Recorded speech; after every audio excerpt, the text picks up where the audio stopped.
course, I save it.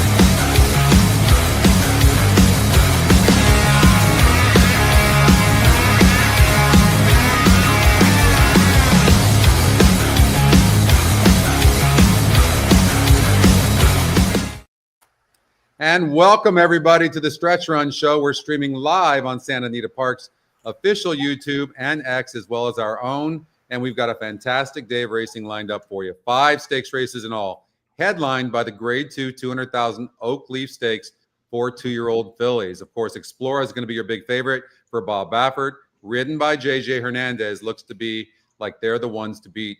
And they're all going to have to beat them. They look very, very, very tough. Also, we're covering all the action, not just the Sunset Pick 6, the All Turf Pick 3, but also the big Pick 5s, Pick 3s, the All Stakes Pick 3 at the end. That's only a 15% takeout. Of course, it's a $3 bet. We've had some really good payouts for that. Big shout out to everyone tuning in from around the country. We're thrilled to have you with us on this Santa Anita feed as well. And I'm Scotty McKeever, joined by Oldy, Mike, and Justin. And together, we're going to take you through the entire race card, top to bottom. Guys, it's good to be here. It's a big day today. Santa Anita's got some huge races today, 5 stakes races, and the Oak Leaf Stakes. It's not a huge field, but it's a very competitive race. But I do think that Explorer is going to be very tough. Oh, yeah. I'm against her there. I think you're on the wrong Baffert. We'll talk about that later, but Of course you do. I think you're ignoring that the horse couldn't get the 7 furlong distance, and I don't believe there's any reason to believe it's going to get that she's going to get a mile and a 16th. Well, we'll definitely talk about that when it comes. I like the post position. I think controls everything. Won't be all out. The post position change is huge. So we'll look at that closer. What's up, Joe? What's up, Dan? Tony in the house. Scotty, Wiz. Hey, Rob. It figures to be a big day today, you guys. The pools are going to be huge. The racing's great. The weather is fantastic here in California. I'm in California right now as well. Mike, how are you doing? Good, buddy. How are you? Good to see everybody. Very yeah, good to see everybody. Justin, of course, is in Washington. And Justin, you've been hitting up some tournaments, I'm seeing. Yeah, I have. I can now play them on Horse Players. It's going to be fun this fall and winter. I'm really excited to do that, and it's been a while. I can only play live, so it's going to be really fun. Played a little feeders. I think I played one Friday tournament there on Horse Players, but I'm excited. This is a great weekend of racing at Santa Anita. Tremendous card. You talked about the Oak Leaf, but they have a ton of graded stakes, and the Speakeasy at the end of the card is a good one. Not graded, but it's a great stakes race, and great racing at Keeneland. They opened up yesterday, and it's going to be fun today. Looking forward to it. Also, if you're interested, I'm playing in the BC qualifier. It's $1,000 entry. $500 is going to be for the prize pool, and of course, you have $500 to play with. That'll be your bankroll. And so I am playing in that, and we'll see what we can do. I'll need some of your guys' advice. I did handicap, so I know we're going to put a lot of tickets together. By the way, too, if you're new to EquinEdge, Oldie, maybe you can show on the race picker, and you can show all the special wagers that are up there on that. And maybe so all the special wagers are in yellow, so they're easy to find. You have the All Turf Pick 3. You have the Coast to Coast.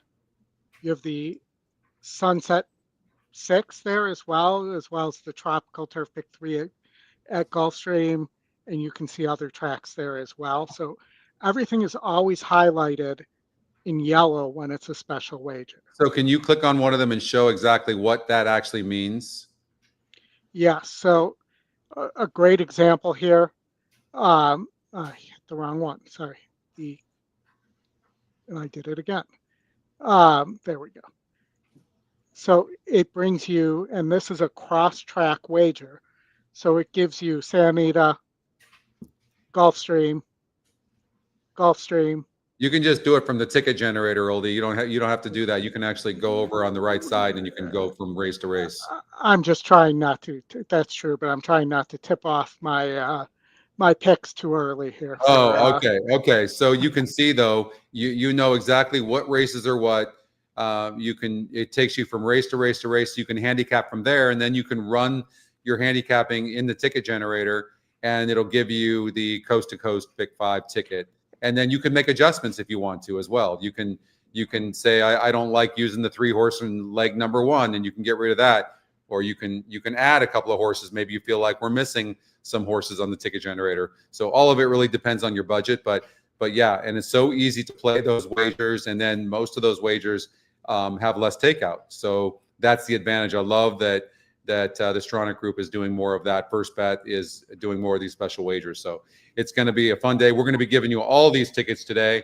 It's going to be a great time, and hopefully you can stay with us this afternoon and handicap with us. Let us know who you like. And how many minutes do we have before race number 1, Oldie? I don't think maybe we have 20 minutes. We currently have, I had it a minute ago, but we currently have 16 minutes. So let's go look at race 1 then, Scotty. That Okay, would make let's sense. go. And maybe let's talk a pick 5. I know I have one, but love to hear your thoughts and Mike's thoughts and Justin's here. Mike, you want to start us off? Yeah, for sure. I can do that. Yeah. So you want me to talk about the whole pick 5 or just this race? Just start in this race. What you like and why?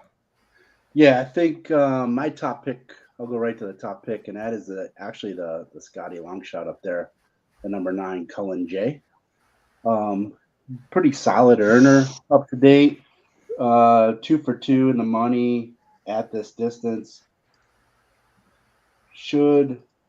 I think you're going to see a hot pace off of that 3. Might even try to steal it on the lead there. Or is it not the 3? I'm sorry. It's the 2 that I thought was going to get out to the lead. But I think there's a pretty quick pace here that'll set it up for that 9 to give it a shot here. That's who I ended up with as a top pick in this race. I also like the 5 as well. Looking in solid form and training very, very well right now. And, lower price, but I do think that he also has a shot here. And for those of you who are new to EquinEdge, Mike is our Santa Anita analyst, and his notes are in the system for you to read and to help you find horses as well. Yeah, and Justin does Gulfstream Park. And Oldie, are you doing any tracks right now? Yeah, I'm doing Woodbine right now, okay. And then I'll be back to Oaklawn when they open. Okay. And Justin, what are your thoughts on this race? Oh, this was a great race to kick off the card, Scotty. I looked at this for a long time, Mike, and I was like, "What is Mike like? What does he think?" I ended up landing on the 7 horse. I know this horse is only 6%, but I thought this race really was wide open. I thought Gray's California bred, it's a state bred here, state bred allowance, so very competitive. But what I liked about Gray's, Scotty, had the best SOR at the distance at 6 furlongs. You can see that on the GSR tab, Oldie, if you're controlling the speed there. Has three wins and 7 tries. You get Umberto Rispoli to ride. He only hits at 12% with Peter Miller, but definitely fits here. And I thought I might get a good trip from that 7 post, but very competitive race. But I put the 7 on top, Scotty. If the 11 horse, Oldie, can rate off of that 4 horse, I think the 11 horse is live as well. But one of the new things that I have been doing is I've been just running to the finish and seeing which horses are within a couple of lengths.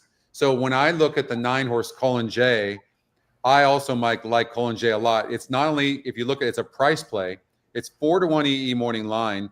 And I don't care about the win percentage because the top win percentage in the race, the 5 is 22% only. And then you look at the 9, the 9's only 0.79 lengths back from the finish. I think this horse gets a really good trip. If this was 5 furlongs or 5.5, I'm not sure. I think the 11 or 4 might be really tough to catch, but I think Colin J is going to be very tough to hold back. And I think the card is so hard that maybe the 9 would even be the type of horse you might even take a chance in single. Yeah, and sometimes too, I've been adding a little bit of angles too, is looking at their earnings per race, especially at the distance, right? If they raced it, and then I go back and look at what was the strength of race for the money they earned. So that's another angle I've been looking at recently that I haven't, in the past, and it's worked out for me recently. So let me offer a differing opinion than both of you. I don't think the pace is that hot because the 11 is kind of pinned outside, and I think the 4 has a real shot here. Currently at 6-1, it is a bronze badge here, 21% win percentage. Top pace, top GSR, second pick. And, this horse just missed at this level last time out. And, did show 2 back that it could potentially rate. I think the stretch out will be fine to 6 furlongs. And, Mike, you had some notes here on the horse as well, but I thought this horse had a big look. Yeah, it's my third choice, Oldy. And what's the 5 going to do? The 5 just going to probably be sitting in second flight behind the 4 and the 11. Yeah. And I, and I think the 12's probably, I think you need a pace meltdown for the 12, but that's another horse. I spread here in my pick 5 because I thought this race was pretty wide open. Oldy, I was thinking about this, and I was just talking to Justin, but the screen's really no bigger with this view. I thought it would take the entire screen, but it's not doing that. Do you see that? Yeah, let's see if I can help with that a little bit. There we go. That's what we were hoping for by not showing ourselves. Yeah, that's much better. Okay. Well, and plus we're not going to scare people away with our faces. So. Yeah, I know. Speak for yourself, but okay, fine. Okay, what's up, Alan? How are you? Let's go Blue Jays. What do you think about that, Justin? No, go Mariners. The Blue. No, yeah, you knew exactly what I was gonna say. You're a smart man because you asked me. And Ambrosi, bless you, but these guys are going to show the AL what a team looks like. Best team in baseball, Scotty. Best young team in baseball. And it's okay that Brian Wu is not on the AL division roster. It's okay. They have a great pitching staff, Scotty. But go Mariners. Go Dyers. Go Yanks. Go Cubs. Go not Cubs. Go Cubs. Not Go today. Listen, let's Oldie, you want to do a pick 5? You want to put one together now? Yeah, so I'm gonna have to clear mine out here. So okay. I'm going to do that in the background here. So just give me a sec here. Okay. So that way I don't ruin everybody's perception of what we should be doing here. One more click here and we should be good. Clear all legs. It's true, Ambrosi. It's playoff baseball, honestly, as Oldie gets that ready, is one of the most fun times of the year. I think many of us can agree with that. And you got football that happens at the same time. So I would argue with you that playoff hockey is equally as fun. Like I was going to say, yeah, it just doesn't have as much of a following. But I it does. No, it does. That's not true. Baseball versus hockey.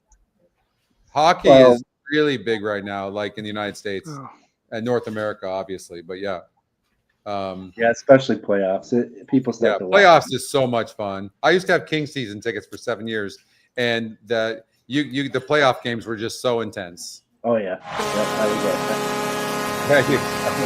There you go. Hey, so Oldie, let's do a $120 ticket, and I know that we're not going to agree on the not. You gotta, so you can. I did clear this, but it's Yeah, not. that's weird. So we just regenerate. I can just what's there is what actually was. Okay, so the See if this works now.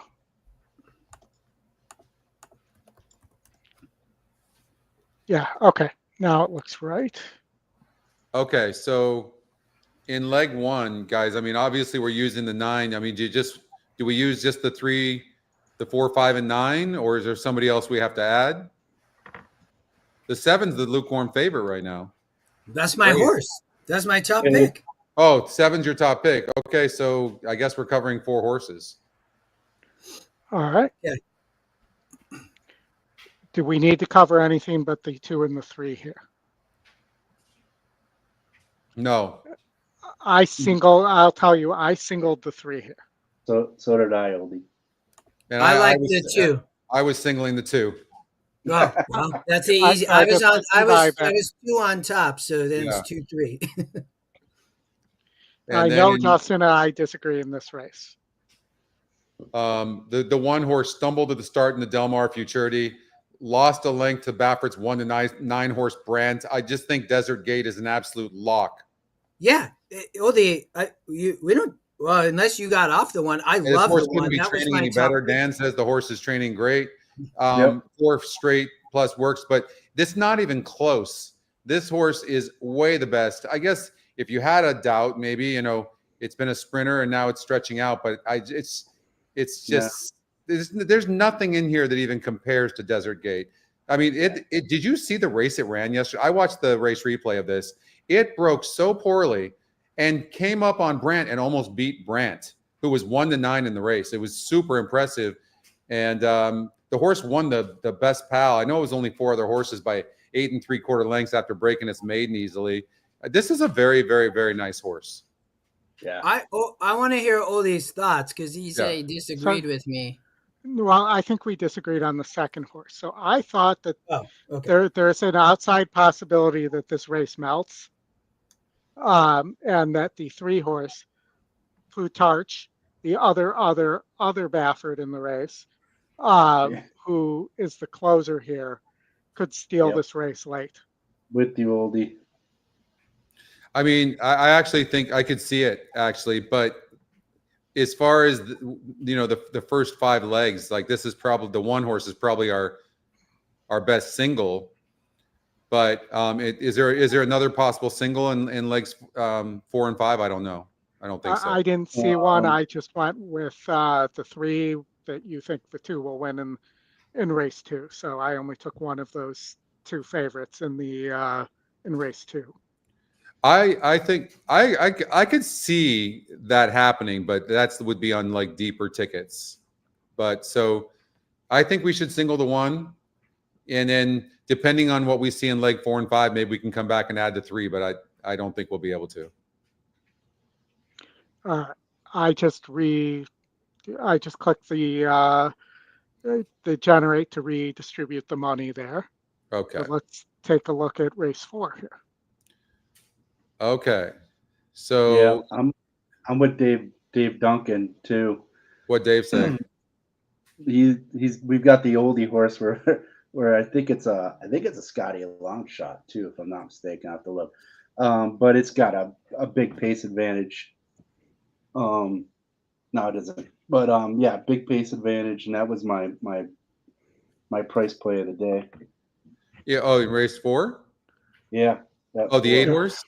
The 4 horse in race. Oh, the 4. Got you. I'm running the race sim so you can see the race sim thinks that that's pretty much lone pace as well. It is such a wide open race, isn't it? It is. I mean, look at the race simulator. It's wow. Yeah, you're gonna see a lot of blue in this one. I think if it's this one or the other. There's another race today. There's so much blue.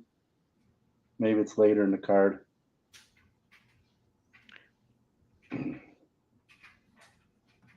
Yeah, I know it shows stop. I was just 2, 4, 5, 8 here. 2, 4, 5, 8, huh? 5, the 2, top 2 Scotty picks. Also, top 2 win percentages. When that happens, that they win about 62% of the time. One of those two. I don't think we know have that. money to be able to spread, don't we? Anyways. Yeah. Yes. Yeah, Yeah. because I like those two, Oldie, but this race we could get a price here.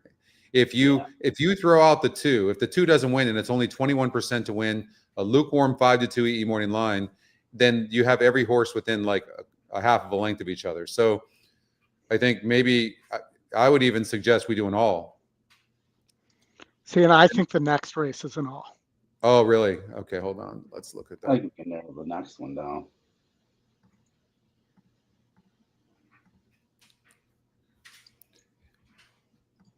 I mean, even some of these firsters, like Peterson's 22% on the 1 with first-time starters, and we have positive notes from on those works.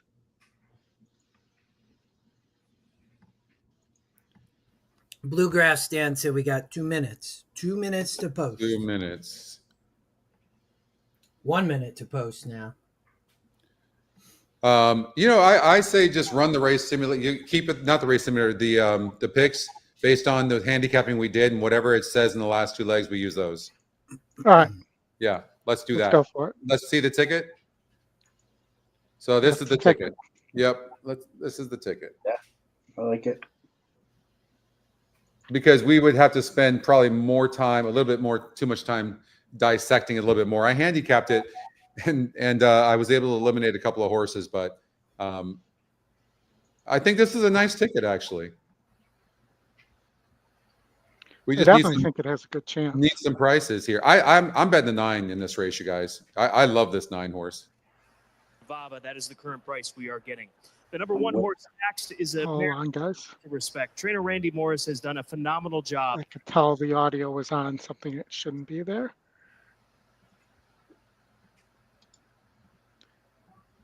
We're nearing the gate here at Santa Anita.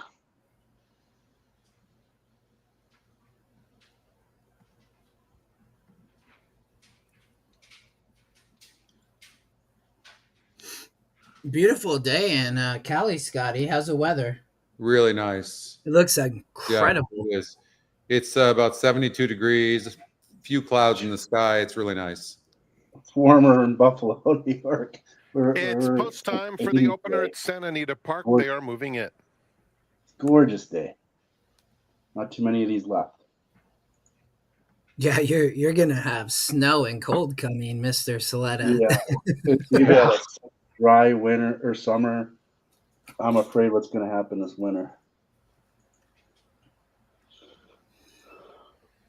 So on this ticket for everybody, we have the 4, 5, 7, 9 in this pick 5 with the 2, 3, Here's with the 1 Golden Council. single, with the 2, 4, 5, 6, 8, 9, with the 4, 5, 6, 9, and 10. About 330,000 in the pick 5 pool right now. The Oma the Brave. Yep. Cullen J will be next. Clever Clover.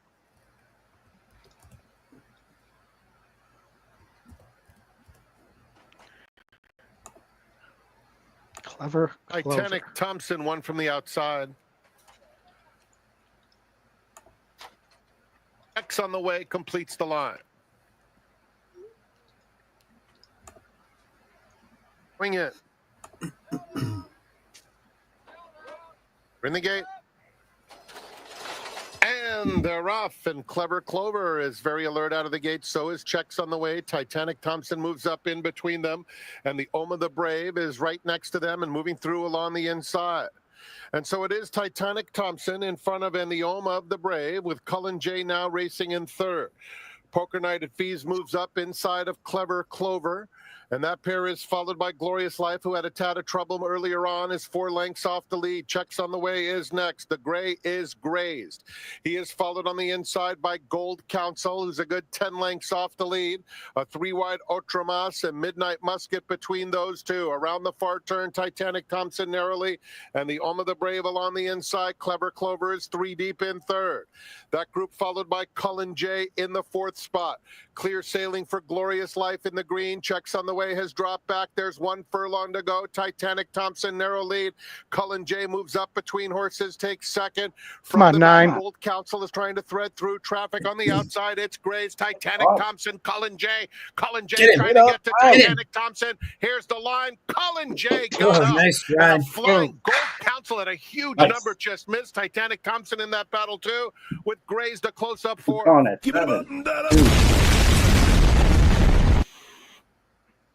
Seven horse had a rough trip. You saw it run on there at the end. It broke slow and then had to race in between. It's a and- photo in the Santa Anita opener. I was really worried about that 11 horse. It was really like it had a big look. The 3 horse might have got second, you guys.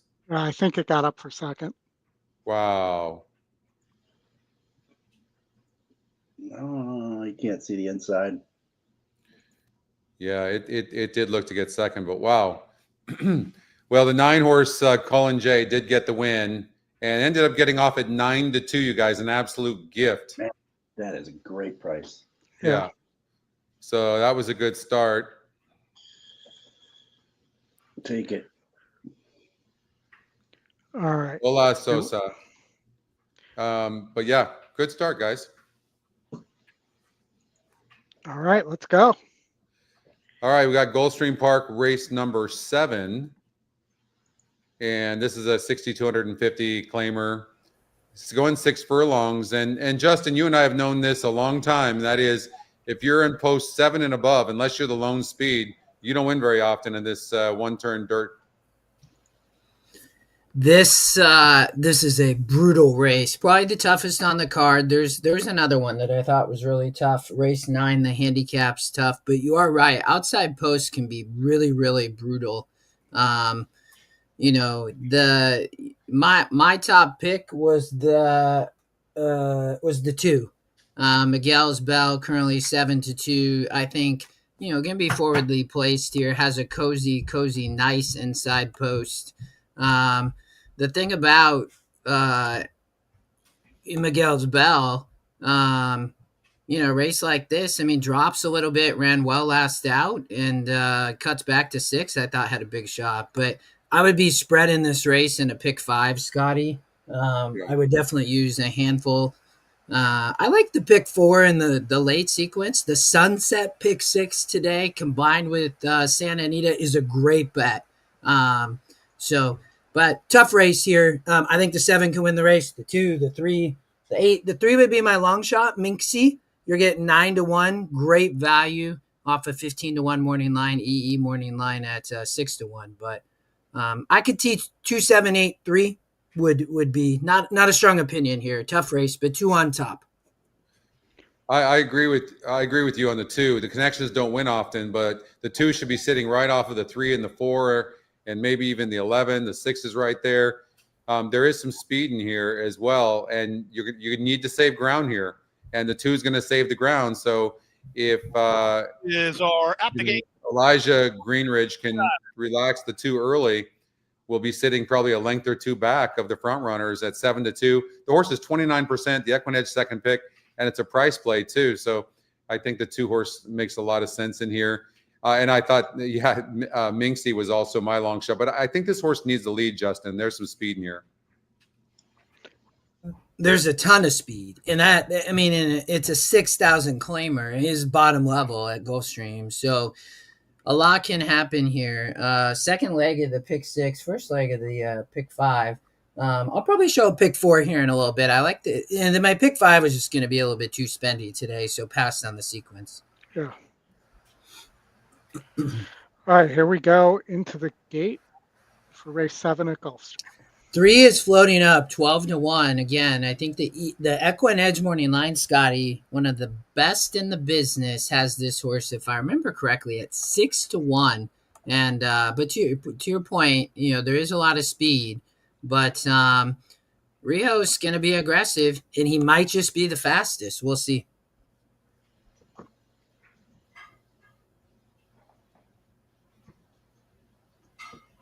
Just about ready. They're off. Poor start. It's only words. The favorite was last to break. Minxie ridden for the early lead with our Firebird and Cajun Anthem splitting horses. These three almost in line.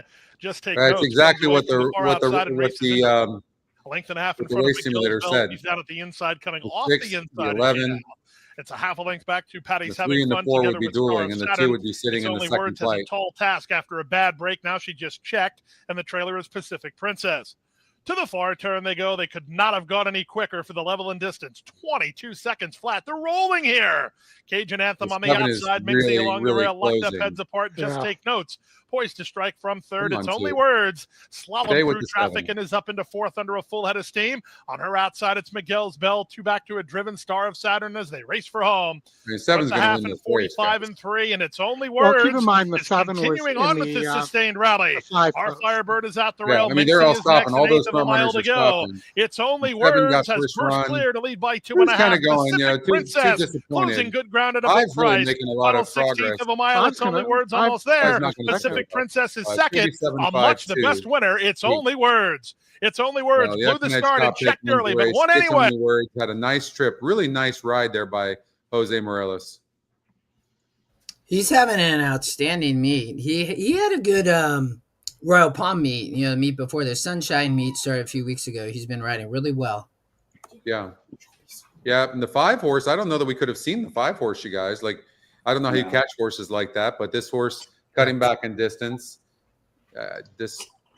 dropping in class a little bit, I guess, had a 1% chance of winning, and likes to win though. 8 wins in 35 races, but I personally couldn't have seen that horse, but it ran on at 23-1 per second.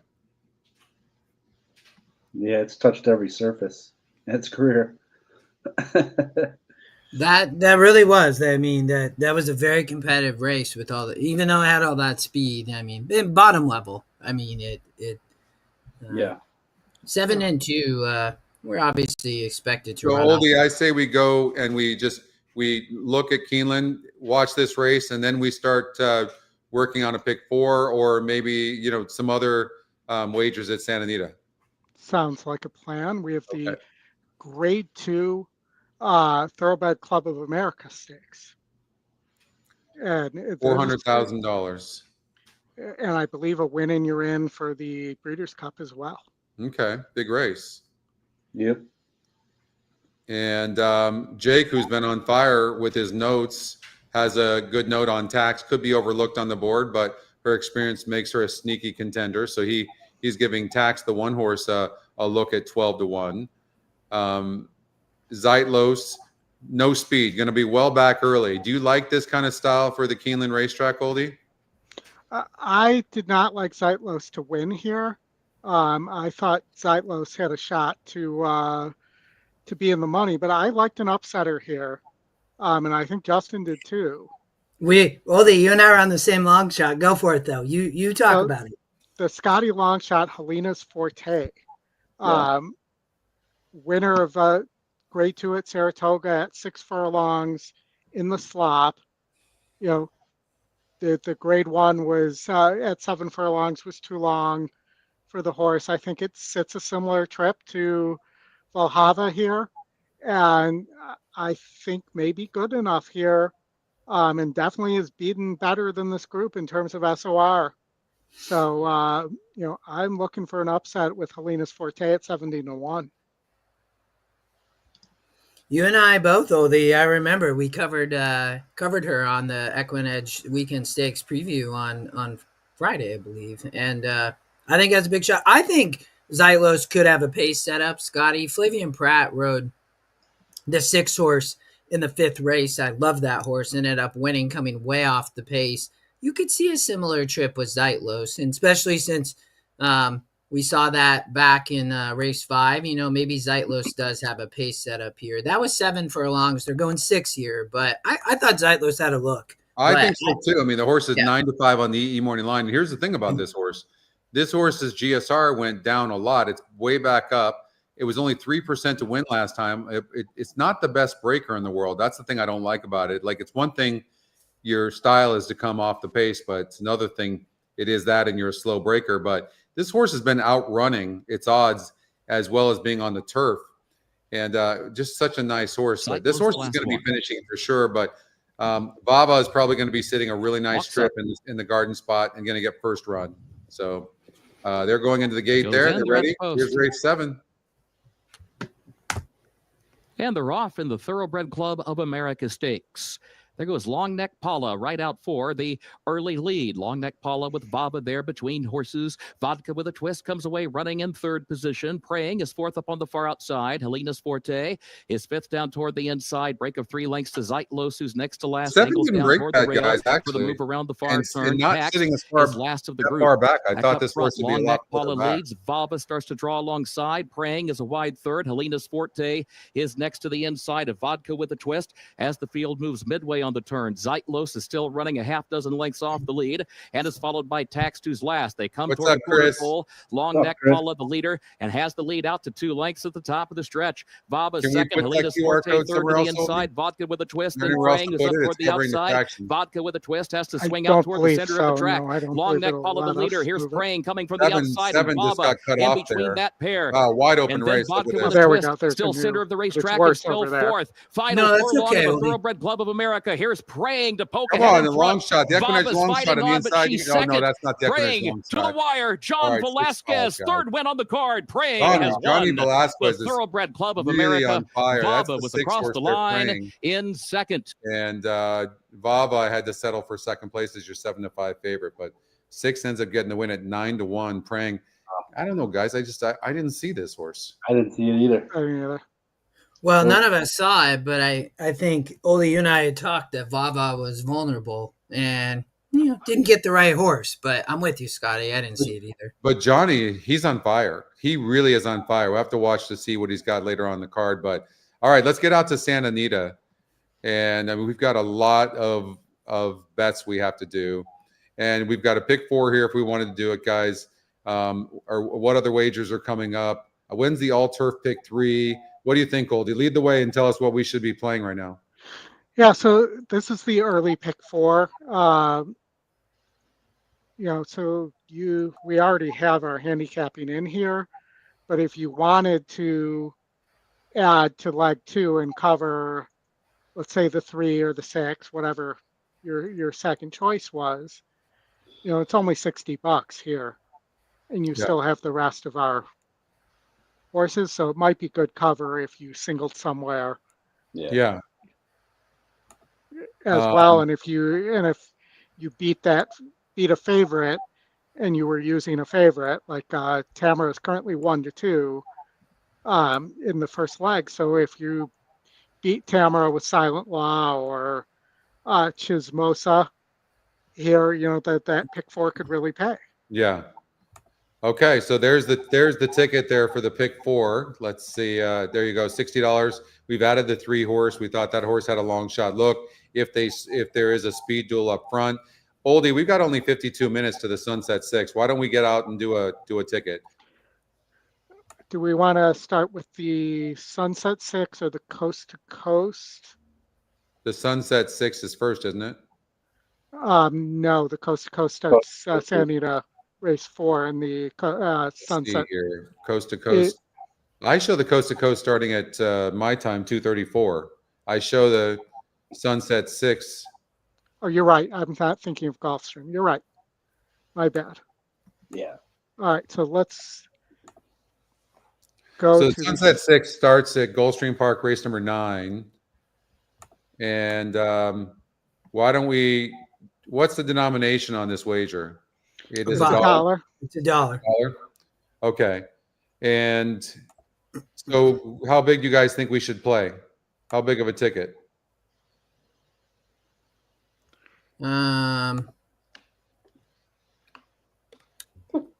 I don't have a single at Gulfstream, Mike. Do you have a single at Santa Anita? I don't. Okay. Not in this sequence, no. I Well, do. I do, yeah. I think Santa Anita race 9. You could single the 6. You think Explorers is? I think that's going to probably have to. And I know Scotty, do you like Explorer as a single? I love Explorer. I hate Explorer there. I don't think the horse gets the distance. I told you. Well, why don't you go to that leg then? Let's go to that leg, Oldie, and let's. I have a different single than you guys there, Okay. and not in this race. So I thought Himka wins this race. You know, you look at 7 furlongs, look at the trouble line on this horse. Broken, bumped.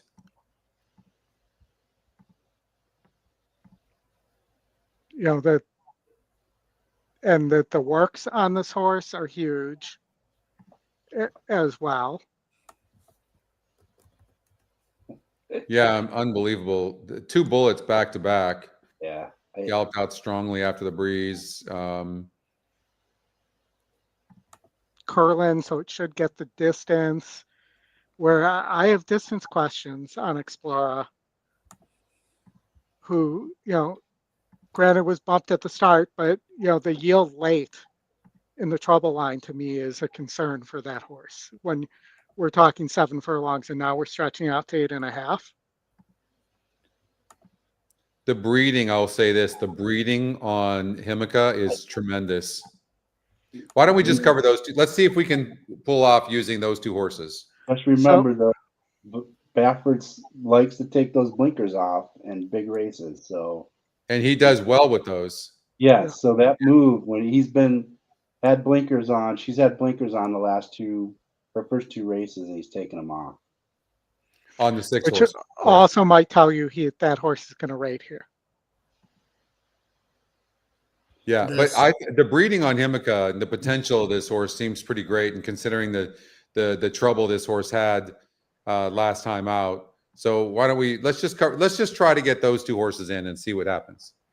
Okay.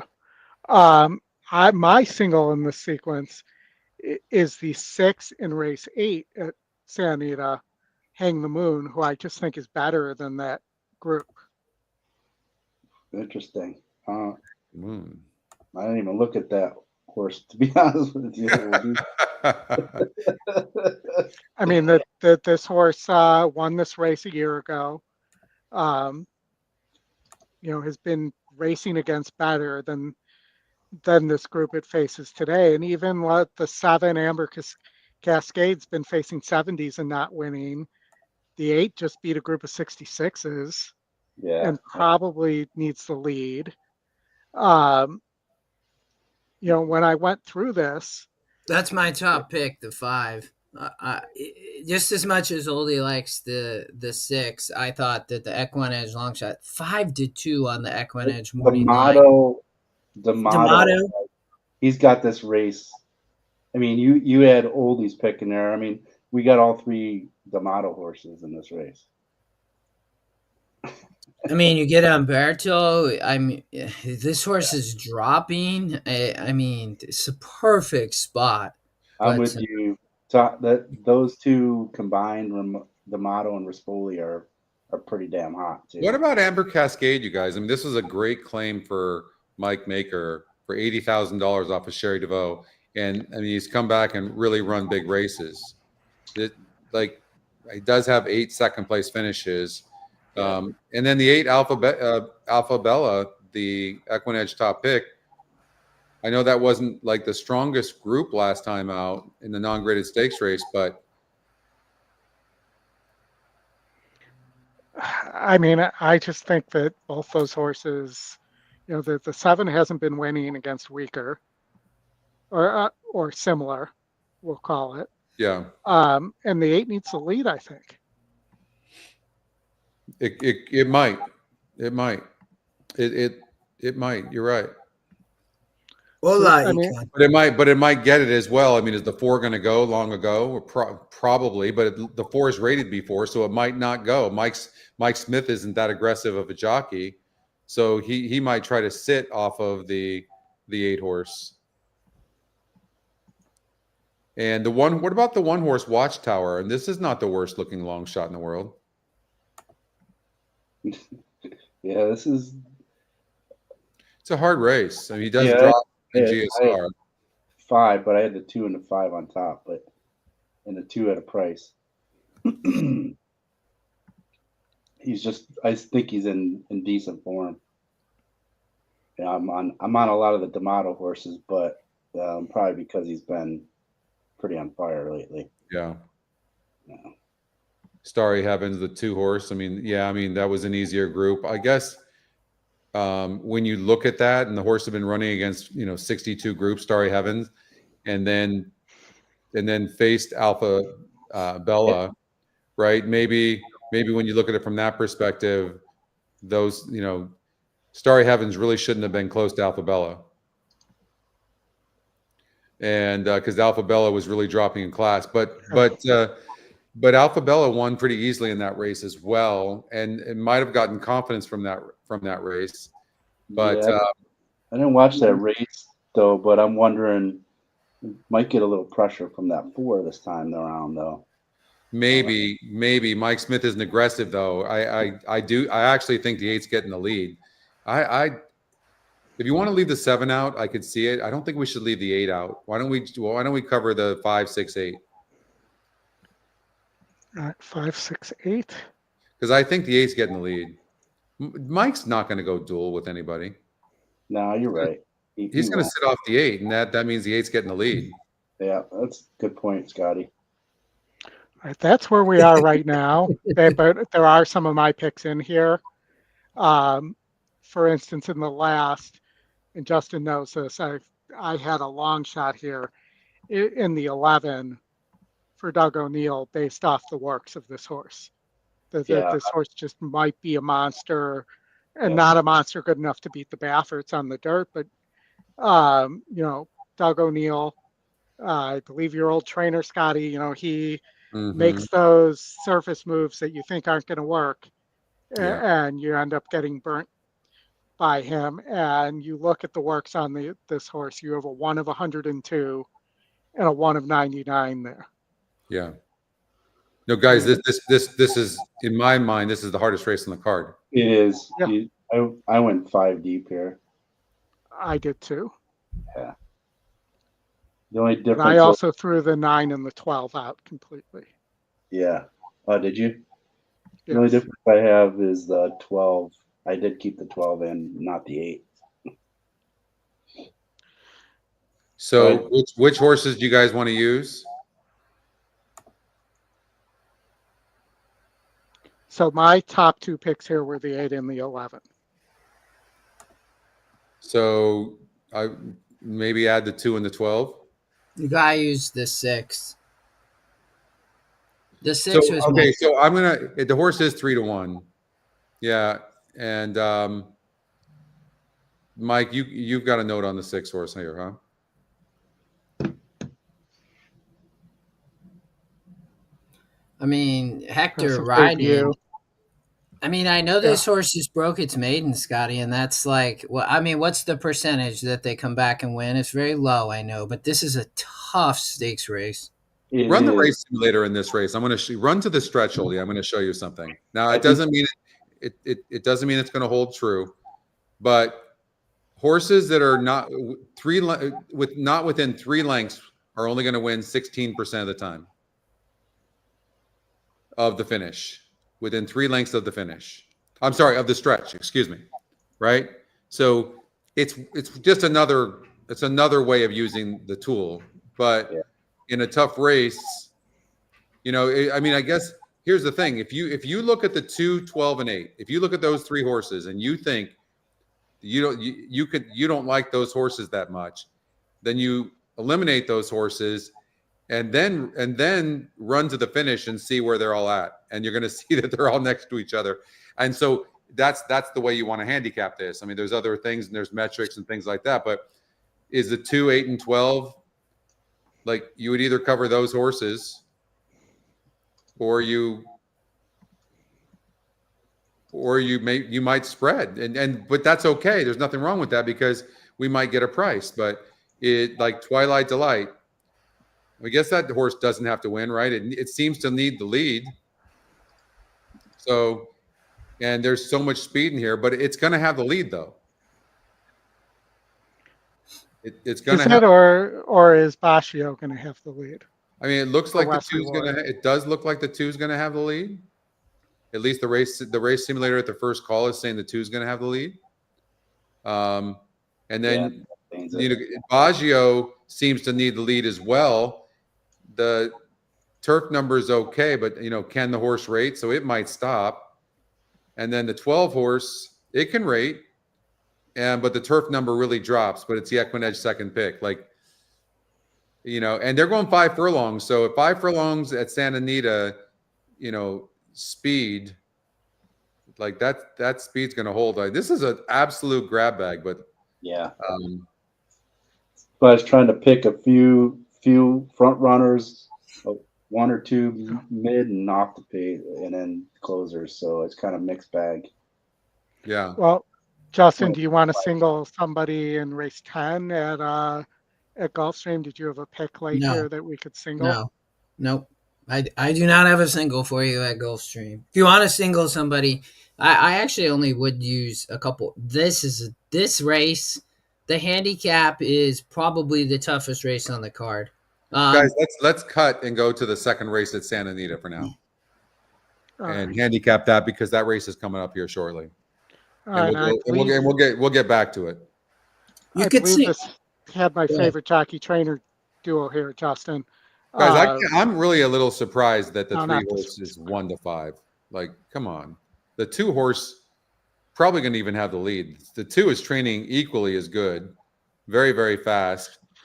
I didn't think the horse that in that optional claiming race that Tamara faced was very good. This horse hasn't run since 2024. I don't know. Like I think on paper that's what's happening because Tamara looks better on paper, and Silent Law lost, but that was on the turf. The GSR dropped to 58. The race before that got second against an 80 group. The Silent Law is great value right now at 5-2. And I think if Tamara doesn't win, it's going to be somebody like Chimosa, the 4 coming from off the pace. No, I'm betting the 2. I'm betting the 2. Tony in the chat said, "Let's beat this 3 to get paid." Yeah, I agree, Tony. Let's do it, brother. Let's get this 2 horse home. All right. Well, I was 3-4 here. I know you're 2-3. Yeah. But we'll run the race sim real fast. Actually, are they going into the gate? No, they're approaching the gate. You got probably about 40 seconds. Oh, we got enough time for a race sim. But look at this, 2 to 5 right now on the 3. That's crazy. So that's the horse that is the Beholder daughter, who was the favorite in the Breeders' Cup Juvenile Fillies in 23. Yeah, the Dam's Beholder. Yeah, that's why that horse is getting hammered. Still got to be one of the best mares of all time. 18 wins in 26 lifetime races for $6.2 million. Wow. You guys remember that Pacific Classic in 2015 where she won by 8 1/4 lengths in hand under Gary Stevens? That was right when I came into racing, Scotty, and I came in at such a perfect time to get to watch her because I was it was kind of spoiled because I'm like, wait, this is normal? But no, it was not normal. Ange and Ash will complete the line. It's good value on the 2. All right. We're in the gate. Hola, Jose. And they're off in the Chillingworth, and Tamara did break out alertly. Plenty of speed from Silent Law to her inside, though, and Silent Law will be the target. Tamara alongside second. They're followed by Ange and Ash, widest of all. 3 to 1 is close up, 3 lengths off the lead. Chismosa between those 2. And so it is Silent Law, the quickest to the half-mile pole, leads it by 2 lengths over Tamara in second. Then Bela on the fence in third, 2 clear of Chismosa. and Janash has 6 to make up, heading toward the far turn, where Silent Law and Juan Hernandez clear by 2.5 lengths. Tamara gets a nudge to get after her and cuts that margin right back down to a length past the 3/8 pole. These two are starting to sprint away, and Tamara is right up alongside Silent Law. Those two come to the quarter pole together, and Tamara has put her head in front at the top of the stretch. And Janash Chismosa are next. Top of the lane, Tamara, Silent Law.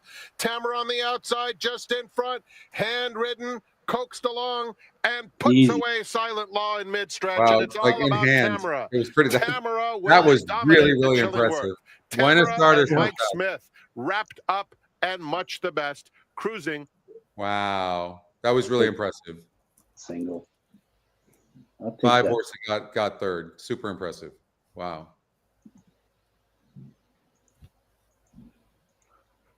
All right. Hola, Michael. Wow, Nine. unbelievable. Nice. Let's see here. All right, let's get back to Santa Anita. All right. Sunset 6. So this, and we can handicap this first leg because I don't think we really looked at this. Gulfstream Park, race number 9. The Sunset Pick 6 starts in about 30 minutes from now.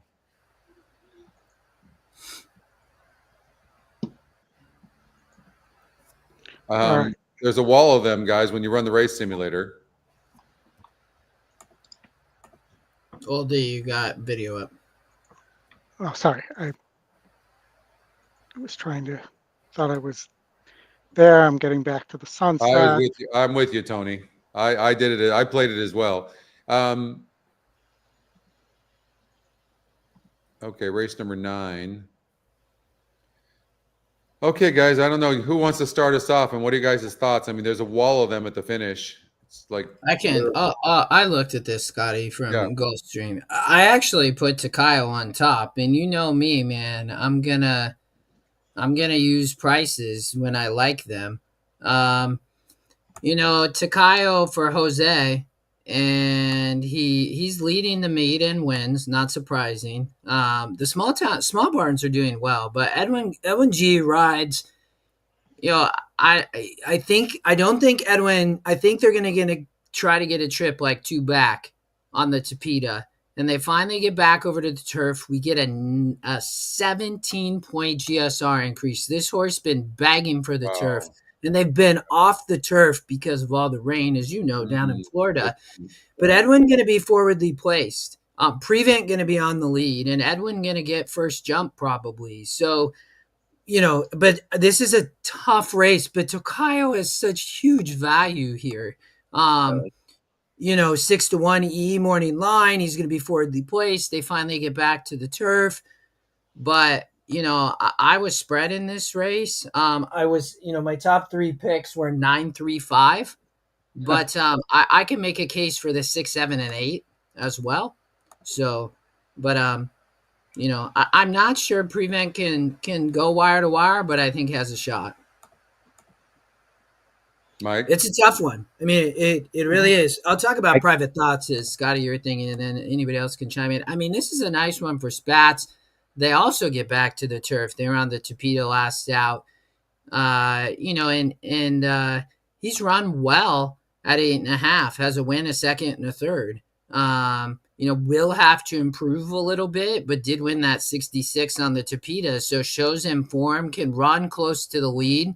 I think will be forwardly placed with Reyes. So, the 3 is fast, but the 5 and 9 going to try to sit the trip. And then I'll make one more comment on this race. I absolutely would not use Steel Sunshine. Oldie will love this, but Oldie, if you want to scroll down to my notes, this is your morning line favorite.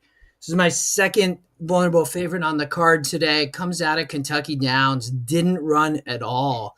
Horses really struggle to run back off Kentucky Downs in all tracks from those races. And I just don't see it for DeBona. This horse is going to take money. Yeah, I mean, it can close. The rail is out at 59 feet. This is a big group, though. This horse is going to have a rough trip coming out of Kentucky Downs. I didn't like it. I think this horse gets beat. This is a way too competitive handicap. I know. You got to single somewhere, guys, so, or go narrow somewhere, though. Well, I think the single is at Santa Anita and Explorer, but I can see using other horses besides that. You could, Oldy, why don't you go to the next leg as Scotty and Mike look at this. Life Theory could be a single. Here, I worry about Life Theory on the lead, though, today. There's too much speed from the 5. This horse just dominates the 10K claiming level. Really nice horse, but the 5 is going to put pressure on the 4. The Honesto, if this pace melts, the 2 absolutely can win this race. Absolutely can. And again, if the 4 and 5 duel, the 2, look at the post, 7 posts, 6 posts, 7 posts, 8 posts, 8 posts. You will not win from out there, especially at the 10K level. It's not going to happen. The source doesn't win a lot, but if this pace stops, this is the long shot, and it's the Scotty long shot. So, but Life Theory could be the speed of the speed, dominates at this level. Edwin G rides. The 2 would be my long shot in that race. I do like, Oldy, let me go to the third leg, and then I'll let the other guys chime in. So I like Audios Cole on top. I mean, so maybe if we all agree, that could be a single. But I think Mr. Obarrio has a big look for Safi on the outside. Mhm. It's not the easiest post, but go to Adios Cole real quick, Oldie. I want to talk about the 7. Walensky's had Adios Cole. It's a homebred for Jeffrey Cole, named it after himself or the family. Won a 62 out of Del Mar. Short layoff. Scotty, you talk about horses that run well prior to the layoff, so I always remember that comment. I think it's a great trip because there is speed in this race. I didn't like a lot of the horses. I know it's a competitive starter optional claim. I see, Oldy, you also had the 9. I could respect that. Yeah. If I had to single, it's, I don't know. I wouldn't mind singling to Kyle in the first because I love long shot singles if I have to do it. And it's such a competitive handicap. This would be my other one in Adios Cole. But the Gulfstream cards the last few days have been extremely tough. But I thought Adios Cole did have a big look here. I know it's only 16%. The race looks wide open, but I think is a nice one for Cole as a homebred. Guys, let me just get this in here. I actually really like a horse in the 9th race at Gulfstream Park. I like Just a Photo, the 6 horse. And I think this horse is going to run a good race. That horse was off a little bit of a layoff last time out at 12 furlongs. It tried it. And I don't blame the trainer for trying it, but there was no speed in there. This horse needs a little pace. There's some pace in here to set it up for this horse.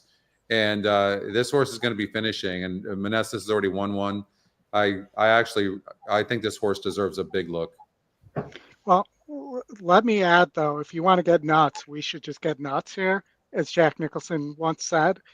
The 4 horse in race 11 is an oldie horse.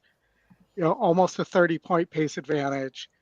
Granted, isn't in the Ravelli barn anymore, but does have a win at 9 furlongs. Obviously needs the lead, gets back to turf. Gets Miggy aboard.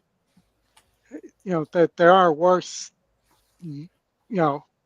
long shot stabs than Active Fool in race 11 at that price. I think you could take a chance and single a horse like the 1 horse Hot Blooded in that race. That horse is 4-1 EE morning line. The EquinEdge second pick. It's got a very good GSR. It's within a neck of the 10 horse. And Mr. Obarrio, who I don't love. And those are the types, when we talk about, like, if you get a horse like that to win, that's where you're going to get a nice payout, because this sequence is amazing. This is going to pay really handsomely. But Hot Blooded has got a big look, in my opinion, in here. This horse won by 5 lengths last time out, cutting back a little bit. In the stretch, the horse would have won that race as it is. And now the horse is being protected by Claceros. And Morelos was aboard in the for 2 of of the last 3 wins. So I think this horse is on one right now, doing very well. Clearly likes to win. Has 10 wins. Has 3 wins in its last 4 races. There's just nobody else in here like that.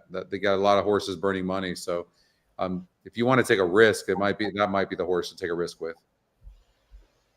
I was my third pick. I like the Scotty picture. I can see it, Scotty. I mean, it's a good sequence. It's a tough one. I don't love keying horses like the 10. The 10's a player, but look, I mean, it's going up to 7-1 E morning line after winning 2 straight races. It's also the type of horse, like, it barely gets up. I'm not criticizing this horse whatsoever, but, like, you know, I'd rather take a horse like this one that just won by 5 lengths. So I think Hot Blooded might be the play. 4-1 on the E morning line. EquinEdge second pick. The race simulator, it's right there. Yeah, I mean, You'd single that horse in the sequence over Explorer? Well, I've kind of changed my tune a little bit after Oldy talked about Himika. I love the breeding on Himika, and the horse had trouble last time out. Was bet to 5-2 against Explorer last time out, and Explorer, you know, had the lead. I will just say this about Explorer. I don't like how it had the lead. It's 60 cents on the dollar and then stopped. I don't like that. And now it's going to go longer. I don't know. I think that Himika is a realistically a very talented horse and a realistic. And how many times do you see the Baffert other horse win? So I got myself. In fact, I would do just the opposite. I would single Himika just so the ticket's in half and take a risk there, because if everybody's going to single Explorer. Yeah. Well, it's the same thought. That's why the handicap race. I think what you should do, Oldy, honestly, is maybe go narrower in some of these legs. I mean, you know, versus using, I mean, I know it's trying to single here, but you have, and then you have the go ahead. No, go ahead. Oh, well, but I'm confused because it has the Guys, 3 not to cut you single. off, I'm sorry, but we got the $800,000 First Lady Stakes over at Keeneland. Can we just go to that? Just go straight to the race, Oldie. All right. And let's just at least let the viewers watch that race. It's a big race. And we can talk about it while the video's up, while the streaming is up. Did you guys have an opinion in that race at all? Did anybody look at it? Yeah, no, Oldy and I covered this on the stakes preview show. We both were on the 5, correct, Oldy, the current favorite? We both were on the Indian, so the Indian Summer. Yeah. No, sorry, wrong day. So we're at First Lady 5. Dynamic pricing, Oldy. Yeah, so we were both on 5. I was 5-1-3. You were 5-4-8. What's wrong with the 4 horse? Yeah, that's crazy. Go ahead, Scotty. No, I'm just like, that's crazy. Like, I know, 14-1 off a EE morning line of 7-2. Yeah, I mean, I can see why they're playing the 5. Definitely, I don't know why it's 8-1 EE morning line. It's barely getting up to win. It looks like it needs a lot of speed, and there's only one horse that has any speed whatsoever. So the 5 might not get the race. It's going to be in last early. It'll be finishing. I'd rather take the horse that's going to get first run, and that would be probably the 4, 9, 10. 14's right there as well. I think there's a lot of pace in this race, Scotty. I think it's going to set up really well for the. I got a buck that says the 5 doesn't win this race. The 4, 9, comes 10, forward, or 14 beats the 5, along with Ozara.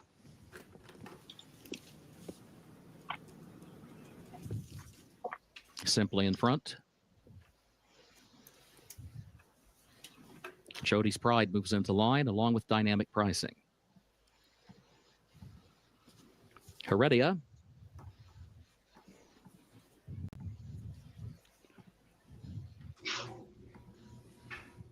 Deep Satin, the last one, walks up. Goes in there at the post. And they're off in the First Lady. There goes Rakia. Rakia right out for the early lead as they head for the first turn. Sagesta comes away running in the second position. And then Jody's Pride third up on the outside, followed by Choicia, who broke toward the inside and is fourth, hugs the rail into that first turn. But Rakia moves by with the lead. What's up, Willie? Rakia angles down closer to the rail now, leads it by 2 lengths. Sagesta goes second by a neck. Choicia third, down toward the inside. Jody's Pride is in fourth position.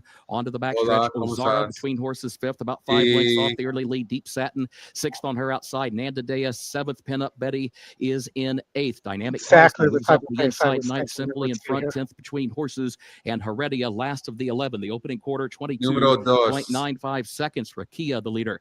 Rakia 3/4 of a length. Over at Jody's Gulfstream Pride Park, inching forward in second as they head through the opening half mile in 47. That was my long shot. Yes. Yeah, the EquinEdge long shot. Is third. Yeah, I love that Sagesta, horse. Deep Satin, who's wide to the far turn, moves up into fourth, 3 lengths off the lead, now challenging for third. Nandadea further back is against the rail, 6 lengths off the lead. Pinup Betty has to angle wide. Heredia has to go to the center of the course. Dynamic Pricing is last with a 1/4 mile to go, 8 lengths off the lead. They turn for home. Choicia up the inside, and Choicia with the lead by a length and a half coming to the 8th pole. Choicia in front by 2 now. Deep Satin. Well, you were right that Pinup the 5 Betty, wasn't going to Heredia. win. Here's Deep Satin coming. Late charge from Simply in Oh, front. get up 4! Simply Come on, in front, 4. looking room between horses. Come on, She's 4. on the outside. Get up. Choicia, 4-9. Sagesta's there on 4-9. the outside. Get up, 4. Simply in front. Got it. Sagesta at the Nice. line. Simply in front. Threads the needle. Wow. Wow. What a price. That's incredible.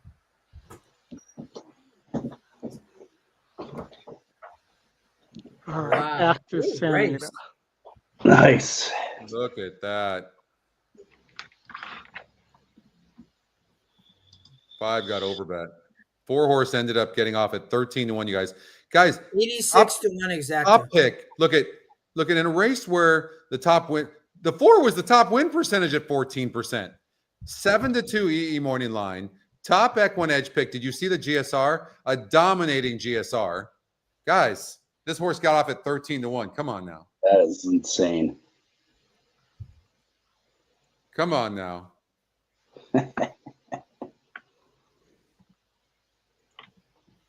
What's up, John?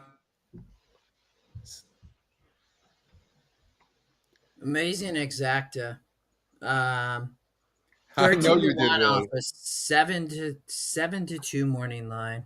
Jake had that as well. Thanks for that, Bob. Wow. Oldie, Scotty, we covered that race on the stakes preview. I talked about that horse a lot. I mean, just a massive, massive player. Wow. Great ride. That was so good. Yep. Nice job. Ben Curtis. Ben Curtis is underrated, you guys. Yep. Yeah. You know, he's a 15% jockey in the last 365 days. And I know that because I'm looking at our staging site and I have these stats now, guys. So hopefully releasing that on Monday or Tuesday. Very cool. Yeah, it's really neat. The 2 horse over at Gulfstream Park, race number 8, paid $11.20. And that horse was 18% to win. EquinEdge long shot and 7-2 on the EE morning line. Guys, how many times do we see that? A low EE morning line, a decent win percentage, and the EquinEdge long shot. Those things win a lot of time. Yeah. Yeah, for sure. Right? Cannot believe we got 13-1 on that horse. And the race simulator showed the first run. The horses are going to get first run. I love that angle, by the way. I love to look to see who's getting first run. And then I look to the other metrics to see if they have any other decent metrics. That's a really big hit for EquinEdge. You know, we have 2,200 people using the site right now. Actually, I think it's 24 now. 2,400 people on our site. And that's really big that a horse like that wins for the company. Yeah. Well, guys, too, we did that special and for the Keeneland meet, and we had over 500 people buy that Keeneland special meet pass that we got. So they got the entire meet for $7.95. So we're going to do more like that too, because it introduced a lot of new people. Yeah. Yeah. Very cool. Yeah, it's really neat. So, all right, guys, let's get back to Santa Anita. We got race number 3 coming up in 11 minutes, but we also, we've got to finish off the Sunset Pick 6. All right, so let's try to figure out where we want to go narrow. Add the 6 horse in here. Anybody else have a wish list of what they want? First of all, the 4 horse is 3 to 5 right now. Based on that, maybe we need to add the 4. I don't know why. No. Well, says no. you do you. No, okay. No, I'm just saying, like, there's 14 minutes. Maybe the horse is going to drift up. Let me tell you, in wide open races like this, you're not supposed to take favorites. You should take some prices. So, Yeah. right? Like somebody said, I think Justin said Takayo. Is that our top pick, literally? Yes. Yeah, I like that. It's creeping up. Look at that. I mean, going up 17 points in GSR, I think Oldy made that point, getting back on the turf. But, I mean, I think, guys, I just don't think this horse can rate. It can maybe a little bit. And that 3 is way, way faster. So for me, because the 3 is going to clearly have an easy lead, prevent. There's just not even a question. I wouldn't use a horse like the 9 just for those reasons. The horse can rate a bit, but not really. And the 3 is going to be out in front, maybe by a length or 2 early. And the 3's got some substance, you guys. Here's a horse that's the top pace and also lukewarm top win percentage. So I don't know. Can we leave the 3 out? I know it's moving up in class a little bit, but can we leave that horse out? I don't think you can. I mean, I think it needs. And then you've got the 7 horse Lorenz, you guys, who that was a second race off a layoff. You can throw out the last race. Look, that horse was 3% to win against a 72 SOR group, and it was 38 to 1. And now the horse is 4 to 1 on the EE morning line, goes up to 11%. GSR goes down a couple of points, but not much. And the live odds are showing 5 to 1. This horse likes to win. Been in the money, in fact, 15 of 21 races. I don't know. Oldy, put this. You got it on the videos. Oh, sorry. There we go. So I don't know if I think this. For me, I mean, I would leave the 9 out because I think the 9 needs a lead. I maybe wouldn't use the 4, but I would certainly use the 7. certainly use the 7. All right, I'm going to add the For 7. me, my top two plays in this race, because I think there's speed in here. I wouldn't even be afraid, to be honest with you, to leave the 3 out. I think the 6 and 7 are the best closers in the race. They're the only 2 blue arrows. And so because the race on paper looks so wide open, I would just take the 2 best closers and use them. But that's my opinion. I would just like to see the 6 and 7 in there. If somebody wants to add another horse, cool. All right. Well, I think though we got to make a decision about where we want to go narrow. If we're not gonna single, and then because I'm gonna let you all go watch the Mariners win shortly, I think you could single maybe the 1 Scotty in the 11th. I was 7-10-1. But I can see your thoughts. I mean, it's a tough single, but I mean, if you can't find anywhere, I don't think you can single Life Fury in the 10th. I mean, maybe look at the 10th real quick. Okay. I think it's just 4-9 there in the 10th. Either Life Fury wins on the lead or Salvatore. That's the trap. There's just I like the 4-2, you guys, but there's just no way that 5's not going. I know. That's why I think the 2 or 9 can win. I would agree with you. And the 3 horses 20 to 1 on the EE morning line. goes to a new trainer. 0 for 8 at the distance. Is it? Okay, good call. Yeah, okay, so we can pass on the 3. The 9 and 10 are finishing. That 9 is 16%. It was 33-1 last time out, 25 before that, 43 before that, 19-1 before that. And today the horse is 6-1 and the win percentage goes up. That's the type of and Bravo, it fits his style. That's the type of horse that wins these races for sure. I know in my Oldy, scroll down just real quick, but I talked about this and I said, oh, we might have to start calling Joe Hallandale Joe. He's gonna get a dream trip, Scotty. I mean, but the post isn't the best, but I liked it better than the 10 post, and I think the 9 had a little more speed, is why I took the 9 over the 10. Yeah, I don't care for the 10 horse that much. It's been right there and just not winning. Yeah. I think we could get away with a 2, 4, and 9. All right, you want to go 2, 4, 9 here? That's okay. just me. Don't let me dominate this conversation, but that's what I mean, I would just be 4, 9 here, but I know Justin likes the 2. Yeah. I like it. All right, so the one I really disagree with you guys on, though, is the one in race 11. Okay, we got to not use only would I not single, I would not use that horse. When the second pick doesn't match anything else in the algorithms, it's a very low percentage play. What the thing about it is, though, is there's no speed here for this horse to run into either. There is no speed. That is true, but the horse is one being tactical as well. So, and it's been on the lead. So this horse can be placed anywhere. I would have to use the 1, but who do you like, Oldy? So I'm 10, 9, 7, and if I were to play a long shot, I would add the 4 on the lead, because we've seen that at Gulfstream on the turf, that sometimes it can just be a conveyor belt.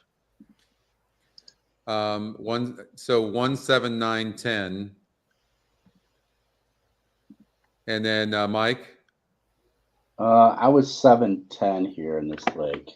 Justin. 7, 10, 1. 7, 10, 1. So there we go. So why don't we just use those? I don't know if we can get it in there, Oldie, but that was that's where we are right now. So we got to make some decisions. So 4, 1, 7, 9, 10, and then leg 4 is what? Which race is that? That is so we got the 6 horse Hang the Moon. I think we all agree, like most of us agree, like we like the 5 and I like the 8. So let's try to get 5, 6, and 8 in there. We'll have to eliminate somewhere for sure, but let's do 5, 6, and 8. I think the first leg we have to eliminate. We need to cut that back. Yeah. I think you have to take the 4 out, Oldie. You have to take the 4 out of leg 3 too. Okay. You can't keep that one in there. Yeah. If we had some horses we really liked, we could keep a horse like that in. And then leg 5. Can I make a case for singling the 4 instead of the 6? I know it sounds crazy because I thought the 6 was a single. That being said, this 4 is no joke either. And Oldie, you made a really good case for it. And if the 6 wins, it's probably not going to pay much anyways. And if any of the followers are following, they can cover, and they have the budget, they could cover both horses. Yeah. Could also cover with a different bet later. Hey, Al. Yeah, that's true. We do have the late pick 5 and things like that you could. Yep. Late daily double, late pick 3.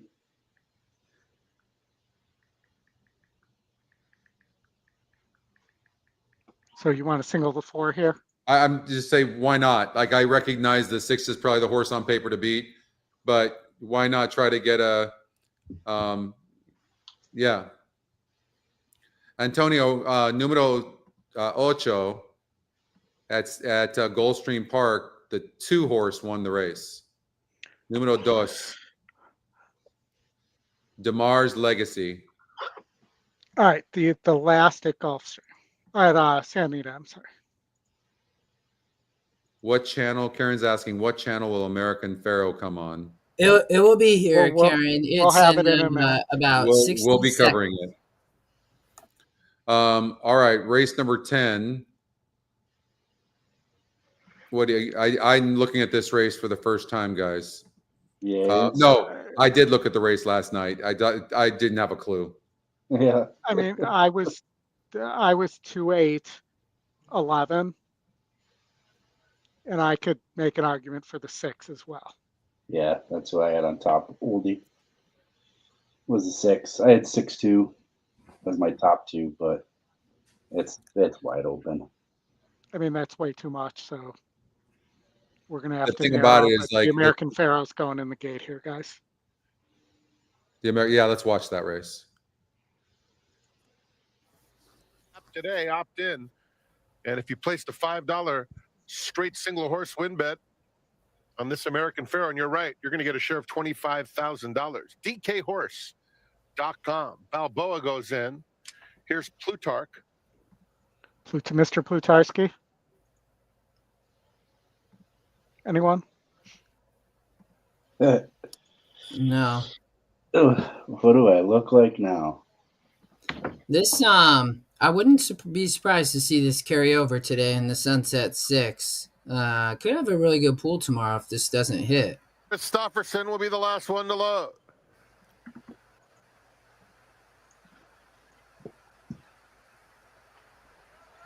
That's We're right, in the John. gate. And they're off in the American Pharoah, presented by DK Horse, and Christopherson goes straight One to the didn't front. break all Desert that Gate break, has guys. speed, though, and those two hook up right away with Intrepido in between those two. Civil Liberty broke very well, but settles down in 4th on the outside of Plutarch, and Balboa's at the back of the field. So Desert Gate hugs the rail and goes on to lead by a length and a half. Christopherson is in 2nd, followed by Intrepido along the inside, and Civil Liberty is 4th, 3 lengths off the lead. Plutarch in a tad tight down at the rail, backs off now, 5th and 4 lengths off them and 4 clear of Balboa. They swing on to the backstretch. Desert Gate and Christopherson, the two favorites, heads apart as they head toward the half-mile pole in the American Pharoah Stakes presented by DK Horse. In behind them, Intrepido is sharing 3rd with Civil Liberty. Plutarch gets some breathing not room even and takes asking to advantage win of right it. now. Plutarch Like, all the he's way up just to take literally 3rd. sitting It's silly. a pretty big gap to Balboa, who has trailed throughout. Desert Gate comes to the 3/8 pole, leading by a half length over Christopherson in 2nd. Intrepido, Plutarch along the inside, Civil Liberty, and Balboa's gotten closer now. 5 lengths covers the field as Christopherson puts his head in front with a 1/4 mile to go. Desert Gate comes right back for more. Desert Gate, Christopherson. Desert Gate has the lead at the top of the stretch. Is asked to finish the job by Juan Hernandez now and opens up 2 with 1 furlong to go. Here's Plutarch along the inside, trying to challenge him in 2nd. Intrepido running a good race, 16th pole. It's Desert Gate. Plutarch on the inside hugs the rail and just keeps coming at him. Plutarch on the outside. Intrepido, he runs. Intrepido and Hector Barrios took off the final 16 to win the American Pharoah, presented by DK Horse over Plutarch and Desert Gate.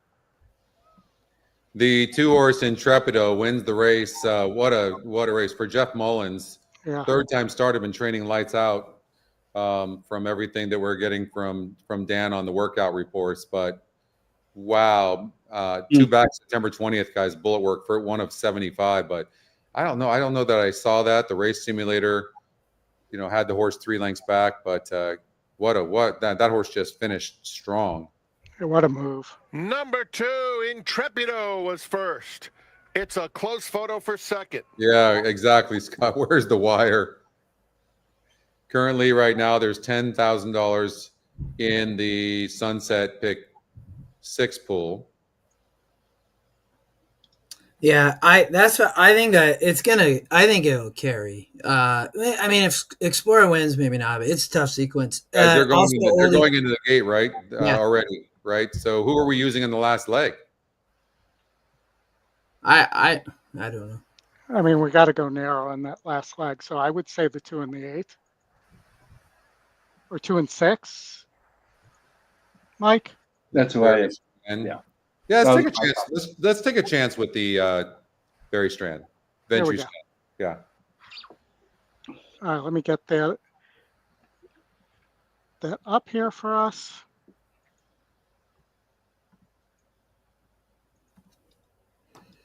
The one thing I was gonna say, it looks like they did get some rain at Gulfstream Park, so FYI, it looks like the track all of a sudden got rain. That was somewhat to be expected. There are 2 turf races, so FYI, if you're playing in this, I am going to let you all go, Scotty, and go watch the Mariners beat the Tigers. If you're a Tigers fan, good luck. It was fun, and I will see you all next week. All right. And We'll see you. Bye, guys. For those of you who Mariners. my notes at Woodbine, my long shot of the day, the 3-horse Hurricane Clear is going in the gate right now. For Woodbine? Yeah, and They at just took off. 28 to 1. Yeah.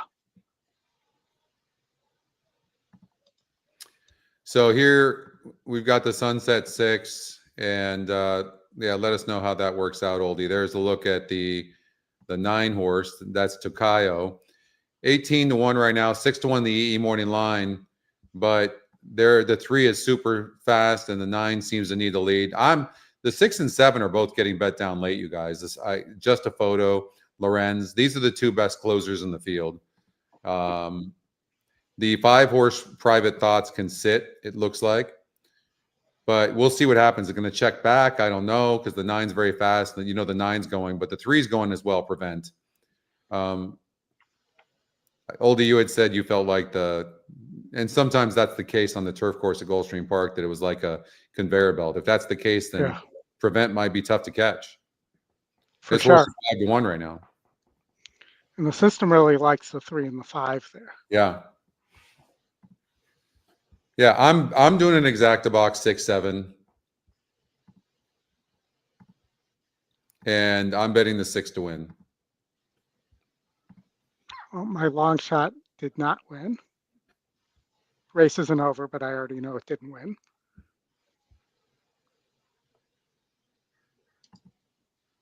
So who do we have in here, Oldie? We have,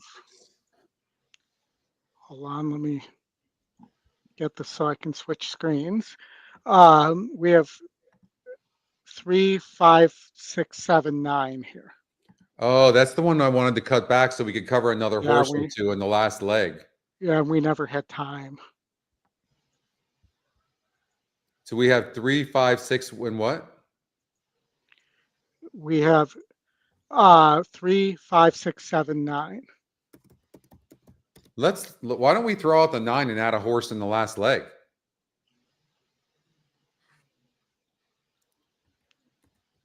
We could do that for sure. I think we should do that. Then why don't you do that with our ticket right now? And then we can add one more horse, maybe add the 2 horse in the last leg, and we can have the 2 and the 6. All right, somebody. The horses are at the gate. It's owl post time. Lining up and Well, moving in for 9 race here, you 9, the said? first leg of the Sunset 6. About the 9. Who did we want to add in the last? 2 in the last leg. Nice carryover to shoot for in that Sunset 6. Send it in now if you're going to send it. The feature We race already has a have the favorite 2 in in the 4, 6. Steel Sunshine, the well-traveled son In of the last leg? Constitution. I thought we Yeah. were singling the Trainer Bobby 6. DeBona. No, we DeBona were has 2 2 and in here. 6. Relampico Verde just went forward. We have room Right. to add one more. Which owned by Michael I could add the Lamoureux 8 there, which was my top of pick. Dick Brown Add the fame. 8. Draw on the outside, it's Tokayo to complete the line. There we go. This is the Jet Propulsion, first leg of the Sunset 6. They're at the post. And 6 or they're 7. off in the Jet Propulsion. Ridden aggressively from the center, Private Thoughts was quick into stride. Prevent is going after the advantage, and up on the outside, it's Tokayo. So Private Thoughts is going to get a great spot behind the new leader, and that new leader is Prevent. 9's not that late, Oldie. That horse was Tokayo 18 to second 1. from Private Thoughts in third. 4 ahead of Belly of Jelly. He's at the rail. Lorenz is in the 2 path, following him just And we knew the 3 would be on the lead. Ivory-owned horses are last and second last, with Relampico Verde ahead of the late running Steel Sunshine. We knew the 9 would be sitting 24 somewhere seconds close. for the opening quarter. You can Around tell the when you clubhouse look turn at they go. both those Sammy horses, they Camacho run with their heads harnessing the up. speed of Prevent. He's a But the length and a 5 half in seems front of relaxed Tokayo, in who's on third. the chase from second. Private Thoughts is now third behind a 24-second opening quarter. It's 2.5 more to Lorenz, who bides time in fourth. A strung-out group here. Relampico Verde improves Let's outside go, of Belly Morales. of Jelly, then Steel Sunshine, and now last is Just a Photo. Morelos, let's They went go. to half in 47-3. No breather for Prevent. He leads by a length. Tokayo is second. Private Thoughts is third. Fourth is Lorenz, followed fifth by an inside running Belly of Jelly, who's racing together with Relampico Verde. Steel Four is Sunshine already and Just a struggling. Photo driven at the back. I think Speed we around saw the floor that, though. turn through a 47 3/2 mile. Tokayo on the outside, Prevent toward the rail, still locked up heads apart. Off cover, Private Thoughts has had a sweet trip. He'll try to parlay it. Running home from the back is Come on, Lorenz, parlay, then Just a parlay. Photo. They're on their way home.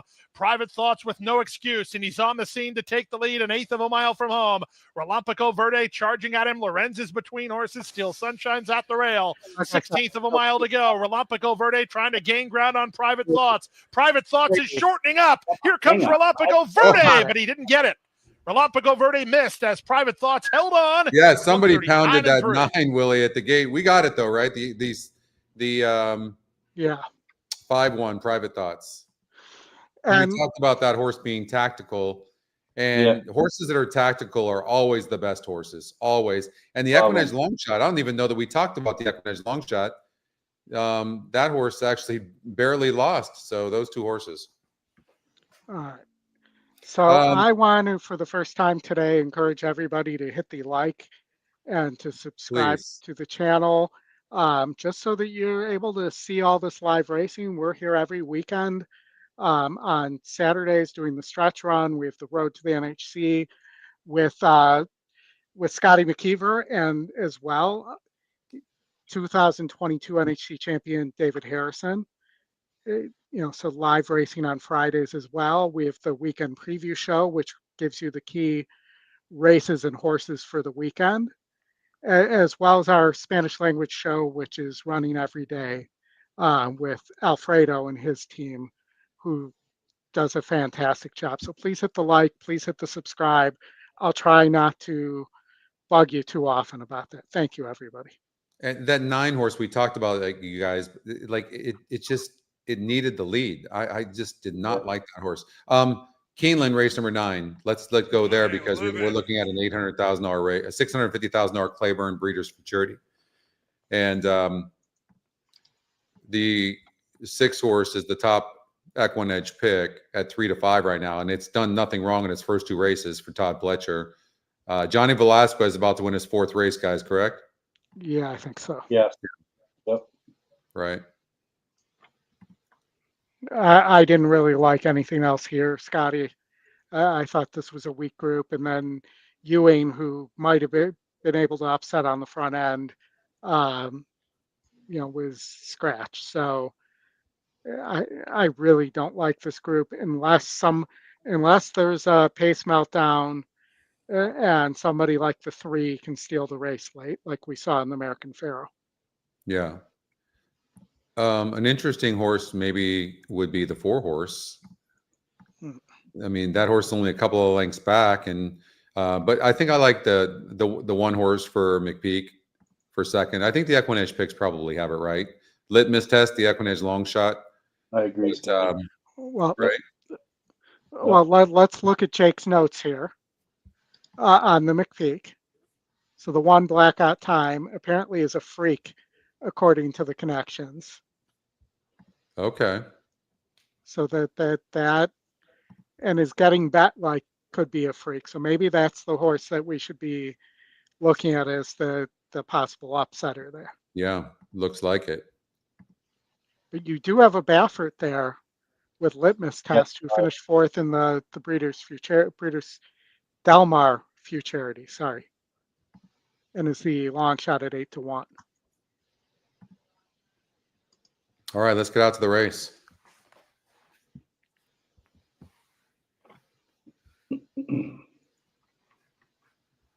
All right, so we're live in our all-star Sunset 6. Relampico Verde was The second. first one I played.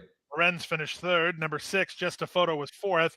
Number 3, Prevent fifth. And In the horses winner's have circle now, Oldie, yeah, Thoughts race by 100. Neil Well, Sounds Livingstone. like I still have audio on Race's somewhere else. Dream. So Read hold by on. Helen and Joe Barber. and This is the Claiborne Breeders' Futurity. Futurity. Yep. And that there was an angle where Claiborne was. No, it was in the Juddmonte race that Juddmonte had a chance to win their own race too. Yeah. Santa Anita. And then we have 17 minutes to Santa Anita, race 4. Daniel, numero dos won at Santa Anita.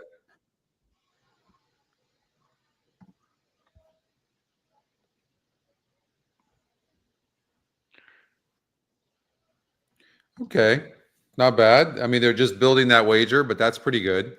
Yeah, and it's low takeout. And hola, Freddie. Buenas tardes.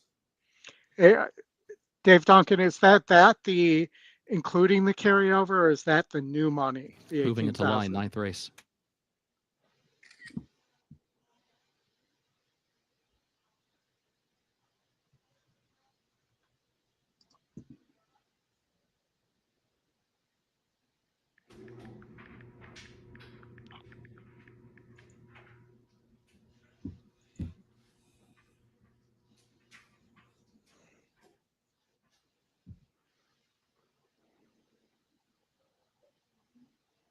Blackout time goes in. Here's Big Dom. Dichasete is next. 3 left to load. Spice Runner coming forward. Now litmus test.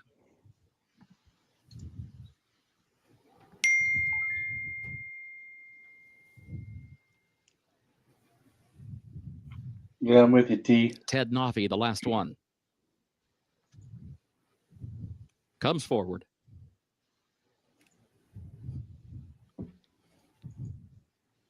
Goes in, first wire, they're at the post.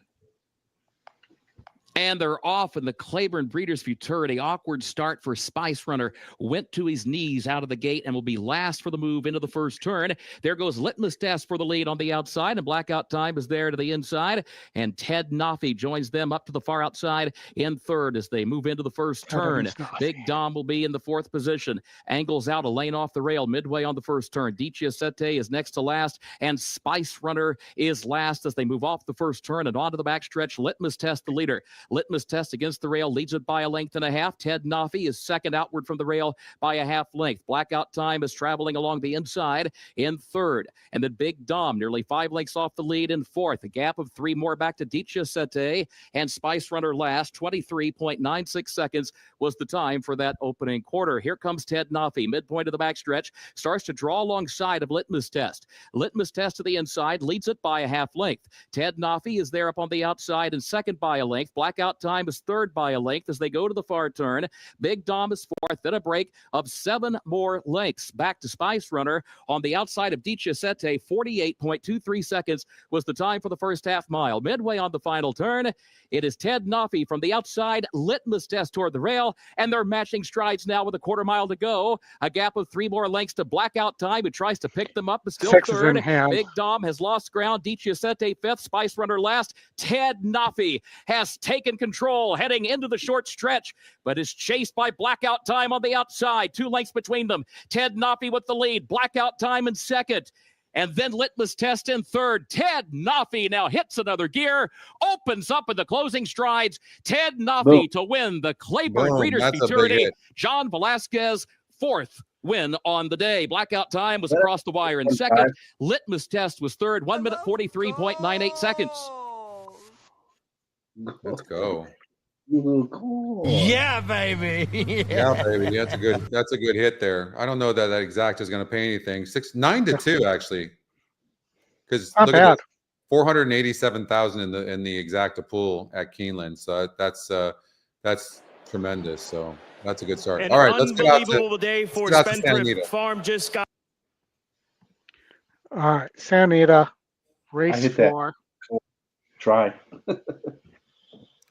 Oh, I had that try as well. Yeah.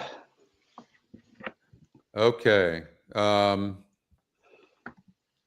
Okay, Oldy, you want to run the race simulator on this race? And you got to switch over. You're on the Yeah, I'm doing it right now. videos. run the race simulator, and I did handicap this race. So let's, but it's just, we talked about this as well. The 8 horse, I think you guys like the 8 a lot. I thought Was it the 8 or was there another one? I was on the 4 on the lead. Oh, that's right. The 4 on the lead. That's right. I thought the 8 was interesting here for sure. But remember, this is also the start of the coast to coast as well. So we should probably talk about that. Low takeout wager, coast to coast pick 5 here as the race sim comes to a finish, but I did not have it full screen. Here we go with the 2 winning.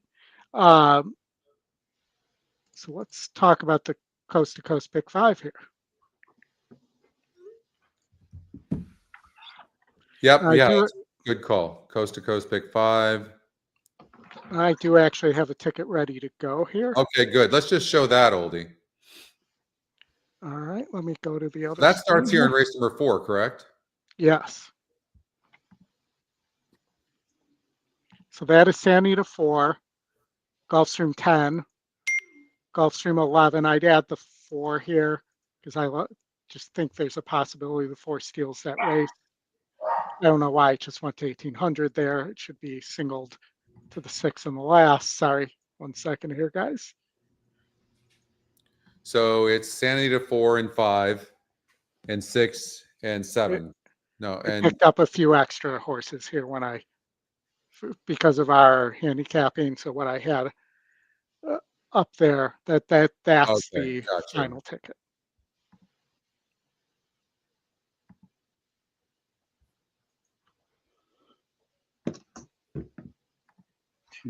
For the coast to coast, it's essentially a 50-cent, $150 pick 5, but we're playing with a dollar base here.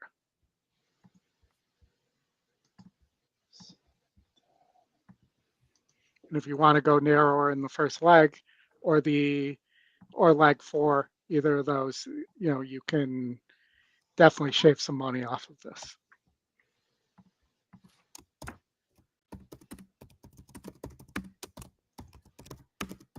That last leg is Santa Anita race 8, correct? It is, yes. Oh, that's the horse. Yeah, I remember you saying you liked the 6, and I didn't have the 6. That's right. Hey, I was going to single that horse somewhere in this. I had mentioned that on the weekend preview show as well. Yeah.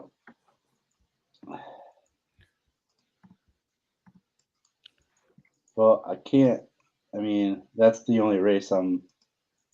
So who do you guys? Oh, the mistake I made here. So hold on, let me fix this to what it should be. It should be Light Fury and then 9.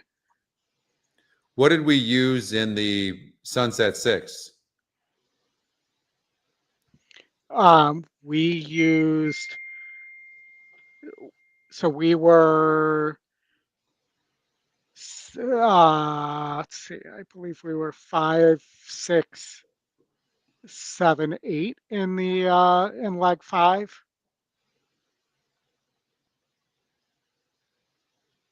I'm sorry, 6, 7, 8 in leg 5. But that was leg 4 of the Sunset 6. So, but that was in this race, correct? No, in this race was not. So race 4 at Santa Anita is not part of the Sunset 6. No. The first leg though is Gulfstream Park race 10. Second leg is Gulfstream Park race 10. Okay, and who did we use? Who did we use? Had 6? We had 2, 4, 9 there. Okay, so can we add the 2, 4, 9 in here? We have the 4, 9. If we add the 2, we might have to make a couple of changes. Yeah, that's yeah. Okay, that's okay. And then let's go back to the first leg. Can we cut that back a little bit? We could, if you guys want to give me what you like. Santa Anita 4. Let's see here. Santa Anita 4. So you're right now using 2, 4, 5, 6, 8, 9. Mike, what did you think? In Santa Anita 4? Yeah. Yeah, I had 2, 4, 5, 6, 9. So pretty much that minus the 8. I think V8's got a huge look here. If the horse gets the distance, been facing better, beat 64s, beat 62s at a mile. Yeah.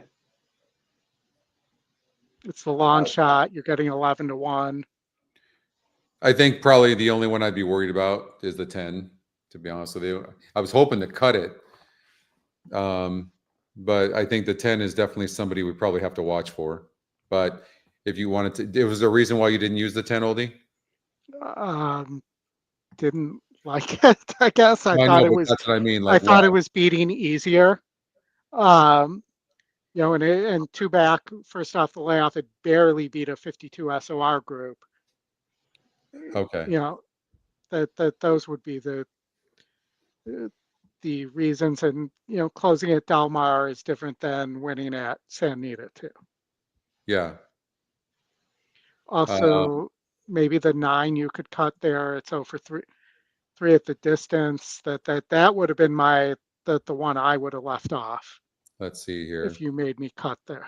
It's second race off the layoff. It ran against much tougher last time out. But what's interesting is it was 31% that day, and now it's dropping down to 7%. I don't like that. I don't like when the horses are big win percentages and then they drop. They don't usually win, and the GSR drops. I'm okay with leaving the 9 out of UR.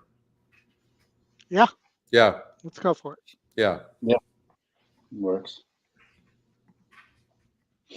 And then you guys don't like my 4 horse in race, my long shot in race 11.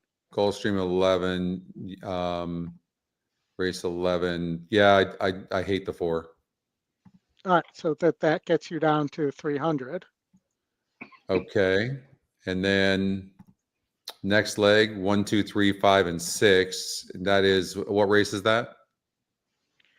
That is Santa Anita race 7. Okay, Santa Anita race number 7. And You've never been to Santa Anita is such a beautiful racetrack, guys. It is. You could convince me to go 3-6 here. You have right now, who are you using? 1, 2, 3. 5, 6. Okay. 1, 2, 3, 5, 6. 2, 3, 5, 6.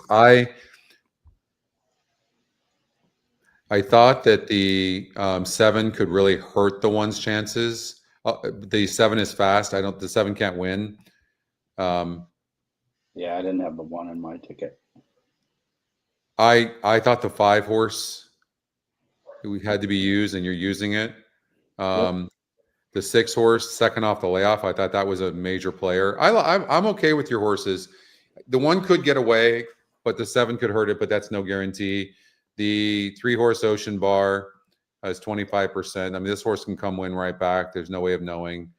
Yeah, I don't know about the 2 horse. I don't think I like the 2 horse that much, to be honest with you, but that doesn't mean it can't win. Hernandez is aboard. Rispoli gets off that horse after riding it, by the way, in every race, and it chooses the 3 horse over the 2. I think you could probably leave the 2 out. What about the 5 horse? I love the 5. All right, so we'll keep the 5. Yeah, it's 5's my top pick in that race. And then the next leg? The next leg, I'm single to the 6. 6 for, oh, that's right. That's the risk. That's what race is that? 8? That's race 8, yes. Hang the Moon. Man, that is tough. And what's the ticket at right now? It's at 240. Yeah, so if you add anything there, you're going to be. I know. I would love to add the 5 and the 8 in there and cut back in the first leg.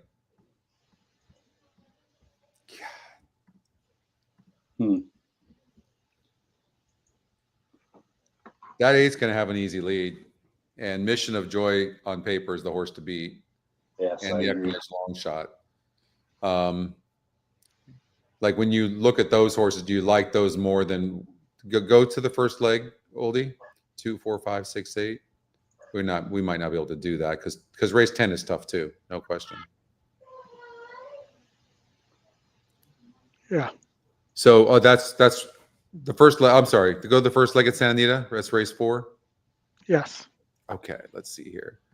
Park race 4.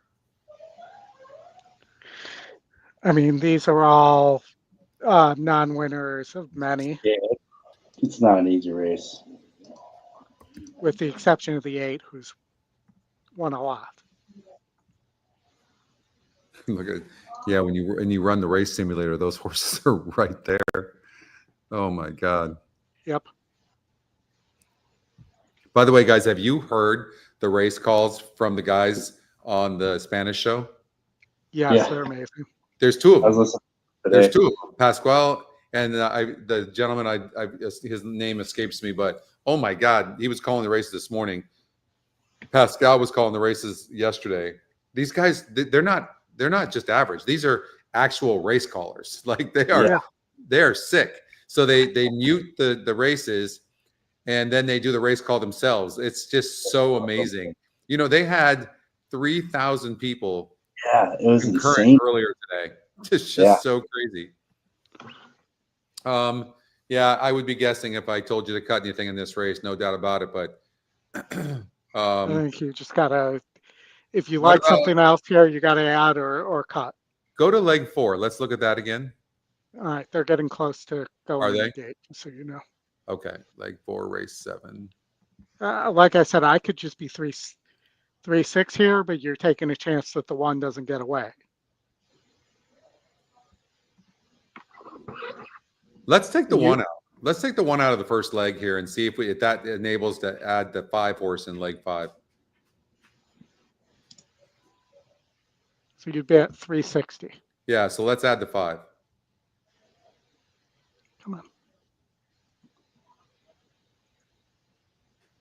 There you go. Yeah, I mean, I would love to be able to get the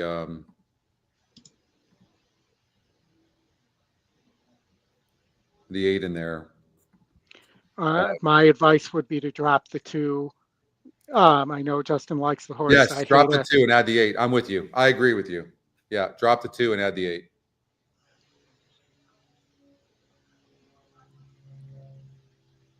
Come on. Let me click. There we go. Okay, I'm going to take a picture of that ticket. There you go. All right. All right.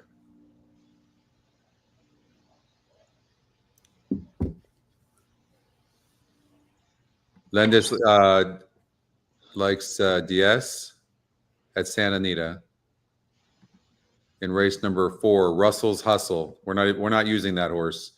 I don't dislike that horse at all, guys. Landis. Well, they're off, so let me get. Oh yeah, let's Santa watch Anita. that. All right.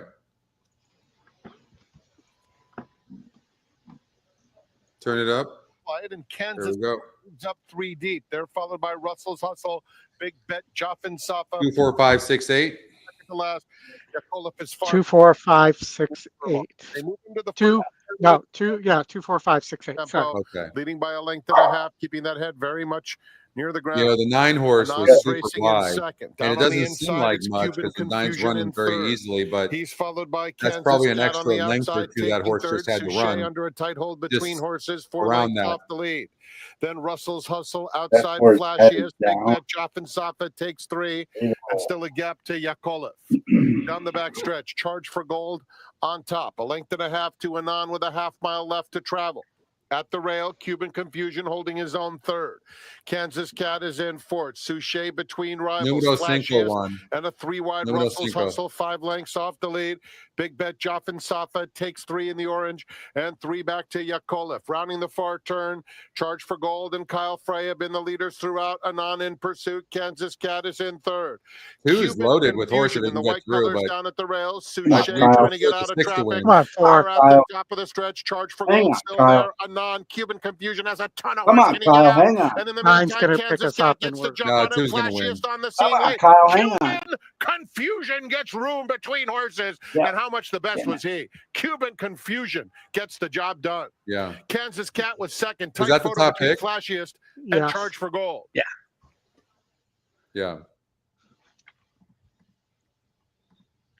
I was hoping for a price.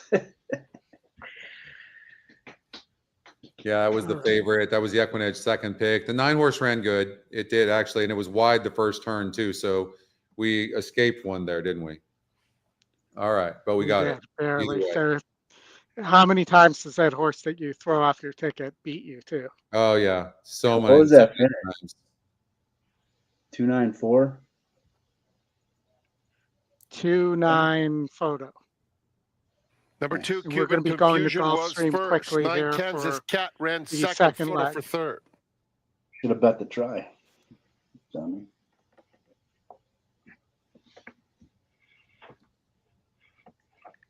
Oh. All right. We were just 4-9 here in the Race 10. in race 10 in the coast to coast, but we're 2-4-9 in the Sunset 6. No, you can, Jose, you can watch the races on YouTube. Yeah, most tracks offer. There are still more than you would think that don't. That don't. Yeah. Yeah. Well, I do pay attention more to the bigger Like tracks. for instance, NYRA does at times, and sometimes they don't. Oldy, who do we have here? We have 2-4-9 in the Sunset and 4-9 in the Okay. coast to coast. And as we wait here, I'm going to encourage everybody to hit the like and subscribe again. Yes, please. Well, Guys, I'll be right back. okay. All right.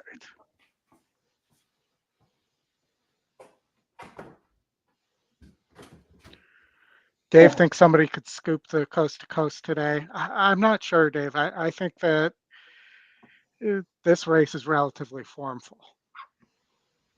Yeah. And it rained a little bit. That's going to favor Light Fury.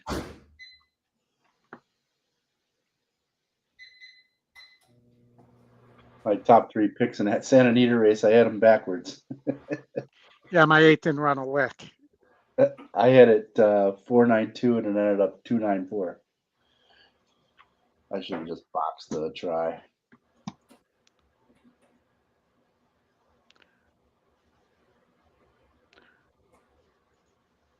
All right.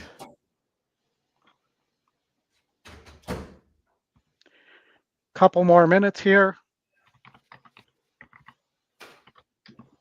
They're heading towards the synthetic track.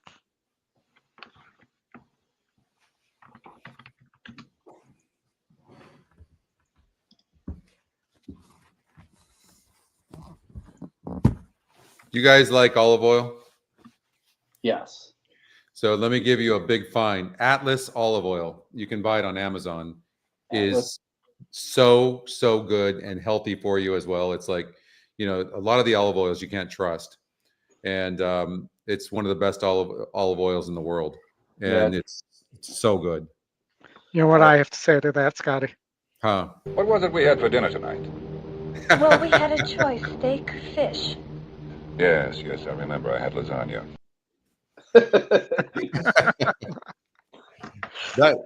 I don't know why when you play that, it reminds me of Chris Walsh. Yeah. Yeah. Great movie. It's classless. That will never get old. Anytime we're at a wedding and the choice is the steak or the fish, you got to tell the wait staff that you had the lasagna. Scotty, I was going to say. Horses are at the gate. It's now post time. What's that? Moving in for a start, race number 10, 7-5 favorite is Light Fury. Really good olive oil from Italy, and Edwin then Gonzalez.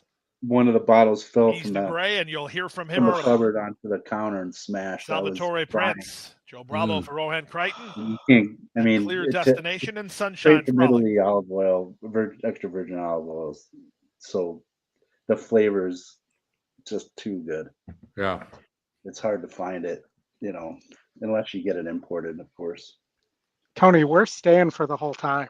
We're We're gonna not be here. leaving early. Yep. Draw on the outside, it's Sunshine Frolic who will complete the line. Dum, Bill. Just want to tell you both, good luck. We're all counting on you. They're at the post. It worked because we have, at least in the tickets, we only have 2 horses. Come on, 9. They're off. Light Fury, quick off the blocks. Cosmic Speculation's going to run with them, though, and these two get acquainted. They've worked 2.5 better than Clear Luckily, the Destination, jockey on the dropped 5 over let up. in third. Oh, yeah, That's Light Fury's probably Frolic gone at moving this out the yeah. rail. That's ringside. Well, now He's the about four's 4 probably lengths gone. behind. Then In It for the Love and Salvatore Prince. They work ahead It's of Bold incredible, Thunder huh, with Uno Connor? Tiger between horses. 3 wide to come backing the Honeyman, and the early trailer at the back of the field is Honesto. Round the first turn they go. Light Fury did not let Cosmic Speculation get in his way, and now he's in front by 4. Cosmic Speculation is second. The quarter was sharp, 23-3. From third, it's Clear Destination. In It for the Love, a big price, fourth at the rail. 2.5 more to Sunshine Frolic. Then it's back to ringside. He's together with a 3 wide Salvatore Prince. Back from there, Uno Tiger with Honesto improving. He's toward the back of the field. Now the trailer's the Honeyman. They went to half and a wicked 46-4, but this is the way Light Fury does business. He's a half mile from home and 2.5 on top. 3 wide Clear Destination and the 2 paths Cosmic Speculation. Running home from the back, Salvatore Prince. Come on, 9. He just went by Sunshine Frolic. 2 back Come to on, 9. ringside. Trying to run home from the back is Uno Tiger as they speed around the far turn. Light Fury still going. He's a length and a half in front with 5/16 to go. 3/4, 110-4. Light Fury, the pro, putting up some big numbers. He's 3/16 from home and 2 on top. Second is Clear Destination. In It for the Love at the rail. Cosmic Speculation, Salvatore Prince, and Sunshine Frolic are next.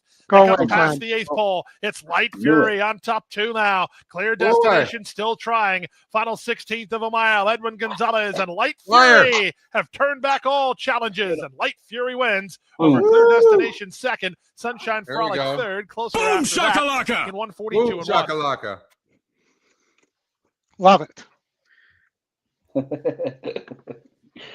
that was my single in the sequence. So a long-running thing on the stretch run, because Light Fury tends to run a lot on the show, because Light Fury just in general tends to run a lot, is Justin never likes the horse.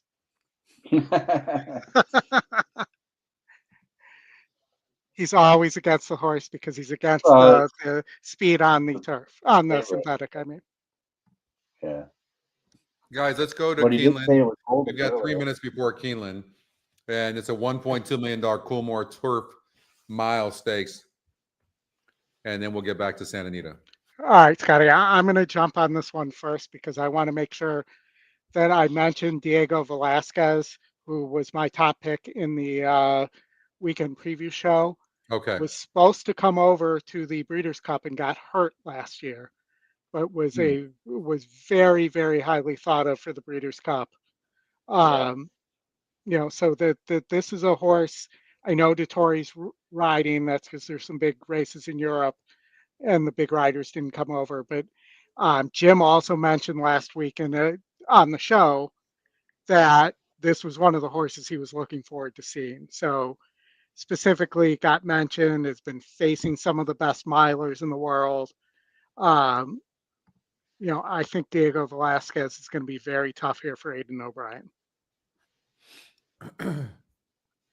First time in the country, is a grade 1 winner, has 6 wins for $1.1 million in 11 lifetime races for Aidan O'Brien. Dettori jumps aboard, and jockey trainer wise,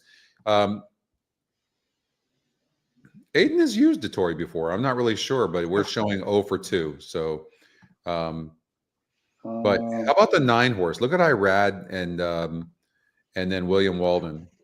42% step forward, though. Yeah, no doubt. I mean, but when you look at the finish, though, there's just a wall of them also at the finish. And a lot of times these turf races, guys, that you see these blanket finishes like this too, and you see that all the time. And why are you going to take a 7-5 shot? I don't know. I'm sure this horse is live. I have no doubt about it, but I'd rather look at what's interesting. Epic Ride, who's 20-1 in the odds makers morning line, is our top pick. And the other algorithm also had that horse at 2-1. The EE morning line had it at 2-1. So you got, and then it's 14%, which is the lukewarm second top win percentage. So absolute grab bag. And you have the 6 horse at 60-1, who's 0.72 lengths back. Like this is, I'm looking forward to seeing this race. Like this is a $1.2 million race, guys. Wow, this is a grab bag. Yeah, Jake just posted in the WhatsApp chat. He's on the 7. He's alive to the 7 and a pick 4. To close out a pick 4. All right, we can take a look at what that's paying. 30, about 38 and change. Nice. 3,800 and change for 50 That's cents. with that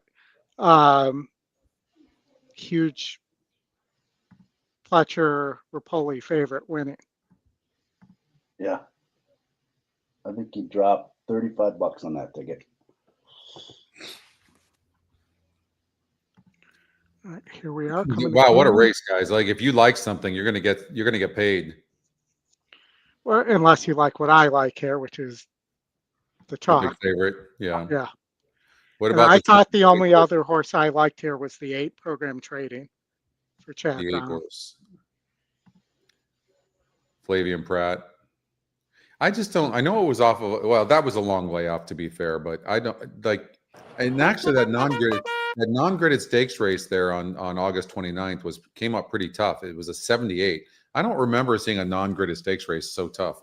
And then even when this horse does win, it barely gets up and wins. I don't know. I don't think I could take a chance on the Claridge Stables trainee, but I'm looking for a price here. Why not 2-1 on Epic Ride? I don't know. Like, I mean, it's never won a grade 1. Horses have reached the starting gate for It's interesting that it's the EquinEdge top pick and 2-1 on grade 1. It's got the lowest morning line in the field by far. Man, I hope we're right. It's not my type of horse personally, but we'll see.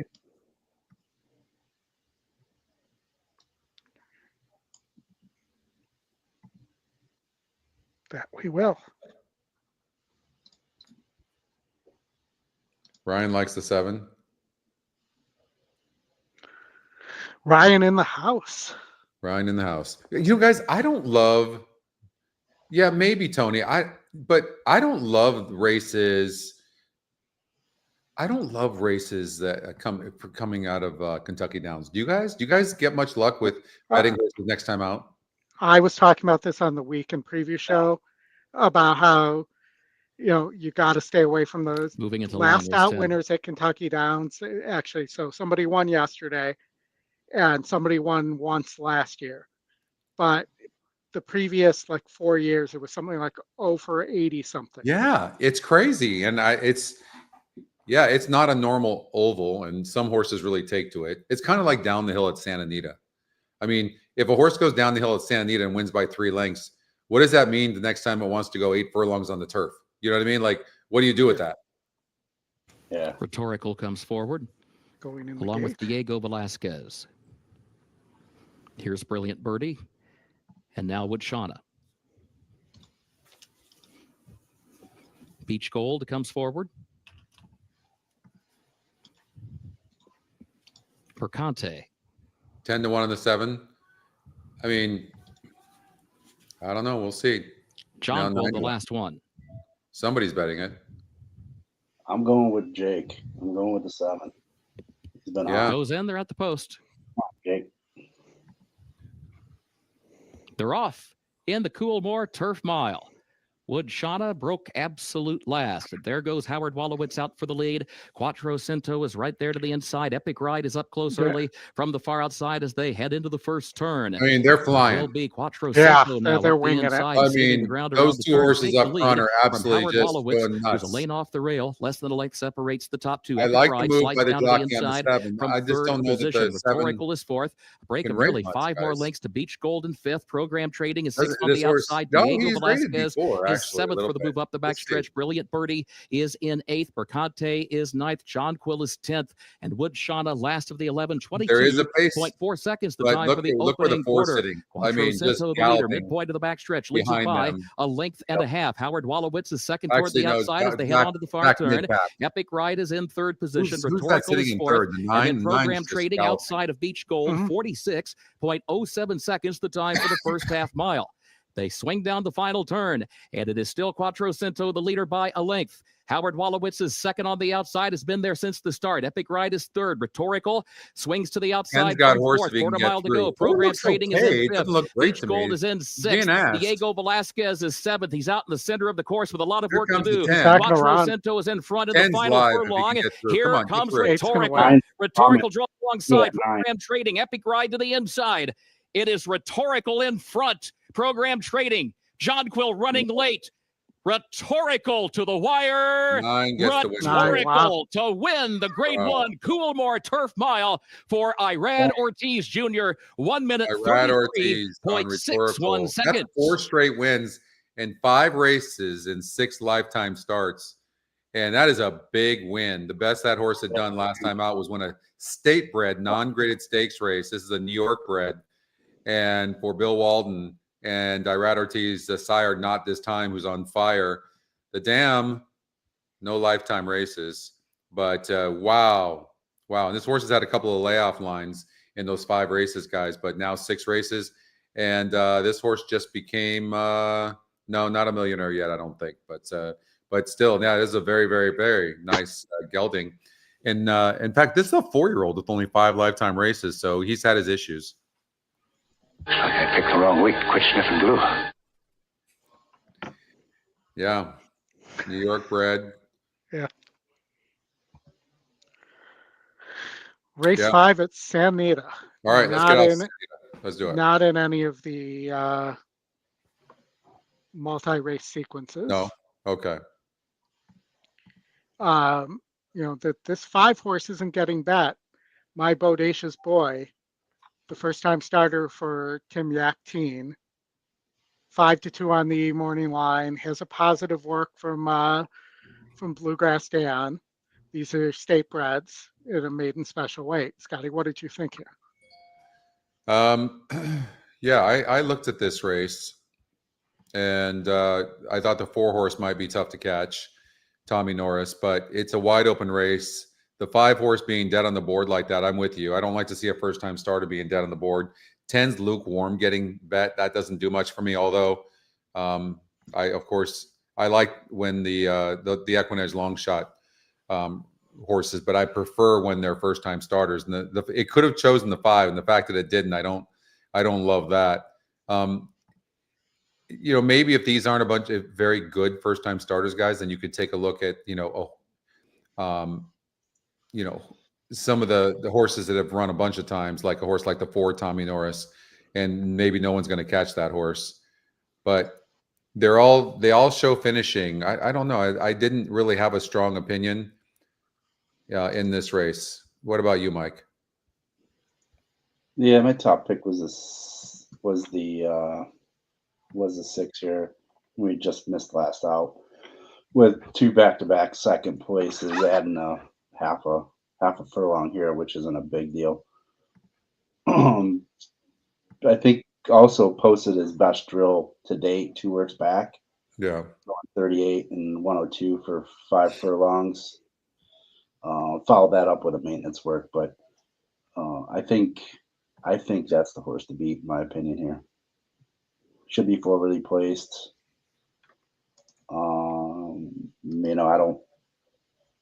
I don't see the 4 getting away with it, in my opinion.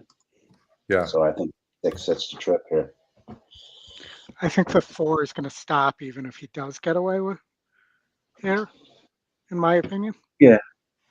Yeah, I mean, the race sim shows that a bit, Oldie, and every race it's been in, it stopped. So, one can conclude. I didn't look back to check any of the races and watch it to see if there was anyone pressing him or not. But based off of the data we have in front of us, it looks like he will stop. Yeah, and looking at this, maybe we're overlooking this one horse, Cruise Home. The first time starter for Peterson. He wins at 22% of the time. We have two good works, but then there's a note outclassed by work made on here. So I never liked those. I know they can, that's the thing where sometimes a maiden might be working out against a stakes horse or something like that. So that can happen. I don't like the rail as well. Guys, it's really interesting. The 6 horse though, since that last race, Dan's got here 3 positive workouts for this horse. And right. And so, like maybe there's something here. Maybe this is just the horse to beat, period. Yeah. And I think the work previous to the last is the one that was more impressive.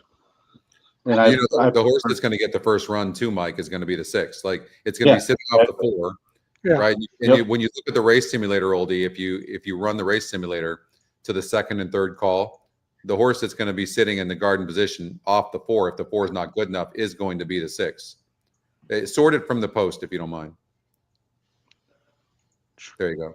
See, look, the horse is sitting in 2nd in the first call, 2nd call as well, I believe, right? Yeah. Stretch. Yeah. See, and then the stretch, and then so right there is where the 6 is getting first run, and then there's going to be a wall of them finishing, no doubt about it. The EquinEdge long shot, the 10 horse is getting bet late, but I think the 4, since it's the lone speed, I imagine the jockey's not going to be sending hard, going to try to sit as much as possible, and then so that the 6 doesn't have to get used up too much in the beginning. Yeah, exactly. And Armando's been pretty good on the main course so far. He's 3 for 10, so he's riding well. The other thing too is when you're looking at like 5.5 turf races, 5 furlong turf races, you're going fast from the very beginning. You never get a chance to get a breather. I like the stretch out here to 6 furlongs actually, and because the 6 gets a chance to breathe a little bit instead of being all out from the very beginning. Yeah, I mean, I'm going to go with the 5 here. I kind of think the 5 and the 9. And I'm going to go 5-9 exacta here. And let me tell you why. I think the 5 is going to be closing. I think the 9 as a second-time starter could show more speed. Inside weekend, first time out. But has been working very strongly. Comes in here. I think this horse might have some speed. And, one of the things that's interesting to me here is the jockey trainer combination for Peterson. So that he's 22% with Pierre. Am I saying that right? Yeah. With Tiago. I'll just say Tiago. And I think that this horse could improve off of that. The GSR is pretty good. It was respected on the morning line. It's not getting bet right now, but it might take money late. And should be sitting outside of the 4 and the 6 if they're not good enough. And my concern on the 6 is I think the 6 has done its best running on the lead. Let's see here. In range, crowded. Hey, it's a hard read. It could very well be that kind of horse. A lot of times you can kind of get a read by looking at them on the track. I think it's too soon to know whether this horse needs the lead or not. But I could see why you'd say that. They added blinkers a couple of races back. And but yeah, this is a tough race. I will say this: I think the 6 is the horse to beat. That being said, at 7-5, there's no chance in heck I would be playing this horse. Yeah, No. that's a negative. Yeah. Yeah. I'd There's just too rather many. The risk reward just isn't there, and I because agree you have with so many unknowns. The one's an Yeah. unknown. The Tommy Norris could go gate to wire. Not likely, but it could. That's an unknown. The EquinEdge long shots at 3-1 getting bet, and it's broken bad in its first 2 races. And Brian Corner thought so much of this 2-year-old colt that he put the horse in the grade 3 Del Mar juvenile turf. And now the horse goes on dirt. And, you know, is he, well, and he's facing state breds. In fact, he faced state breds in his first start on the turf and got second in his first start. So if you throw out the last race at 33-1 against a 66 SOR group, think about this for a second, actually. The more I look at this 10, it faced a 66 group in its second start after getting second. So Brian must have been really high with this horse. Goes and then was only 5% to win. Faced much tougher than what it faced in its first start from the rail, by the way, and then broke 10th of 13 horses and still got 6th place in that race, and now drops into a maiden race here. I think if this was on the turf, it'd be like a guarantee, but this horse doesn't have a lot of speed here in this race, and at the second call, the system's projecting the 10 is going to be 5 lengths back. So yeah, that's a tough one. And Scotty, this horse's trouble line reads like a quarter horse race. It does. Yeah, so I just think unless this horse can get out of the gate, and you know, I'm also, you know, I have concerns about the GSR drop too. I think this horse doesn't want to sprint if it was on the dirt. What do you make of the 5 horse not getting bet? It is the EquinEdge second pick. The race simulator likes it. Well, Scotty, I could make a Hatta brooch or a pterodactyl out of that, but I don't really, you know, I don't put that much into it here just because, you know, I think this race is pretty wide open. The morning line says, you know, there was value in this horse to begin with. Yeah. And I think you might see this horse get played late. Yeah, guys, I just looked at this stat real quick. So this sire, I know it's only got 9. I mean, its first races for its offspring is 3 for 9. So it's probably a recent sire, right? Yeah, 2000. Well, no, 2014. It became a sire in 2019. It didn't really do anything. Too many racing offspring, though. But yeah, the dam earned all of her money pretty much on the synthetic. So I don't know. I don't know why the win percentage algorithm likes it so much. The workouts. And gentlemen, the other thing I would say about the 5 is the will pay say that it's the marginal third choice in the doubles and second choice in the pick 3s, which means it should take money here. Yeah, it'll probably take. I mean, they're going to shut it down in 2 minutes. But the other stat too, I just caught on the dam. Kerry Rose has recorded 29% winners plus 140 ROI with firsters too. So the dam side's producing as well. Yeah, it's second choice in the pick 4 and pick 5 too. Yeah. I mean, my top pick was definitely the 6, but you know, the 5 was my third choice basically because of those stats. I didn't throw any comments out there, but to me, that's probably the better value. Let's get out to the race, Oldy. Yeah.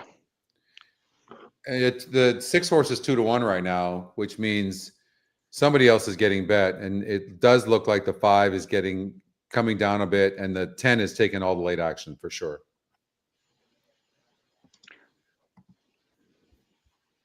All right. I might.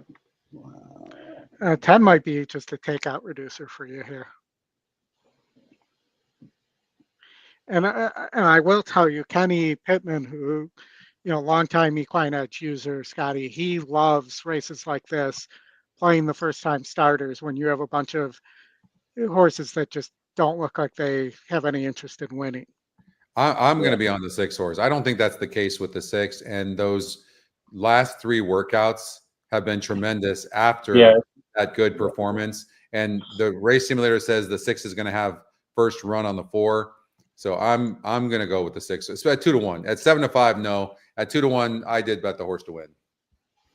I'm gonna look at it exactly here. 6-5 is 16-1 right now. I think I'm gonna play an exact. I might do 6 over to 4-5. That's exactly what I'm gonna do. All right. We're about to go into the shoot here. Hopefully the sound comes on in a minute here. This is at the gate. It There is we go. post time for the 5th. It's the start of the $2 pick 6.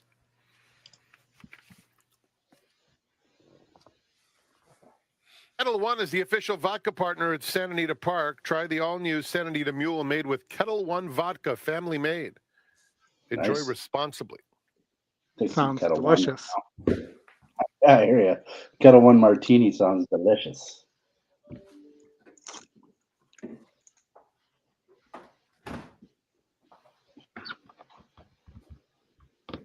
I'm gonna take a bio break real quick before they. Moving into line for the 5th.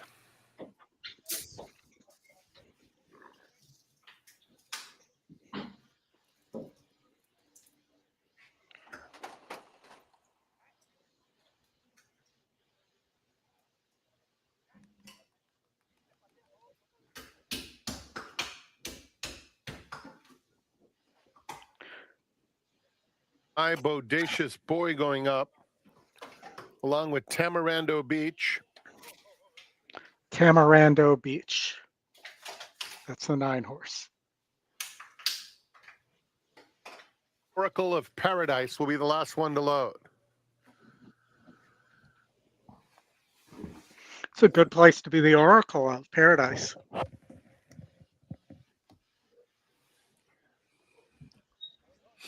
Working on My Bodacious Boy at the gate.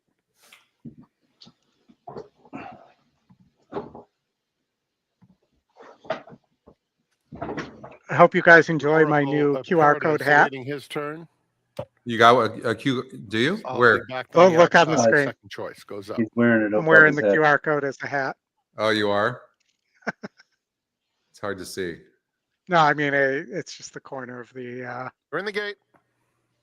Oh, gotcha. Come on, And 6. they're off. A slight stumble for Forever Ben, but does have speed and 4 takes didn't the get the lead. The Oracle 7 of actually Paradise is on the getting the extreme lead. outside. Now the Here's 6 is going to Southern go, Melody and 4 moving up didn't between go. horses to vie for the I lead. don't And hate Tommy that. Norris is close up at the rail. Those 4 separated by less than 2 lengths. A gap of 10's 4. very, very The close to Tiger the pace, Whitworth guys. inside I did not expect Tamarindo that. Beach. That 5 pair to is 2 far off on clear the of My 10. Bodacious Boy and Cruise Home Trails. Past the half-mile pole, From and my vantage Southern point, this Melody is is the between the leader, a 6 and half a the 10. length. The 10's just Forever cruising. Ben presses. Oracle of Paradise 3 deep on the move now, taking second. At the rail comes Tommy Norris in 4, 2 lengths off the lead and a tad tight. Another couple of lengths back to Tiger Whitworth, who's followed by Tamarindo Beach. Then a big gap. Cruise Home inches My up 9's outside looking My strong right now. Bodacious Boy. A quarter of a mile If you to can go, and continue the run. Oracle of Paradise on the outside puts a bold test to Southern Melody. In the meantime, there's room for Tommy Norris, who comes through smartly now to join the party with 1 furlong to Come go. on, Southern Melody, Come on, Tommy 6, Norris, pull Southern away. Melody digging in, trying to fend off this Come nice on, bid pull for away, Tommy 6. Norris along the inside. Out in the Pull away, southern track, 6. Cruise Home, who was so far back, is flying late. It will be I'll take Southern that Melody to exact. get Thank you there. very much. Tommy Norris second, Cruise Home finished with a flourish, and then Oracle of Paradise. I'll take that exact. Oracle of Paradise. All right, we're going right to Gulfstream for the last there. All right, let's do it. Leg 3 of the. Who do we have? We have, I believe it's 1, 7, 9, 10.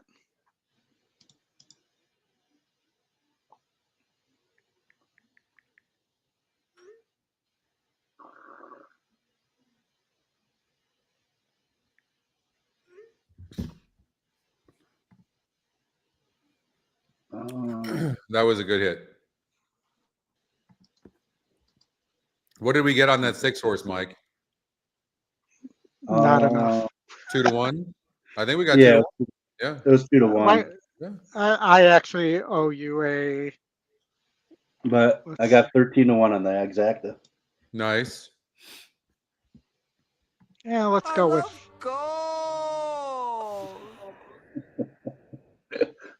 Another good movie. All right. I'm sorry. Who do we have in here? I missed that. 1, 7, 9, 10. 10. Okay. 1, 7, 9, 10.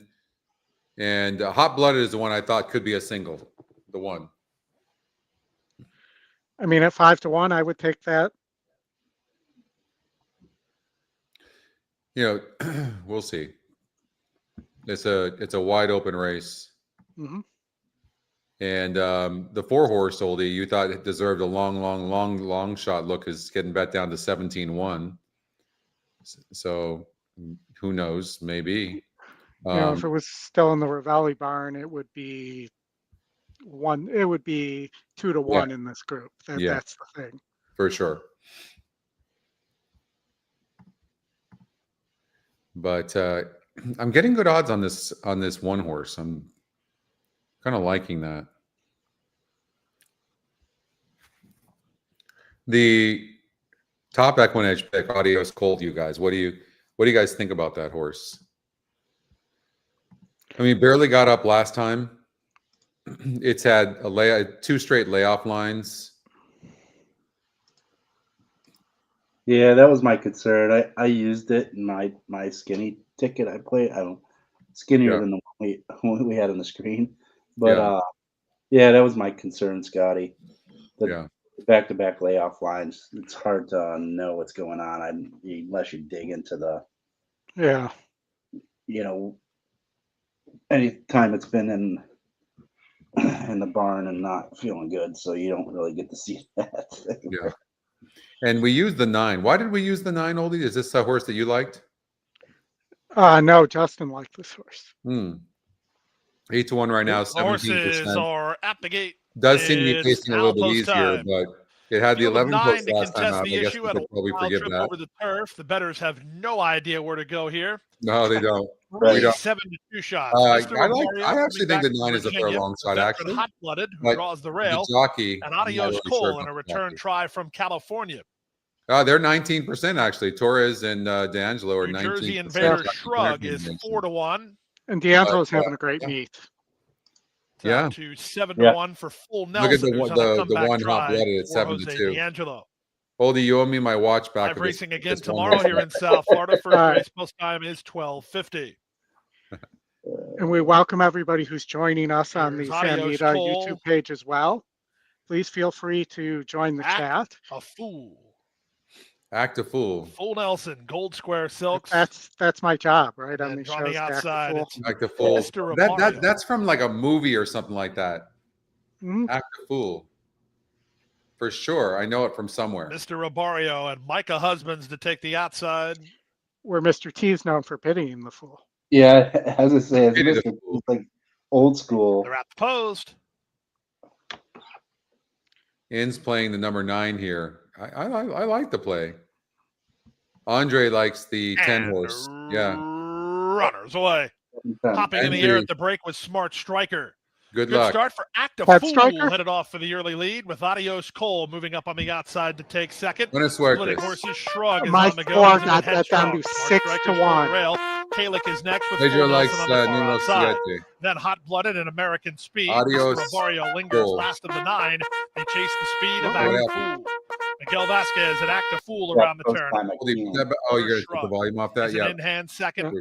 So did you see that that 4 was that my 4 got that down to 6 to 1? Yeah, look at that. Kalik between horses. Full Nelson is out wide. Hot Blood is at the rail. American Speed is in the middle, and the trailer is Mr. Robario. There is 0 pace on here.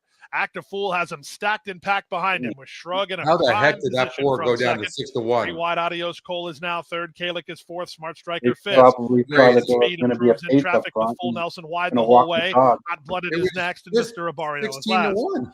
Around the far turn, That's they went nuts. 48 and 4 for the opening half mile. The leader is Watch him Active walk Fool, the 3 dog. parts Look of at a him. length. Let go for a run. 1, 7, Adios 9, Cole 10. strides Where's the into 1? second. Where's Shrug my is 1? coming up Come on. empty off a good trip. Here comes the Kalik 7. is at the rail. Full Nelson's on the far outside. Then American Speed and Smart This Striker. fool They is race not for home. stopping, is it? Active Fool left alone a long time. Off cover. Kalik Now he's charging to stopping. challenge Adios Cole down the center. At the rail, Smart Striker. Final 16th of a Come on, mile. They're Adios swarming Cole. in. Kalik is taking a narrow lead. Active Fool right Sorry, back at guys, him. we're out. Kalik under Jose Ferrer handling. Kalik's a winner. Kalik by almost a length. Second, Active Fool. God, Third, Adios That Cole. race was so In damn the tough. Saturday Yeah, it was. finale. Look at that, 134 30 to and 1 3 on the morning for the line, mile on guys. third. Show this, Oldie, would you? Show it's 6 to 1 on the EE morning line. Gosh darn it. Yeah. went off But it the- looked like that damn kind of race. Show that Yep. that past Yeah. performance or that race view, Oldie. Like, Bringing it up now. Go. look at that. I don't know, man. 6 to 1 on the EE morning line from a 30 to 1 odds makers morning line. Former Chad Brown under, that this trainer had never won a race. Yeah. I don't think we would have got there. We could have. I cannot believe how that 4 got bet. Gosh darn it. Guys, all right. Well, all turf pick 3, here we come. Late, late pick 3, here we come. Well, what do we have over at Keeneland, guys? We have race number 11 coming up. It's a maiden race, a bunch of first-time starters. This is we excel at this. So, oh, you want some good news? Yes. Okay. Yeah. In maiden races, one of the KPIs that we're running with the new GSR is right now one of the top 2 GSRs in maiden races wins 44% of the time. No kidding. Yeah, but on the new GSR, ready for this? 68% of the time. Holy crap. Yeah. Yeah. It's been a long time coming. We've been working on the GSR for over a year. Do you know that? Yeah. Yeah. You're talking about it. We were sitting at NHC talking about the GSR, Scotty. Yeah. Yeah. Yes. Aye. So the 6 wins the race sim. Let's see who we got here. Lucky guess, Rob.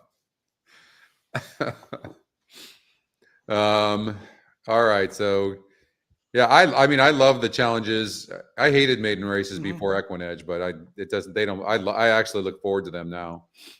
I gotta make a wager in my contest here on this race. Guys, the 5 horse, I know it doesn't have a good win percentage, but the 5 horse is super interesting. It's 9 to 2 on the EE morning line. Maybe it's one that we can take a chance on. I mean, the trainer thought enough of it to ship it in from Horseshoe. And it's 0.76 lengths back at the finish. I'm just saying for a price at 9 to 1, if you're looking for a price horse, that might be your price horse. The 2 horse is 29% and EquinEdge's second pick. Look at the 7 horse, guys. 40th. Yeah. We'd be remiss if we didn't bring that horse up. This horse is the top EquinEdge pick. I know that the morning line is definitely throwing me off. Connections aren't really known for first-time starters, really. 14% Sherry DeVoe and Irad's aboard. Heartily for Wesley Ward. I don't personally like Wesley Ward horses on the dirt. Personally, I don't know. Yeah. I just don't, I just am not a fan of that. And then the EquinEdge long shot is 7 to 2 EE morning line, and it broke from the rail last time out, and now it's on the dirt. It does drop a little bit, and it looks like it probably wants turf, but I mean, twirling candy probably, but yeah, I think it's really interesting. The 5 horse is super interesting, and then the EquinEdge top pick, the 7. Yeah, I mean, Yeah. has had huge work at Ellis. 47-2. Yeah. I'm kind of liking that 7. Right. Look at that bullet work at Ellis Park last time out. 1 of 74, 10 of 40 from the gate before that. Like, this horse is training tremendous, the 7.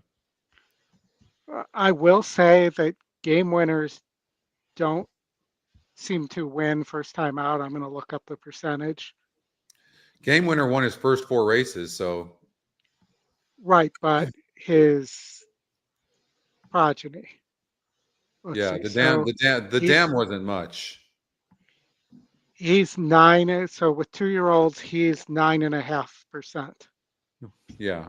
The 2. 6.6% first time out. Yeah. So I'd be more apt to be on a gun runner like the 5. Yeah, I'm with you.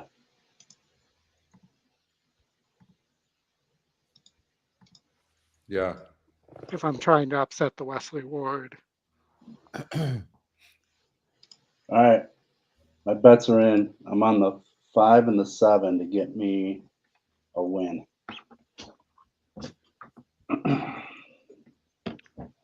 2 separate win bets. Keeping it simple.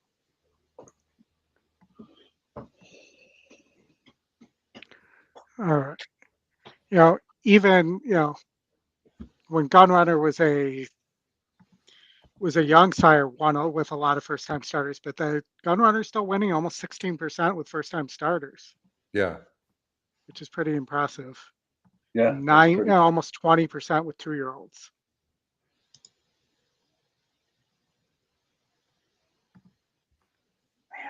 Afraid of. Oh, that 6 is scaring me though. Maybe I should. Dang, I wish I had more bankroll. Yeah, I mean, that's what's making me nervous as well. Like, the 2 horse Hardly is getting bet for a reason, and this horse has a couple of bullet drills. And look who's aboard. Johnny Velasquez. He's won 4 races already. Yeah. Oh, you know what? I think Tony said earlier that this was He his did. best of the day. Yeah. Yeah. Maybe there's just no sound. Moves into line. I don't know why it was Magic the best comes bet of the day, forward. but he did say that. Along with Telecaster. EquinEdge is a long shot. I still think the 5 is going to run a nice race. I'm not going to bet this race because I don't know which horse to zero in on, so I'm just going to watch it, but it should be entertaining. Balance moves in. I switched my bet. I hope the 5 doesn't win now. I went with the 6 and the 8. Here is Circle Me. Oh, yeah, you really changed up, didn't you? Yeah, it was 5-8, and I went 6. The 6 scares me more than the 5. So, gosh, I hope I didn't make a mistake. Steel Golden. Golden Steel.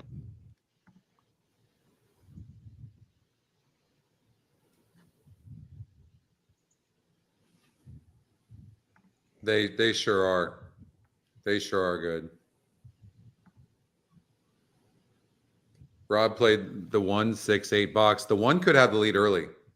That's not. I could see that.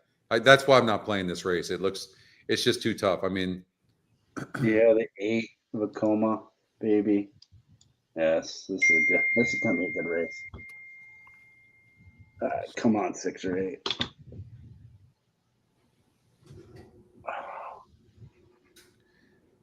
so on the Spanish show, they've got 70,000 views so Golden into far. line. Right? St. Robert's Road. last one. 70,000 views.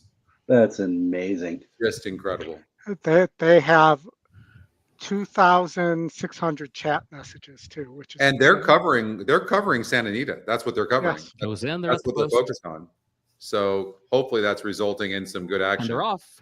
One broke slow. Telecaster comes out for Two the early goes. So lead. we Boone's kind of Burrow is figured that there. maybe Hardily Johnny would puts in send down out toward there. the That's who's inside. gone, guys. Hardily now Bye. moves up and has the lead. Telecaster goes second on the outside. Helmet of Will moves up third. Although he's strangling the Boone's Burrow's 9. racing in What's the story fourth. with the Storm 9? Forged is fifth, just over 5 55 lengths. 10 to to 1. 1. If this Surfer 9 Me wins, is 10 to sixth. 1 Neil on the EE Golden morning line, is 50 in to 1 seventh at as the they Dead head last. on to the far turn. And 7th then dead last. Flash Wow. Magic is down What toward happened the to that? outside, has lost some ground onto the turn, and runs about 10 lengths off the lead. I Liberty can barely Valley see this. moves He's by barely on on the the outside screen. of that one. Further back, St. Robert's Row next to That's last the 5 40 and 6. is absolute last. 22.21 seconds was the time for the opening quarter. Hardily is the leader by a length and a half. Telecaster gives chase Nobody's coming. in second by a length. Helmet of Will third, trying to scoot up the inside with a quarter mile to go, but has to catch Hardily. And now Helmet of Will switches off the rail, comes up to the Oh, outside to bumping. challenge. Come on, Steel stay Wow. Golden One is There's running Johnny six. late. V. Don't do Boone's that. Burrow, Guys, Johnny V Circle is on Me, fire. Steel I'd love to see Golden it. coming down the center of the track. 5 7 wins for lengths Johnny behind the V. lead, though, of Here Hardily. comes the And 5. Hardily in front by a 6-length margin on, at the 5. Get up for a 16th hole. second. It is Hardily for John Velasquez, his 5th win on this card. Late run from Liberty Valance to challenge at the wire for second, but no catching. That's the 6th Hardily horse. in the I nightcap. couldn't tell who got second. I couldn't I tell thought it was either. a 5. I think it was the 11, actually. Liberty No, Valance. it was someone other than the 5 got beat for Yeah, second. 5 got beat. I think it was Liberty Valance is what I heard them say.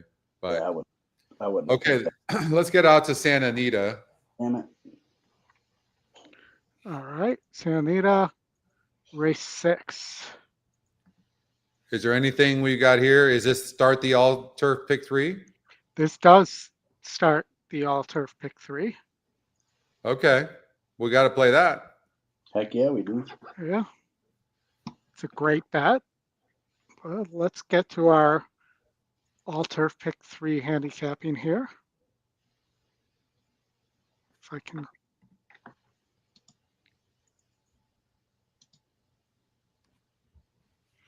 All right, we start with a maiden special weight. It could never be easy, right? Guys, I'll be right back. Okay. It's a $3 base.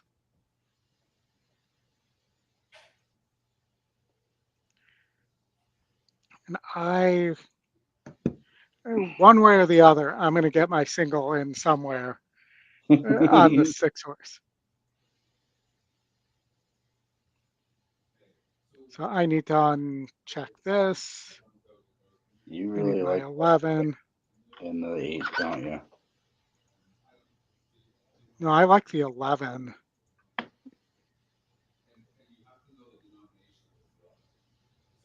So here, this should be $80 or so.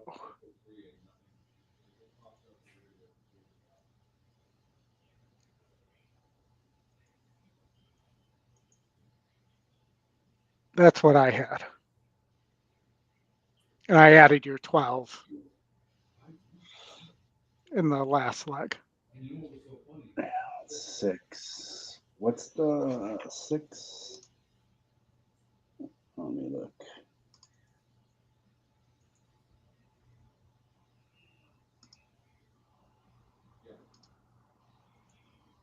Okay, yeah.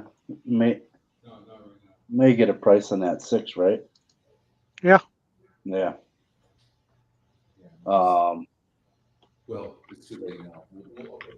I didn't have that 6 at all, Oldy. So it doesn't mean. I mean, looking at it now, like I can see why you have, and you explained why you like that 6.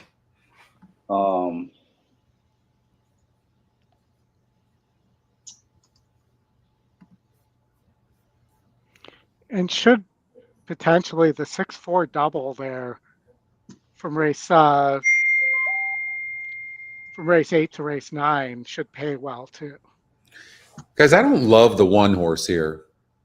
The GSR drops big time. That's what I had in my notes, but I mean that's a big drop, and the GSR has always been accurate on the turf races, at least a lot of the times. Yeah, and that is just such a big drop. It's just, and Bafford's not great on the turf. I mean, he's okay. No, he's okay. You know what I mean? Like, yeah. I'm with you, Scotty. He's fine, but I was looking elsewhere. Like this. What about the 6 horse? Like the 6 horse broke 13th. Go like. And went in the Del Mar Juvenile Turf last time out and ran huge. Barrios is aboard for Hargy. 5 horse Honey Choice, certainly for Phil D'Amato and Rispoli. What if we just use those two? I'll put mine up there again, and then I'll start working on your ticket. So that was mine. Okay. So I'm going to single that 6 somewhere, Scotty. I know you are. Okay. So I would be weird, Oldie. If you want to, here's what I'm gonna say. If you're gonna single that 6 in the 8th, I'm singling my 2 in the 8th. All right. How's that? So I just like the 5 and 6 in here personally. Whose price? I think you have to use the 7, the long shot with that big of a win percentage. Yeah, just do me a win just do me a pick ticket. All right.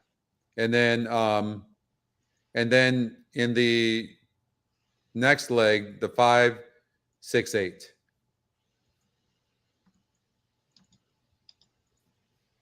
All right. What about the last leg? That one is a little bit different.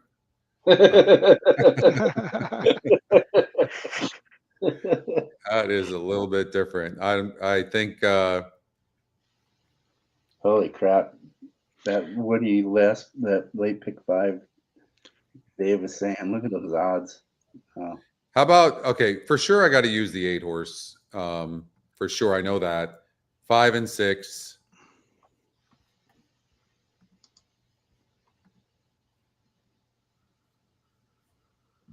All right, Oldie, I'm going to put your 6 in there. And 2 and 12.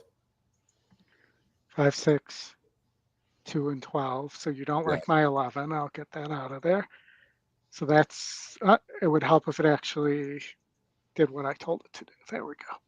Or I should say, it would help if I actually did what I thought I was doing. Would help if I picked the turf picked 3 and if we can get the 11 in there, I'd like to add it. But if 90, just add the 11, Oldie. That's the ticket. That's the ticket that I am playing. Okay. Okay, that is the ticket I'm going to play. 2, 5, 6. I'll debate whether I'm going to put that 11 in or not in the last. And Oldie, screw it. I'm going to put your 6 in. It's not even in any of my picks. How do we find the all turf pick 3? Anyways, let's see here. Where do you find that in the? Of course, I play with Express Bet. It's probably starts with Santa Anita turf pick 3, maybe. Yeah, mine says Santa Anita turf pick 3. Yeah, there it is. Okay, I found it. Okay, so 5, 6, 5, 6, 8 with 2, 5, 6, 8, 11, 12. $108 for a $3 wager. Oh yeah, with the late pick 5 starts here too. And Tony was asking for that. We can add the pick 5. That actually wouldn't mind doing that as well because I'm just going to play those same in the first 3. As soon as this turns over here, let's see if we can start a new wager. Let's just make it. No, it's not letting me. There we go. All right, so 120, is that where we're going with? Not 1,210, but 120. So we know Scotty likes the 5, 6. Me too. First leg, right? First leg. Yep, 5, 6. Yep.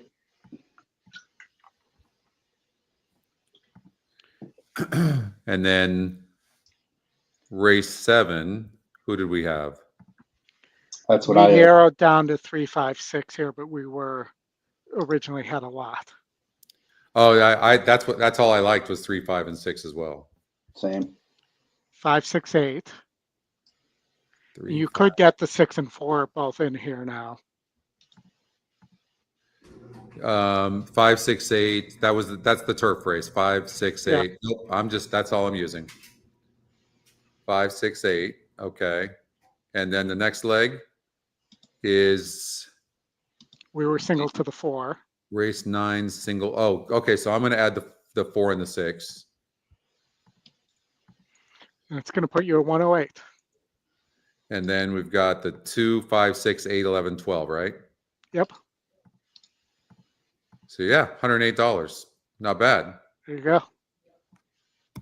Nice. I like it. Okay. I like that. That's actually a nice ticket. That's not a lot of money for actually a pretty good ticket. Like Yeah, there's a good chance that thing hits. You got it, Tony. Woodbine, late pick 5, 20 cents is only covered by 4 horses. Wow. And they pay 15, 18, 22, and 30K. Insane. And the bomb that hit in, so there's no notes on it, but if you watch the weekend preview show, Yeah. I gave the bomb out that hit in race 9, I want to say it was. Hold on. Yeah. Let's see if we can look here. Felipe So Hernandez, by the way, I just wanted to say hello. Hello, Felipe. Okay, go ahead. I'm sorry. So this 7 horse. You gave this and out? I gave this out on the weekend preview show as my second pick here behind Nation's Pride. Woodbine 9. I love playing Woodbine. Me They too. put on such great races. They really do. You know what I love? That's a good call. And this is what I've been looking for. I'm going to tell you, this is exactly what I've been looking for when I'm playing in tournaments. I'm looking for a low EE morning line. I don't even care about the win percentage. I just have to dislike the horse that's getting, a horse or two that's the big win percentages. And then I want to see it close at the finish at the race simulator. When you look at the 7 horse on the race simulator, Oldie, if you run that real quickly, go to the finish. Not only is this horse 6-1 from an odds maker's 12-1 morning line, look at where this horse is on the race simulator on the finish. Exactly. Yeah. Like that's what you're looking for. And if you look, was running, seems to be, and this was my argument, was more of like a 10, 12 furlong horse, and they were running it too long. Yeah. Yeah. Yeah. I don't know why the one had such a big win percentage. I really don't know. I'm kind of surprised. It was 70% the time before that, and thank God it won. But, but I feel so much pressure when we have high win percentages on horses. There was one the other day that was like 84% to win, and it won by a nose or something like. It was crazy. All right, let's get to the race. Santa Anita, race 6. Good luck, everybody. Oldie, remind me who we have. You have 5, 6. They're in the I gate. was 1, 5, 6, 7 here. All right. And Oh, they're 6 off. symbol. Slight bobble for Conducted. Nothing too serious, however, as Conducted Actually, is now to vying me, for it the looked lead pretty serious. on the outside of Honey's Choice, who broke on top. But it will be Conducted. That really hurts. Coming that little That actually hurts. Falcon Jet is in second. I know it doesn't Then seem comes like much in the 6th Classico on in the the lead, but that was a outside. pretty Honey's good Choice stumble. between horses, and Here's Some More is just outside of In them. my mind right As now, they move into I'm the counting first on the turn. 5 Why not horse. another one? And Biggie are next. They're followed by People Are Talking, who races a length in front of Keeland. It's a gap of a half dozen to the next two. Azario and Whole Shebang at the back of the field, some 15 lengths off the leader, Conducted. And so the favorite sets the pace, leads it by a length as they run down the backstretch. Classico is in second. Then Falcon Jet. Here's Some More races in 4th. Behind them, it's Honey's Choice in the 5th spot. I hate with where a the half 5's mile at left right to now travel. because 4 it's pretty lengths much off in the lead. between Down at the horses, rail, the why 1 not and the another 10. one with And the Biggie, horses don't Biggie, really 2 respond behind to him them. well, most Then of them, Keegan, in that People Are kind of Talking predicament. still right together. 3 in front of Whole Shebang and Azario. Round the far turn, Hector Barrios and Conducted starting to shake loose. And Conducted makes a dash for home now with a 4-length lead. Falcon Jet moves into second. On the outside, Here's Some More is in third. Turning for home, and Conducted Come on, still 6. well Come on, done. 6. Falcon Jet, why There we not go. another one There on the we go. inside? That 5 group did is not have a followed good extreme trip. Get outside second, by 5. Come Biggie, on, get Biggie, second. Biggie, Get up for second. blowout. for Conducted, and a Get up for a big day second. for Hector There we go. Berrios. Yeah, There's no, baby. there's no Smashing need the to use any competition. more horses. Come on now. Honey's Choice Come on now. got into second. That's how we do Three-way it. battle for Yeah, third among baby. Falcon Jet, why not Yeah, another one? And Biggie. That's how we do it. All right. Gosh, I like it when that happens. Oh yeah, that's beautiful. Like it. I No, like no wasted money here. that one, Oldie. I like it. 6 I and like 5. Like it. All right, we'll add in a couple friends here. We're adding friends. We're adding some friends here just to have some other tracks available. We like friends. All right. We have Gulfstream Park. Nope, Gulfstream's done. That's it. That was the rate, the finish, huh? Yes. Oh, that 5-4, 6 to 1. I'll tell you what, the sneaker, you guys want to find long shots? I'm not saying you just play them blindly. I mean, look to see where they're at in the race simulator, whatever, but look for the EE morning line, because the EE morning line's job is to predict what a horse is going to go off at. So if it thinks the horse is going to go off at 6 to 1, when the odds maker is making it 12 to 1, 20 to 1, now that's what you have to look for. Now you start looking around going, okay. Look at the screen, Scotty. Yeah. Look at how the morning line predicted that. That's the horse Yeah. that won at Woodbine in race Yeah. 10. Wow. Like, Yeah, you want to know that's where, amazing. Stuart, that's amazing. And Our look at old the win, friend look Stuart at the Gibbons win back. percentage. Look at the win percentage in that race too. Yeah, Stewart's on fire. Look at the win percentage. Like the highest win percentage is only 21%. That's another thing. When you see that, you should be looking around. I wouldn't hate on the. Believe me, I wouldn't hate on the 6 horse by seeing that. Remember, the job is that the morning line is not predicting who it likes. Just remember that. That's key. Yeah. Of understanding a morning line. Its job is to predict what a horse will go off at. Remember that. All It's right, very so important to know.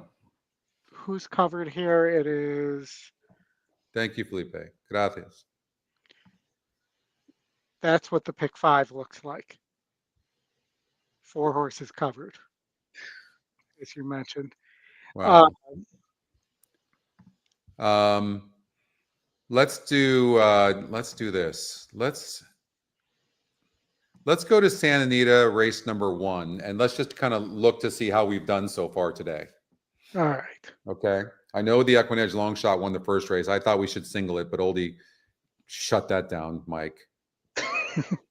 You still wouldn't have gotten You're- the 2 you're on horses that horse, like Scotty, 3. but So hey, what are you gonna do? I told Yeah. him. I said that's the single. Mike, you like the 9 too, remember? I did, yes. You That was did. my top You did. pick. You know what I but mean? I will tell you, I told you the 3 was a single, and the 3 won in race 2. That's top yeah, but anybody can pick a 2 to 5 shot. Like, you wanted to play against that horse. I didn't want to play against it. I wanted to use both the 2 and the 3. And then you thought the 1 Desert Gate was a single. I did. The 3 horse ran huge. You called that. That was a big run. I never could have bet the 2. I didn't see it. Yeah, I didn't either, and I'm crestfallen that the 3 wasn't able to hang on there. So Yeah. And then in race 4, the EquinEdge second pick, second top win. Like the win percentages have been really like close, guys, today. Like that makes it really difficult. But that's why we have other metrics besides just win percentages. And then top pick wins. It barely won, but it did win. The top pace came in second. It ran better than a lot of us thought it would run. It held on pretty good. And then so we got that one. And race number 6. The top pick Conducted just won over the EquinEdge second pick. The 1 horse ran pretty good, guys. But look at, that horse went off at 5 to 2. And look, because of the GSR, we were able to play against that horse. well, and again, this is another E morning line where look at how this predicted the off odds on the top 2 horses here. Yep. Yeah. Yeah. And then so. I mean, the system's doing really well. I'll also say in the data studies I do, the win percentage is amazing. The top win percentage wins, all in about 35.8% of the time. Yeah. Well, I guess that's not an about, that's a pretty exact amount, but which is pretty impressive for one horse. And it's not always the favorite either. Yeah.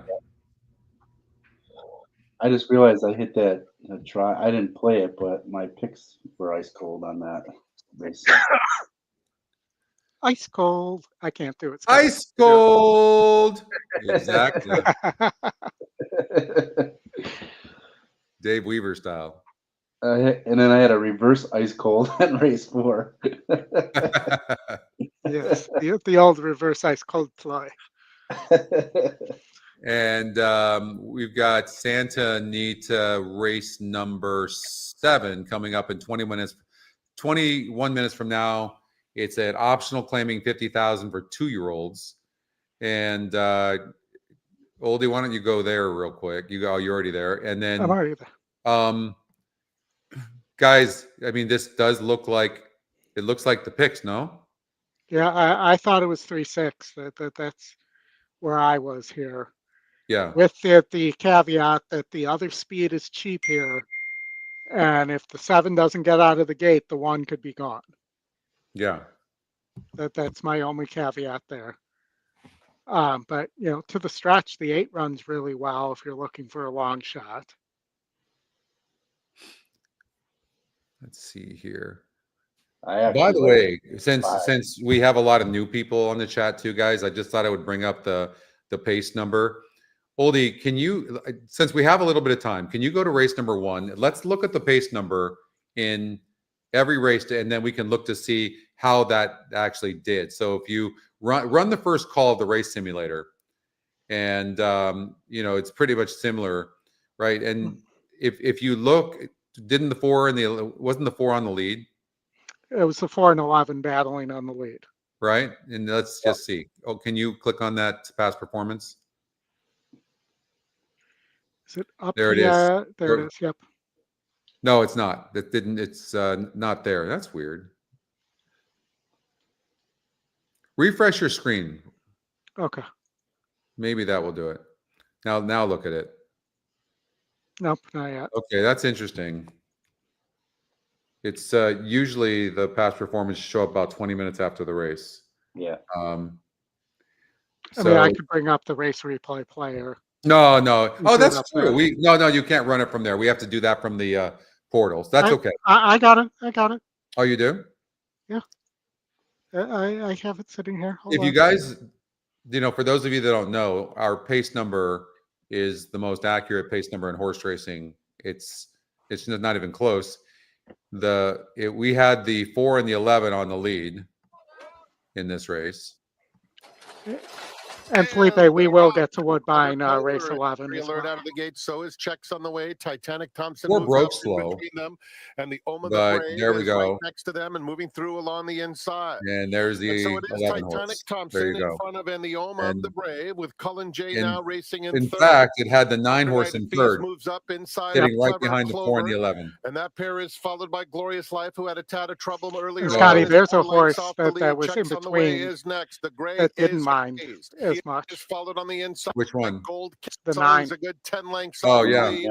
A 3-wide Otramas and Yeah. Midnight You mean Musket my between single? those two. Around the far turn, Titanic Thompson narrowly, and the Oma the Brave along the inside. Clever Clover is 3 deep in third. That group followed by Cullen J in the 4th spot. Clear sailing for Glorious Life in the green. Checks on the way has dropped back. There's 1 furlong And to go. the 9 you can Titanic see Thompson here. narrow lead. Cullen Just J needed moves to. up It's between kind of horses, this horse takes is a little second. one paced. From the back, Gold And once it Council is starts trying getting to its thread stride, through it starts traffic coming the on. outside. Yeah. It's That great. 11 went off Titanic at some Thompson, odds Cullen too. J. Cullen J trying to And get to there's a Titanic 7 on Thompson. the Here's outside the coming line. on. Cullen J got But the up. 3 ends up And a getting second, flying but Gold Council 7 at a for huge the number third. just missed. And Titanic Thompson in that battle the too. EquinEdge's long With shot great pays 1160. So also the new win percentage, guys, that we're creating, it's going to look at way more things than the current one does. So the current win percentage wins 36% of the time, and we think we can get that to 40%. It's going to look at pace. It's going to look at the expected trip. It's going to look at a horse's style. It's going to look at the competition. It's going to do much more than the current one does, and that's going to be coming here hopefully before the end of the year. I'm going to throw something else out there, Scotty, Yeah. that for you and Ryan to consider too, is maybe also look at it as a surface specific win percentage, because synthetic races especially are much different in terms of how they're run. So are turf races, as you know. And, well, we're gonna be able to do that, Oldie, because of the new GSR. Yeah. So it's going to use the new GSR that's actually winning at 31% of the time. So it's going to be able to have all that information on the horses for synthetic, for dirt, for turf, and for wet tracks. So that's going to make it even that much more accurate. So yes, exactly. All right. So Scotty, we got 5 minutes to Woodbine. We know they're going to go off on time. So let's just take a quick look, because I know there's people asking in the chat here. Okay, you got it. So you're going to run the race? Yep, you're already running it. All right. Yep. Yeah, I know David Harrison and I, through a few shows that we've done together and stuff, we do it kind of a similar way, Scotty, where we will sort it by pace and then run the race sim or go through the race sim calls. Yeah. See how that matches up with the pace numbers, because sometimes it's off a little bit from the race sim in the pace numbers, but man, when it matches up, you can take that to the bank. Yeah, it's just insane. And remember, the algorithms that you're using right now are 6 years old, and there's such new technology, and we have that technology now. It's taken us a while, and we're doing that with the GSR now. Then we're going to do, of course, the EquinEdge power rating, which is going to be a new metric for us, and then we're going to go to the win percentage algorithm. But yeah, it's exciting to think about. You like some of the information we're going to be giving out is like as good as CAWs are, but it's going to help people have a fair chance. For sure. Yeah. And yeah, it's exciting times. And what do you guys like? What do you guys like here? Anyways, I'm looking at obviously the race simulator, and I'm looking at the some of the horses. I'm looking at the 2, 3, 4, and 5. But the thing about Woodbine, well, this is turf. Never mind. This is inner turf. That's different. I was going to say the synthetic, you can't be that far back. I kind of think the 11 on the drop has a little bit of a look. Been close against similar. Yeah. At a price. I also think the race sim really makes me want to like the 5, 3, and 2. Yeah. Man.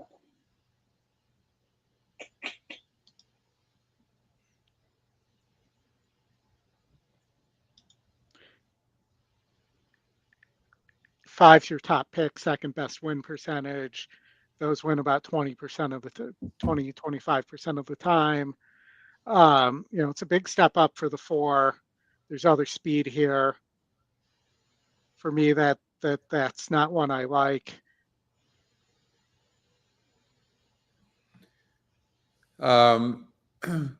What day do you guys break down the races as today? We do shows. We did 3 shows this week. Plus, of course, we have the shows in Spanish, but we do the weekend preview show, the road to the NHC, and then we do every Saturday, of course, the stretch run is what we do. If that answers your question, Ronnie. Yeah, and Ronnie, we do typically the weekend preview show will run Wednesday or Thursday live, and then we'll replay it until the stretch run, depending on when the road to the NHC is.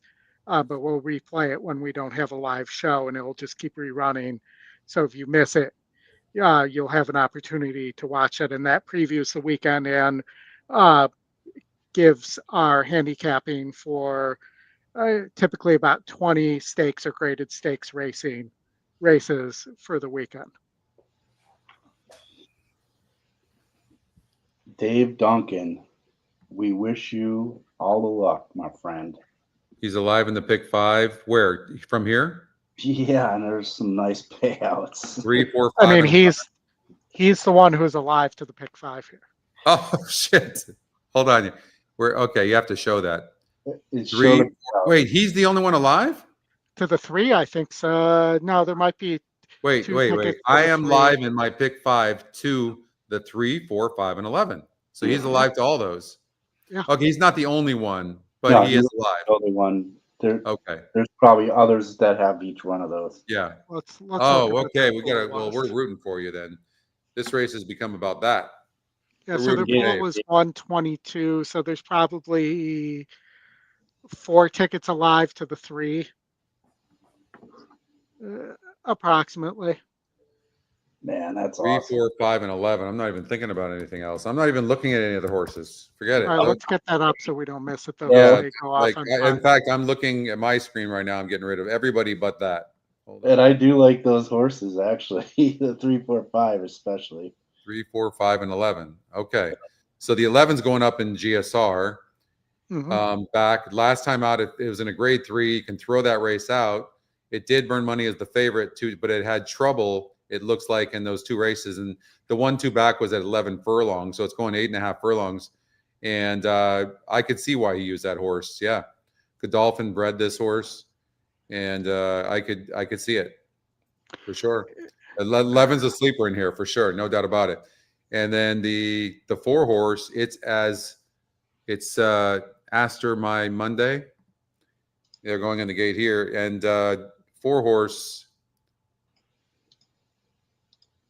was 42% last time out and lost. It's your 2-1 favorite, but I kind of like the 11 horse.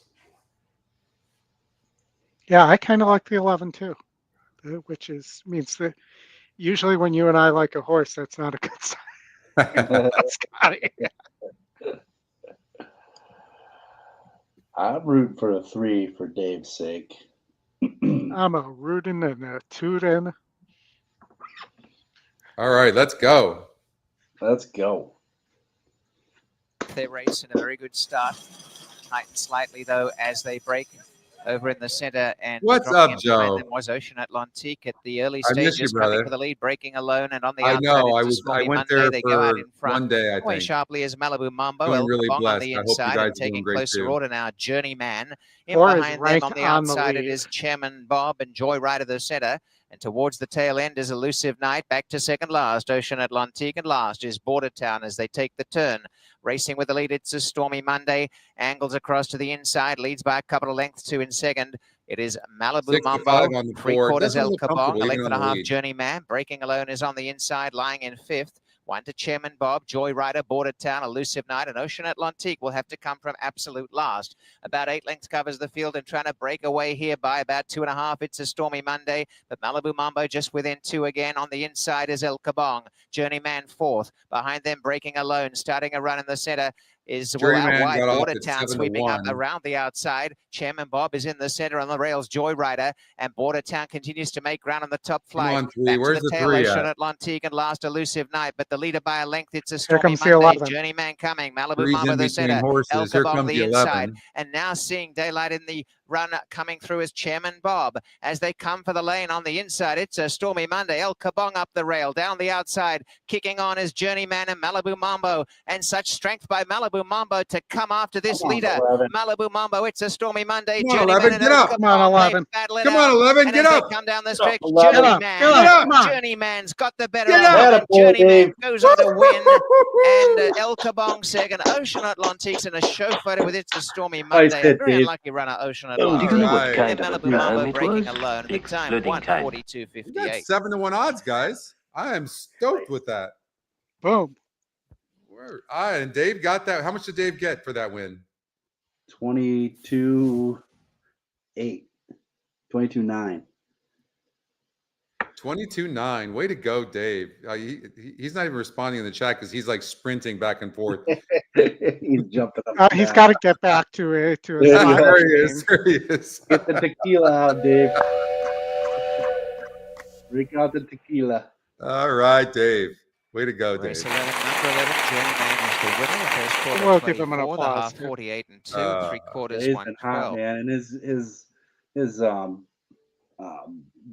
Belmont at Aqueduct grids have been on fire. Yeah, he's just insane. He's so good. Call 911.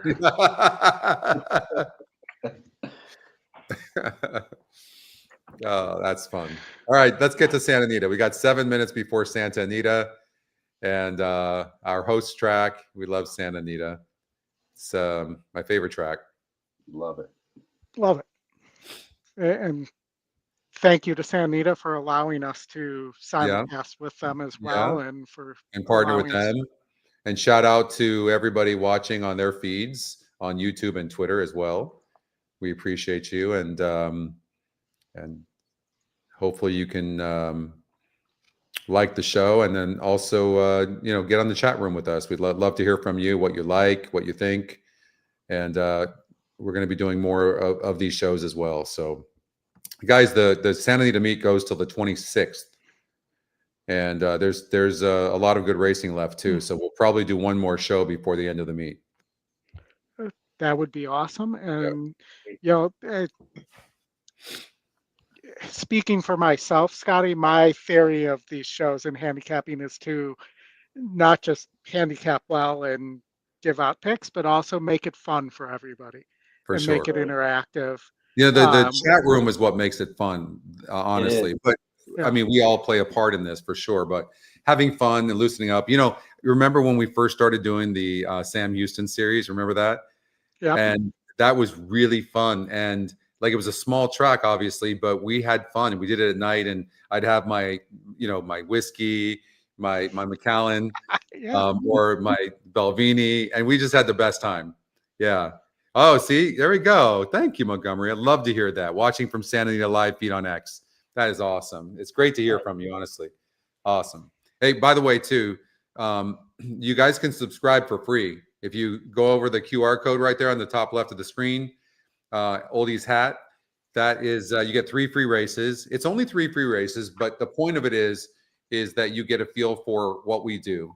And we don't give, these aren't tips. These are subjective tools, and so they help you. But you make the decisions, and that's the most important thing. Nobody wants to be given anything, right? Everybody wants to make their own decisions, and that's what's going to keep the game fun. But you can handicap so much faster. But yeah, good to hear from you, Montgomery. Good luck the rest of the way today too. And Jonathan Mendoza, hola, Jonathan. Hola. I don't know, Richard, if Misdirection ended up having kids. Wasn't Misdirection really great down the hill at Santa Anita, if I remember correctly? The good old days, remember, Gary? Yeah, we had fun doing that. We might be doing that. We're actually looking at another track, a night track. Can't say anything yet, but we're looking, and there's a possibility we could be doing another night show soon. Scotty wants to show off his night moves. Night moves. Don't get me singing. I have that. No, we're getting to that point in the show, Scotty. That's true. Because I'm not allowed to sing. That's been made clear by our audience that I'm not allowed to sing. So Luis Vera Guerrero. Guerrero. There we go. I got that. I'm learning, Luis. I'm doing my I'm doing my Spanish lessons on Duolingo, and I'm getting better, guys. I understand a lot, but I'm still a little shy to speak because I think I sound terrible. But I'm getting better. Didn't Jim Rome own a piece of Misdirection? I just remember him. I remember that as well. Oh, yeah. Yes. Lewis likes the 6 horse at Santa Anita. Clearly speaks good English. From Maracaibo. Where's Maracaibo? Anybody know? I'll look it up. Yeah, look it up. Look it up. How many views do they have on the Spanish show, Oldie? 72,000 last time I looked. 72,000 last time? That's just insane. Maracaibo is Venezuela. Venezuela. Oh. Yep. Nice. All right. And we would love as well if you hit the like and subscribe if you're watching on our channel or on the Santa Anita channel for that matter. Like and subscribe to their feed, and we'll hopefully keep providing you content like this through their YouTube as well. And We've got a couple more minutes till they go in the gate. We could talk a late pick 4 here.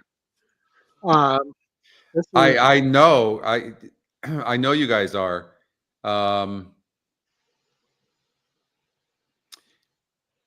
trying to think of the main city, but Ana, my fiance, her daughter got married in Venezuela. No, it was Colombia. It wasn't Venezuela. I apologize. Alfredo is from Venezuela, though. Yeah. But there's a lot of huge horse racing fans in Venezuela, like a lot. Darwin, Valeria, I love it. I love all the new people on this show. Like, it's so great to see you guys. Seriously, some of the people talking in Spanish, I know we don't understand as much, but we love it, and so I'll try to do the best I can to answer some of you. Brody, welcome as well. Oh, Brady, thank you, Brady. Sorry, first time on the show from China or Chino. It looked like wow. I was going to say Brady doesn't sound Chinese. Nice to see you, Brady. Boom to Luis as well there, and you're on the 11 as well. Okay, awesome. CB for you to win as well. Yeah, so Fredo's an amazing handicapper. Actually, I've gotten to know him. Really started at the Kentucky Derby when Mage won, and I was with Scotty and Alfredo at Gulfstream. And just an amazing guy in general too. Such a great story, just what he's been through and how he's made his life for himself. So just a terrific guy. So glad to have him on board. Yeah, it's neat. You realize he's been doing this for 10 days or something like that, and like it's just incredible. That's awesome. Yeah, it's just nuts what he's doing. Yeah. All right, let's see where we are. That's my pick 4, but I see Ryan likes the 2 here. Ryan likes the 2. Who do I have in here, Oldie? I have Ryan. I have the 3, 5, and 6. Yep. I know we haven't met yet, but I like you now. Who do you like? I'm 2 is my top pick too. That was the one that we were going back and forth with Oldie. I said, screw it, I'll put your 6 in with my 2. Well, we don't. We only have the 3, 5, and 6 in here, and the pick. I do anyways in the pick 5, 3, 5, and 6. But and in my Bear is gonna run a good race, guys. This horse is gonna run good. In my handicap, I have a handicapping model that uses the data that thinks the 3 should win, and that model's currently hitting at about 41%. That's right. I am not on the 2. I'm looking at race 8. I'm on the 5. Loading in the gate for the 7th. My bad. I was thinking we were in race 8.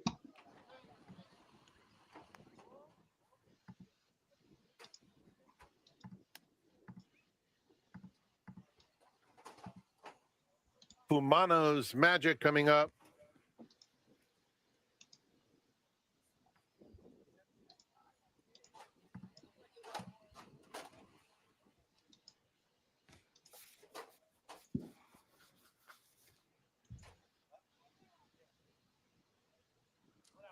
Stay for the boom. Stay for the boom. I like that name. I feel like that's an EquinEdge horse right there. In the gate. And they're off. Reckless Rhett is going for the lead. Stay for the boom on the extreme outside. And here's Can't Help Myself kicking through along the inside to vie for command. Saul Elliott is in the mix between horses too. Then Pavlovian, Fumano's Magic is 4 lengths off the lead. At the rail, Ocean Bear, Fianello, and the trailer is Jalisco. 6 lengths covers them. Can't Help Myself takes the lead with a half-mile left to go. Has it by a neck to Saul Elliott in second. There's room for Ocean Bear, who comes through to put some pressure on those leaders. A close-up third. Reckless Rhett is now racing in 4th.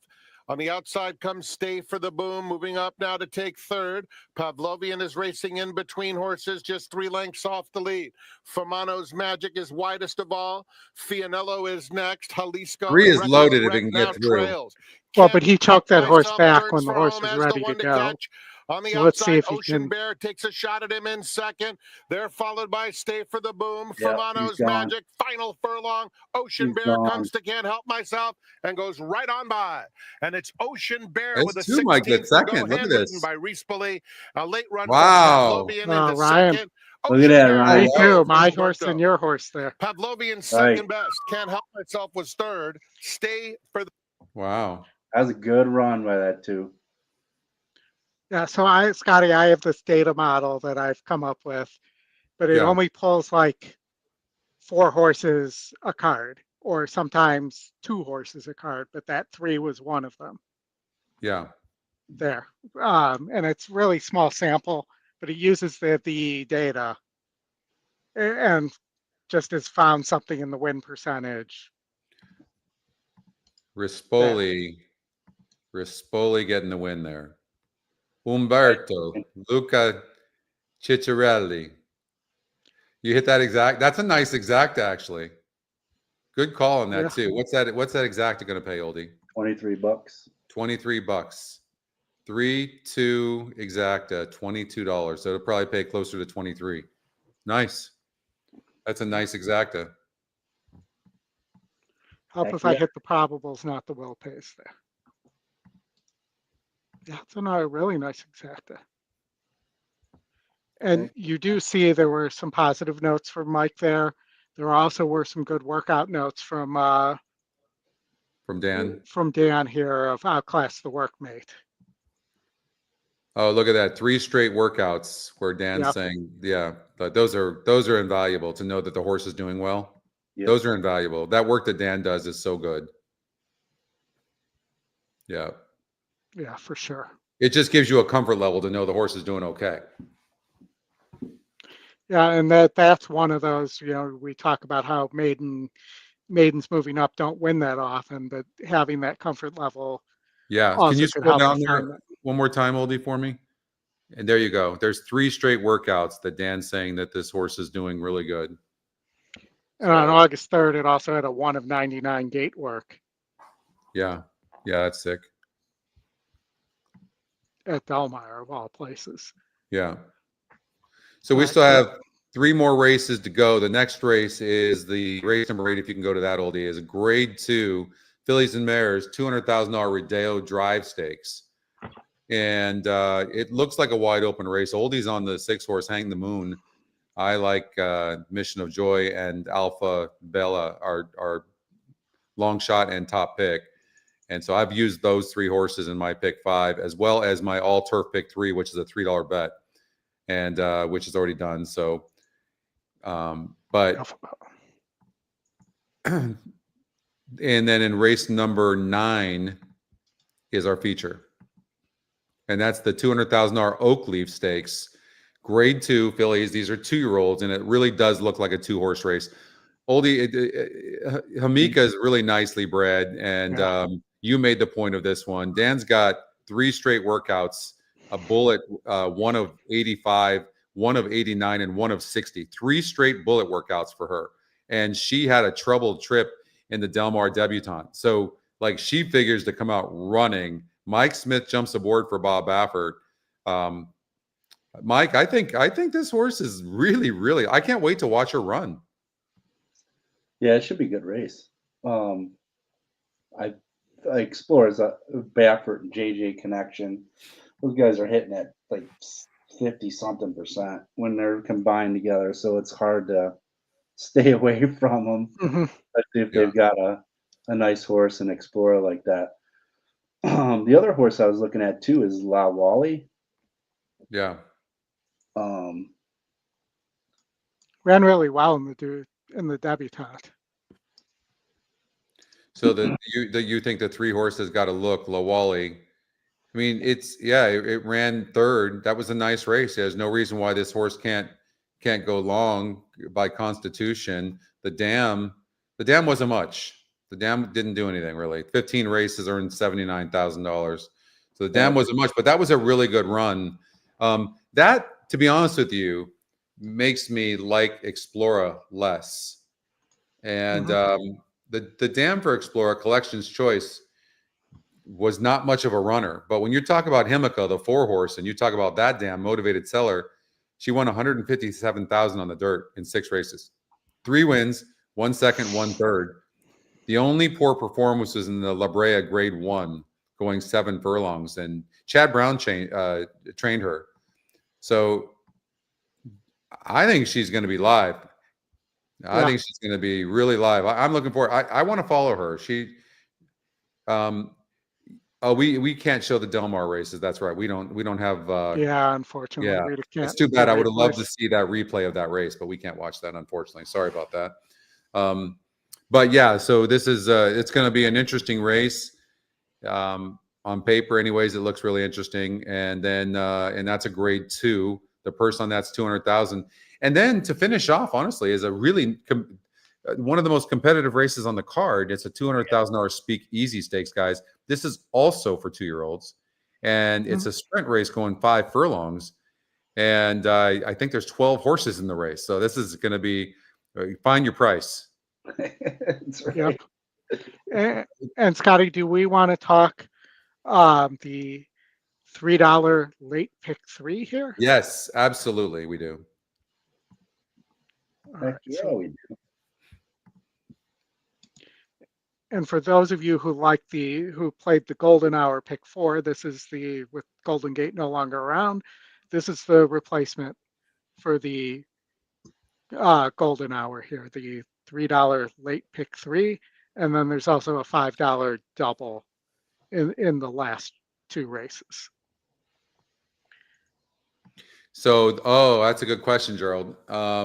Guys, the money back special that the TVG does. Yeah. So essentially, I think the way it works is I can't remember, it's been a while, but if you bet a horse to win and it at least comes in second, you get your money back. Is that the way it is, Gerald? I think it depends on, it's got to have 8. I think it's second and third if there's 8 or more. Oh, it might be second or third if there's 8 or more horses. Okay. Sure. Okay. I mean, personally, I'd be all over Hang the Moon at 8-1 for a money back special. So right now. So I think you're just trying to find the horse that you think has a chance of winning, but for sure you think the horse is going to be in the money. And so that's for race number 8 at Santa Anita. All right. That's a challenge. I kind of like that. For me, I mean, look at the EE morning line on that 5. We can sort by the morning line there too. That's gonna take money. There's no way D'Amato and Rispoli on the turf are not gonna take money. There's no way that horse is gonna go off. Can this horse get 10 furlongs though? So sure. Why can't it? I mean, it didn't run all that. So let's look. So I think some of these horses have a mutual race in that Grade 2 there. Let's see. Yeah. So the 5 did outfinish the 6 there. It is second time D'Amato, or it was second time D'Amato there. I'm sorry. Look at the works.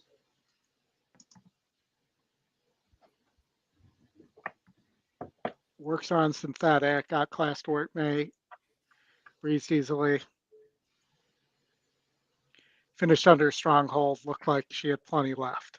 I think she can get the distance, Oldie. I don't, obviously hasn't run this long, but nothing's telling me that she's gonna fade in her turf date races recently. I mean, they're 2 back maybe, but that was first time with D'Amato. He's probably got her corrected. Yeah, or let's just look from the stretch to the finish. So here's what I would tell you. This is just my gut feeling, Gerald. Right now, I would take the 8 horse to go gate to wire. It's the top pick. Or if the 5 gets bet late, like anywhere like 4-1 or below, then I would take the 5. So I would wait last minute. Like this 5 was just at 13 to 1, 12 to 1, Yeah, and now now it's it's down to 9 to 9 1. to 1. So I would watch to see what the betting does on that 5 horse. Yeah, and the 5 is starting to take a little bit of money. We can also maybe preview that a little bit by looking at the will pays. I felt like that's the only time you could play Corey Nakatani, Richard. That's the only time I had luck playing him. Him and Kent DeSormo would get in the craziest matches sometimes. Like they forget they're on an owner's horse or a trainer's horse, and they would just start dueling with each other. I saw the two of them going I think it was a 1.25 mile race or something like that, and they started going like 22 seconds dueling to see who could get the lead. It was like crazy. Ryan said the 2 is getting overlooked here. That was my top pick. Sorry heavens. Yeah, don't like it at all. It's not getting overlooked at all. It's 7-2 right now. It's not getting overlooked, but we're overlooking it. I agree with the morning line here. It's getting way over bat. It wasn't good enough to beat the 8 last time out against weaker. Failed at 10 furlongs against much weaker than this group 2 times. 2 times back, failed at 12. Tell me why this horse will win this time when it's 3 for 20 lifetime. I just don't see it, guys. Yeah. It's a consistent runner. That's why. So Luis likes the 2 horses well. Okay, let's look at this horse a little bit closer. So it ran against the 8 last time out, off of a 2-month layoff, not a big deal. And it was 6% to win, and it outran its odds.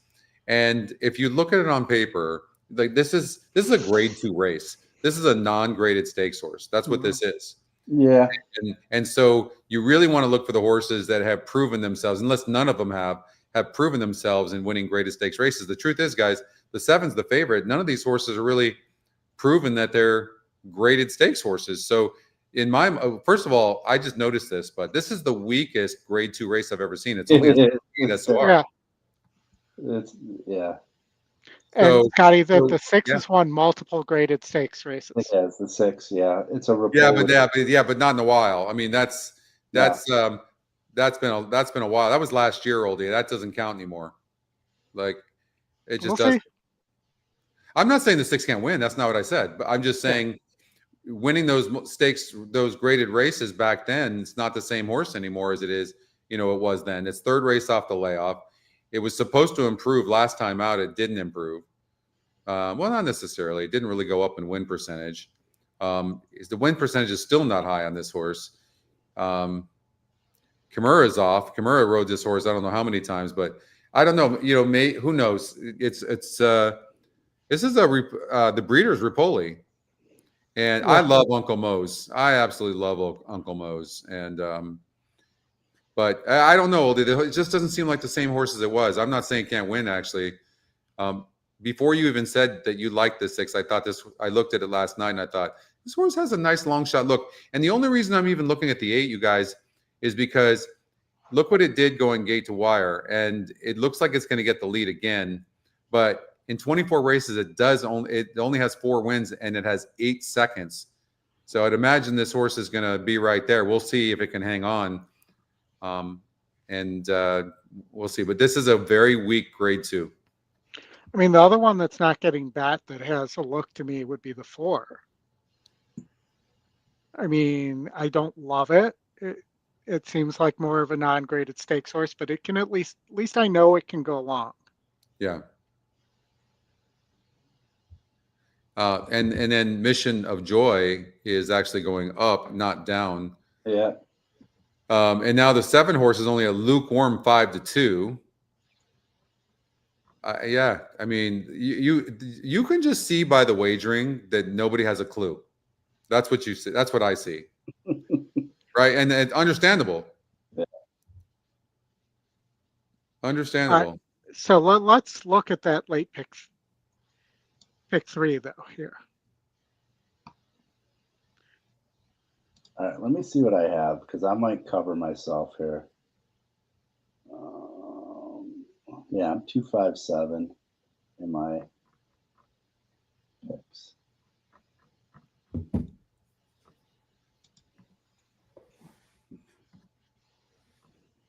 Yeah.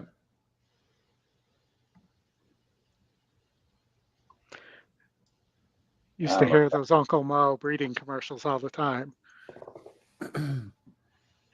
Or Motown, son of Uncle Mo.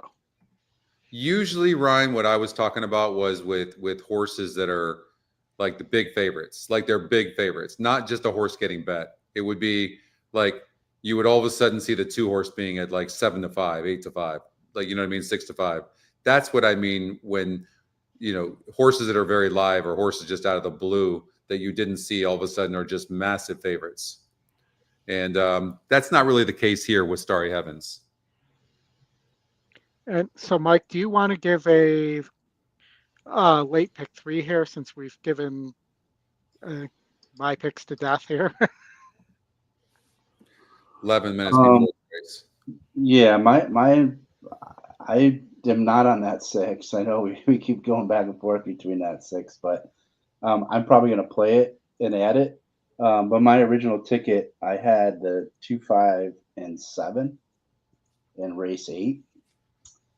Okay. And then I singled to the 6 in race 9. And then I went 2, 5, 6, 12 in the last for $36. That was my initial ticket early today. All right, so that's your $3 pick 3 for $36. That's correct.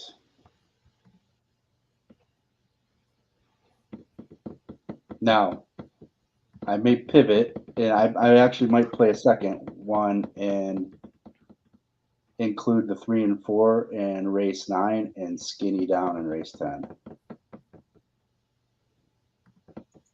All right, well, if you include the 3 and 4, you're at 108 on a $3, which isn't terrible. You'll probably make your money back if this hits. Yeah, that's the only thing. I don't want the 6 in there if I'm gonna. I've already got the 6 covered. All right, you already got the 6 covered. And I would probably skinny down in this race and go 2, 5, drop to 7. Guys, I know that the 5 horses is dead on the board, and it is, no doubt about it. But Rispoli gets aboard. This horse is 10-1 right now. Like, Gerald, I would probably, I don't know.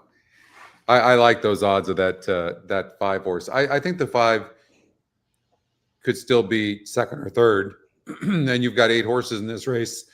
I'd probably take the 5 on your special wager there. Yeah, I kind of like this ticket, Oldy. All right. In the money back special. The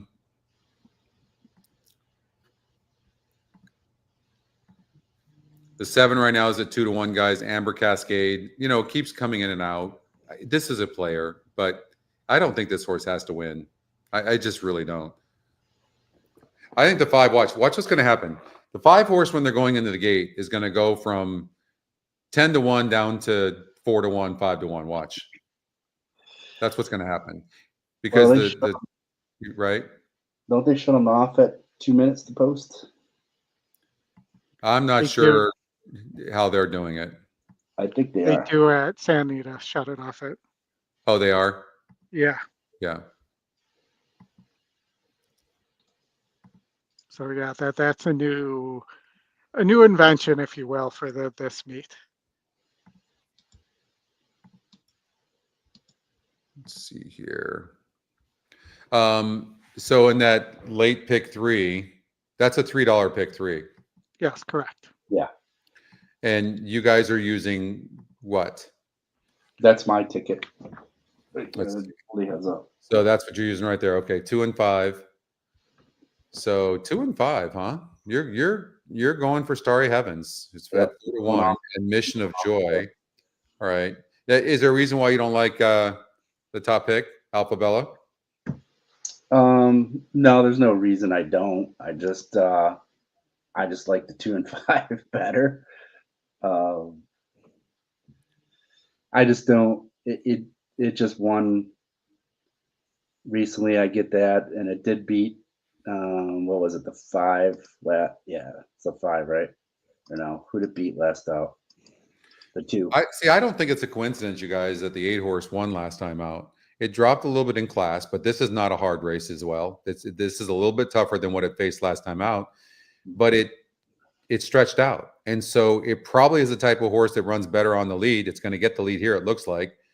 And it's actually cutting back in distance from 11 furlongs to 10 furlongs. And the race simulator says the horse is going to have the lead. Barrios gets off of the 5 and stays on the 8.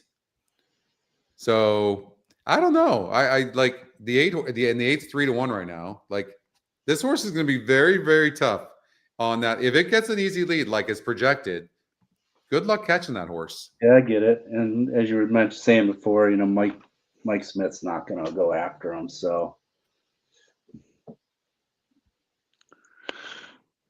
All right, so we're about 6 minutes from the grade 1, is it? Grade 1, grade 2 Rodeo Drive Stakes. I believe winner in your end for the Breeders' Cup filly and mare turf. Because I see the logo on the side of the screen here.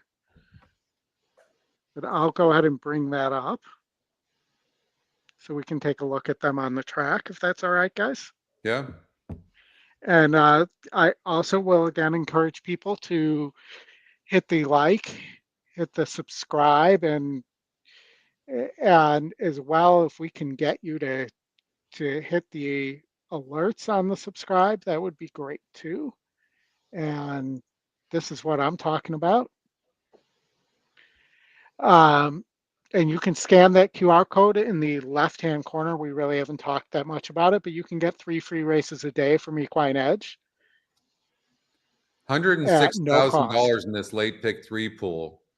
Yeah. And that, with 5 minutes to go, that could double. So you could see you might see $250,000 in this late pick 3 pool. I know I'm going to contribute to it. Are you going to contribute $250,000 though? I don't think I'm going to need to do that, but yeah. Well, let's. So there's no Scotty matching funds for what the pool ends up, is what you're saying? No, not this time. How do we? Okay, so. And I think it's just How do we under the regular Santa Anita. Is it just a regular pick 3, Oldie? Just a regular pick 3. It's just okay. So so Jim was talking about this on the show last week, that if they go to a late pick 3, a $3 late pick 3 like this, they lose the $1 one because it goes under the regular betting for the track. So when I click on it, if I'm doing the right thing, I'm on Santa Anita and I click on it. It gives me, at least on Express Bet, it gives me the ability to do $1. Really? Oh no. Never mind. That was for an exacta. Okay, I got it. It is $3. Right. Sweet. Excellent. I'm still I'm changing up. I'm gonna single the 8. Oh boy. Yep. I'm singling the 8. We're all over. Someone's gonna hit. Yep. I am singling the 8 horse. And then I'm gonna cover the 4 and the 6. Now you're gonna make me cover. You know what? I'm not even covering the 6. I'm just covering the 4. I'm gonna be bold here. I'm doing 8 with 4. I'll tell you one. I think the 8's gonna win the last race. Although I think it's a wide open race. The more I'm looking at this today, I think that 8's gonna for Wesley Ward is gonna win on the turf. It won on the dirt first time out, and I don't even like Wesley Ward on the dirt, and now it's going on the turf.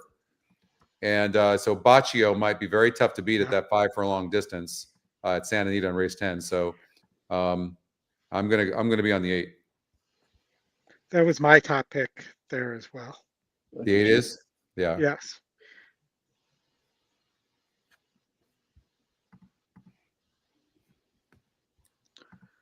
All right, we are nearing the gate, which I believe is up the hill there. I'm gonna go with a Hector Barrios sandwich. I'll start. I'm gonna take your 8. This is my skinny bet, and I'm gonna go 3, 4 in the 9th, and then I'm gonna finish off with Hector Barrios again with the 6. So Hector Barrios sandwich. There, that's my cover bet. Which you call a bushel of Barrios. Bushel of Barrios. My Barrios cover bet. Come on, Hector. Don't let me down, buddy. So I have a buddy from high school and junior high named Hector. So we would have, there used to be a Cubs player named Hector Villanueva. We used to call him Hector Villanueva. So it would be Hector Barrios. Manuel likes the 1 over the 4. Uno y cuatro. It's interesting. None of us like the 7, and the 7's the one who's the favorite right now. Yeah, right. That was my third choice. I do have it in my turf pick 3. Yeah, I don't think I had it. Let me go look at the weekend preview and see if I had anything underneath.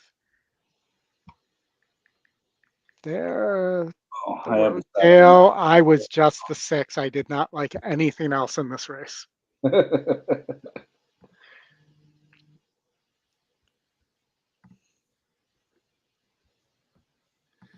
So Minerva likes the numero 7. There we go, Ryan. The 7 horse, that's the favorite, the 9-5 favorite, Amber Cascade. Does have 8 second-place finishes and 16 lifetime races with only 3 wins. Mike Maker claimed this horse for $80,000 3 races back, you guys, and then has had subsequent second-place finishes, and one of them was in a grade 2. And really, nobody else can say that, at least in recent races, that would be the best. And that horse is 27% to win, the top win percentage, 2-1 EE more in line, the EquinEdge second pick. So a major, it is a major player in this race. I know, Oldy, you didn't really love the 7 all that much, did you? No, not at all. I just didn't see it, but we'll see. Maybe I could be wrong. The bettors could be right here. But one more time, I'm just gonna, with almost 700 people watching between the EquinEdge and Santa Anita YouTube channels right now. Yeah. Please hit the like. Please hit the subscribe. If you enjoy the show, let Santa Anita know how much you enjoyed the show as well. We appreciate it.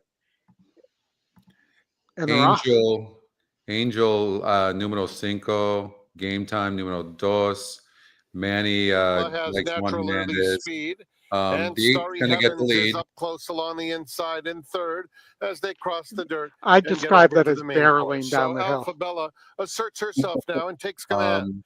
We talked about this 8 horse getting an easy lead, and the jockey did a really good job of slowing it up right there. Is in the clear and Amber Cascade's having none of it. Second.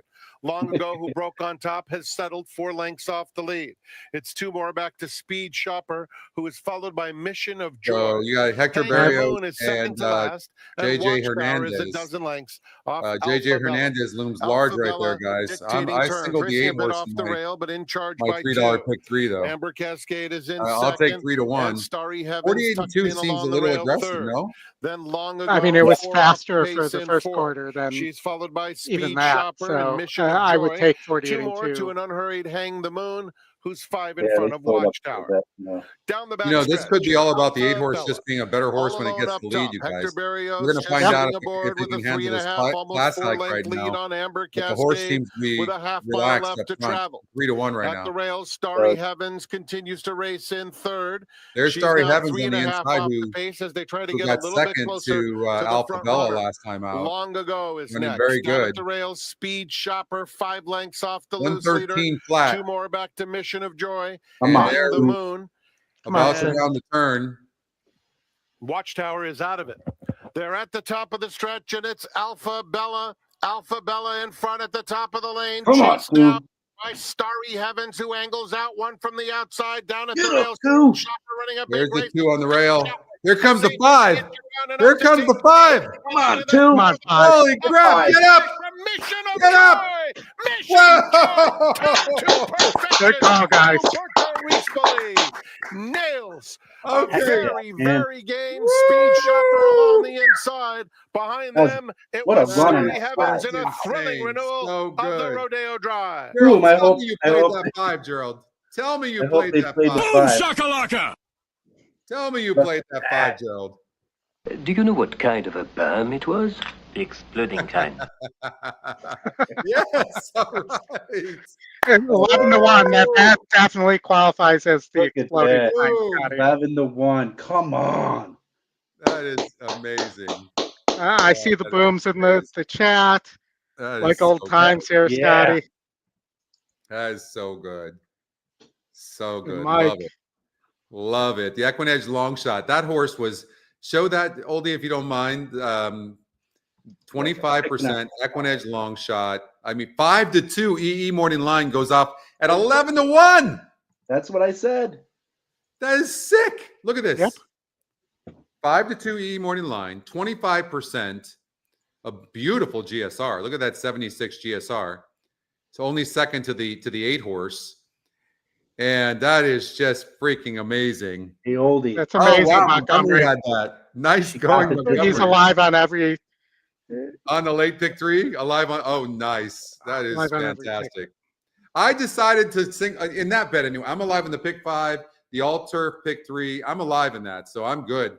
I'm happy. But I decided to, on the late pick 3, to single the 8. I went for that, and that didn't work out well for me. But I'm still happy, and I'm so happy for you guys. That is so amazing, That's Gerald. awesome. Way to go! Way to go! That's Montgomery's awesome. alive. That was fun. One more boom there. All right. Yeah, baby. Yeah, baby. That is awesome. All right. Live. Yeah, live pick 5 too. That's true, Dan. Yeah. Let's see here. That's right. I only had the 5, 6, 8 in the pick 5. That's it. Yep. And you have the 4 and the 6 in the next. 4 and the 6, and then I'm really spread. I Yeah, played that let's pick 5. I played That's that gonna 5 pay. times, guys. If you beat that 6 in the next, that's going to pay. Oh my goodness. Yes. I mean, it's going to pay now with the 11-1 anyways, but. All right. Heck yeah. I forgot how much fun this is being on the show with you guys. Wow. It is All fun. right. Especially when we're doing well. Yeah, that's well. I mean, we've been kind of hot all day, haven't we? We Yeah. have. Yeah. Yeah. We have. We Look at that, guys. Look at that payout. Go back to that, Oldie, please. Hold on. You see that's. I always at have the quick trigger finger. 25-8, 25.80. That is just incredible. Fantastic. and you're. Umberto on the grass. And you're. That's actually a really good point. We saw that. And I'm like, Umberto on the grass. What's going on here? Good point, Don. Yeah. And that exacta paid 133-1. Yeah. I mean, I don't think any of us saw that 3 horse. No. But what I'll say about that though is what we did see is we all hated the 7 Amber Cascade. Yeah, I wouldn't go as far. You did. I didn't love it, but you hated it. But Yeah, it was my third. Starry Heavens, the Irish bred, got 3rd, and Alpha Bella had to settle for 4th. So it came in 5, 3, 2, 8. That trifecta, guys, you ready for this? For $1, 5, 3, 2, paid $682.10. Wow. Yeah, that's pretty crazy. Yeah, nice payout there. That's the result. 5, 3, 2 here in the Rodeo Drive Stakes. And coming up in about 25 minutes from now is the feature, the $200,000 Oak Leaf Stakes, Grade 2, Fillies, 2 years old. That's going to be a lot of fun. They're going 8.5 furlongs on the dirt, and we'll have that race live for you guys. It's for everybody. So what do you guys want to do in the meantime? We could go to we could do a Lone Star race on quarter horses.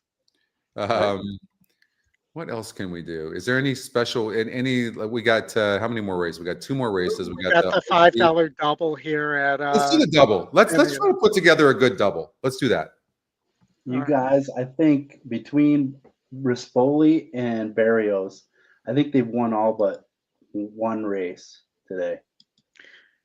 Do you remember the day you were on the air, Scotty, and I think Pratt won like 9 of 10 races. He won 8 of 9, 8 of 10. Yeah, Yeah, I believe that was it insane. was. Yeah. Barrios and Rispoli have won all but 2 races out of 8. So between the two of them, I think they each have 3 wins today. Yeah. You know what though? Like Pratt would always kick the heck out of Rispoli. He just always did. He just always had Rispoli's number. Yeah. Yeah. You know, but you could always count. You know what you did? Tell me when Pratt was here and you didn't look to see, okay, which horses are Pratt and Rispoli on? That's what you did. But you remember, guys, back in the day, like every time I singled Rispoli, I lost. Remember that, Oldie? Yes, I totally remember that. I remember you saying that too. And It was then, terrible. It was terrible. And he was really taking a beating on social media too, because that's uncalled for in my opinion. No, I agree with you, Mike. No doubt about it. But but if you singled a horse and he cost you thousands of dollars, I don't know. I'm just saying. I mean, he is on fire on the turf at Santa Anita. Fire. On fire. Okay, what do you show us what you've got, Montgomery? What's your ticket left in your pick 3? Yeah, because we definitely have to root for you. Yeah. Yeah, heck yeah. Oh, that's pretty cool. That what's going on, Dan? Yeah. By the way, Bluegrass Dan, everybody, is the one that puts the notes for the all the workouts you see. So say hello to Dan, one of the best gentlemen you'll ever want to meet. Yeah. Yep. Great guy. Yeah. We're lucky to have him on the team. Yes. All right, we got race number 9. Of course, that's the feature, the $200,000 Oak Leaf Stakes, and yes, we've handicapped this. I guess, guys, the question I want to know is, can Lawali really beat these horses? Both of them? Wait, hold on a second. Okay, is the 5 a late scratch? Why do we have no odds on the 5? Let me just refresh it. Sometimes I've seen that happen. Just 87 to 1. 85 to 1. No, you know when I've seen this, Brad, I don't know if Brad's watching right now. Horses that are over 100 to 1, they don't show up on the live odds. I don't know. That's a bug we have to fix. So Ryan, I know Ryan's listening. Ryan, we got to get that fixed. Maybe we don't have the space for it. I don't know, but I'm guessing this horse is over 100 to 1. All right. Well, yeah. There's 145,000 in the pool. 130,000 is on Explorer. On Explorer, yeah. Okay, yeah. Show me the wheel pace for this race. So $36.40. Yeah. So Lawali is 104, and then Himika is 91. You know, I don't care. I don't care. I still think Himika can run here, but yeah, I agree. You know, I think I covered 4 and 6, right? I definitely covered 4 and 6 in my pick 5. You did. And the pick 3, let's see. Oh, the all-turf pick 3 doesn't matter. So yeah. Yeah, but Lawali, you know, you could also, if you think that you need to cover that horse, you could, if it stays like this, I don't think it'll stay this high, but you could definitely cover that horse pretty easily for a hedge too. Yeah.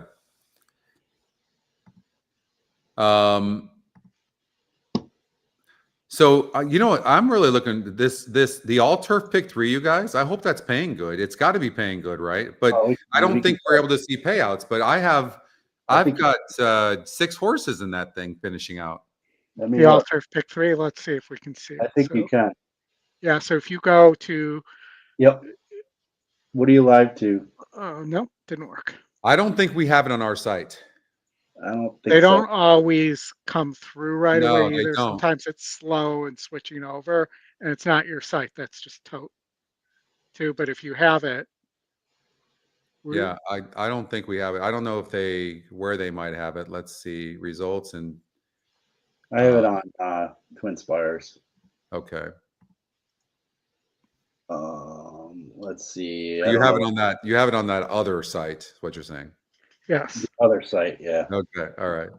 And I'll encourage everybody again to hit the like and subscribe while we're discussing this as well. I'm still not ready to give this race to the 6 horse. Not ready to do it. Yeah, I can see going after a price and that are have equal chances, in my opinion. I'm with you. But you're right. But you're right, Oldie. If that 4 horse beats the 6, oof. You might have to come up with your own. I'm in the money dance. Yeah, I'm going to have the money wired to me.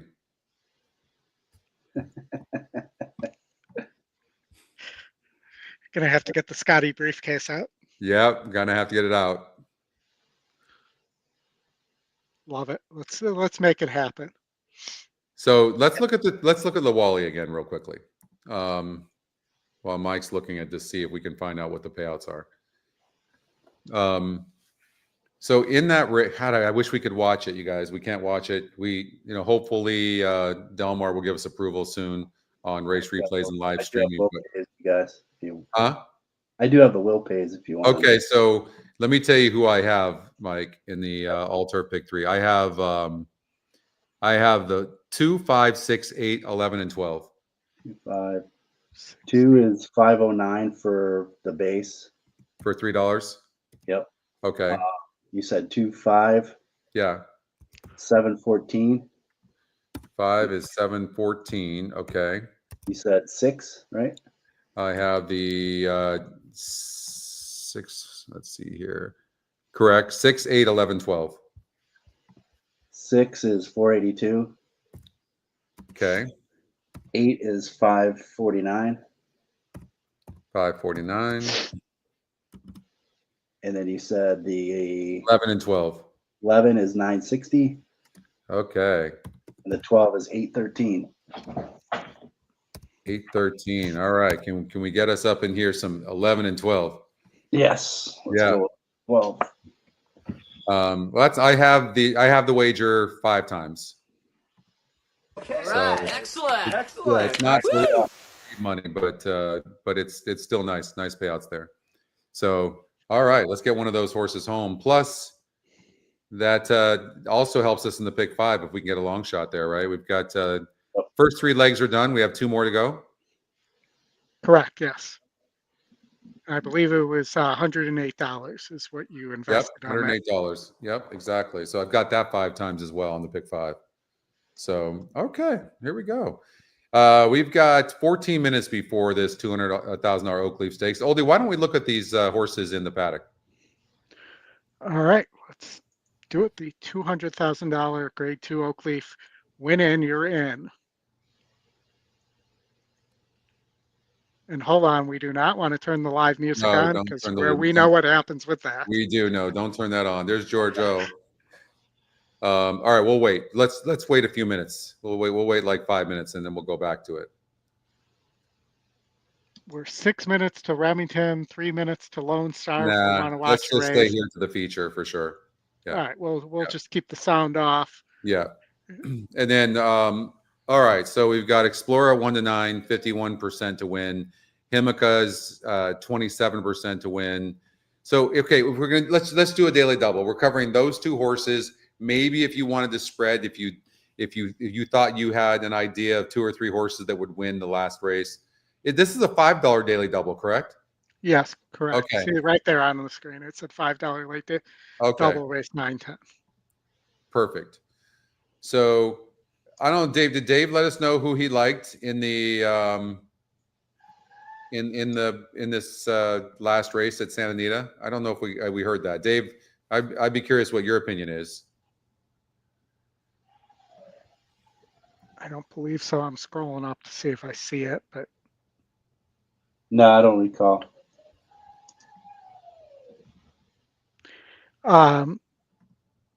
So let's do race number 10. Let's go there, Oldie. Go to race number 10 and let's handicap that a little bit because that race is absolute wide open.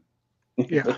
Now, if we just go with the horses that I used in the pick 5 and the all-turf pick 3, then we're just using the 2, 5, 6, 8, 11, 12. Right.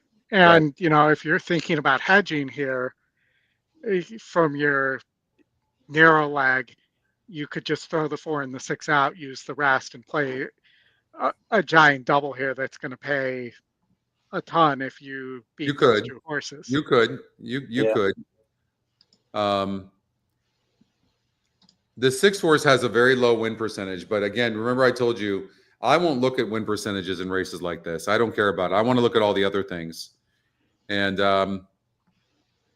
so, but the 2 horse Twilight Delight, guys, this horse is cutting back, but it went gate to wire going 5.5 furlongs, and then it went over to Kentucky Downs, and this horse ran.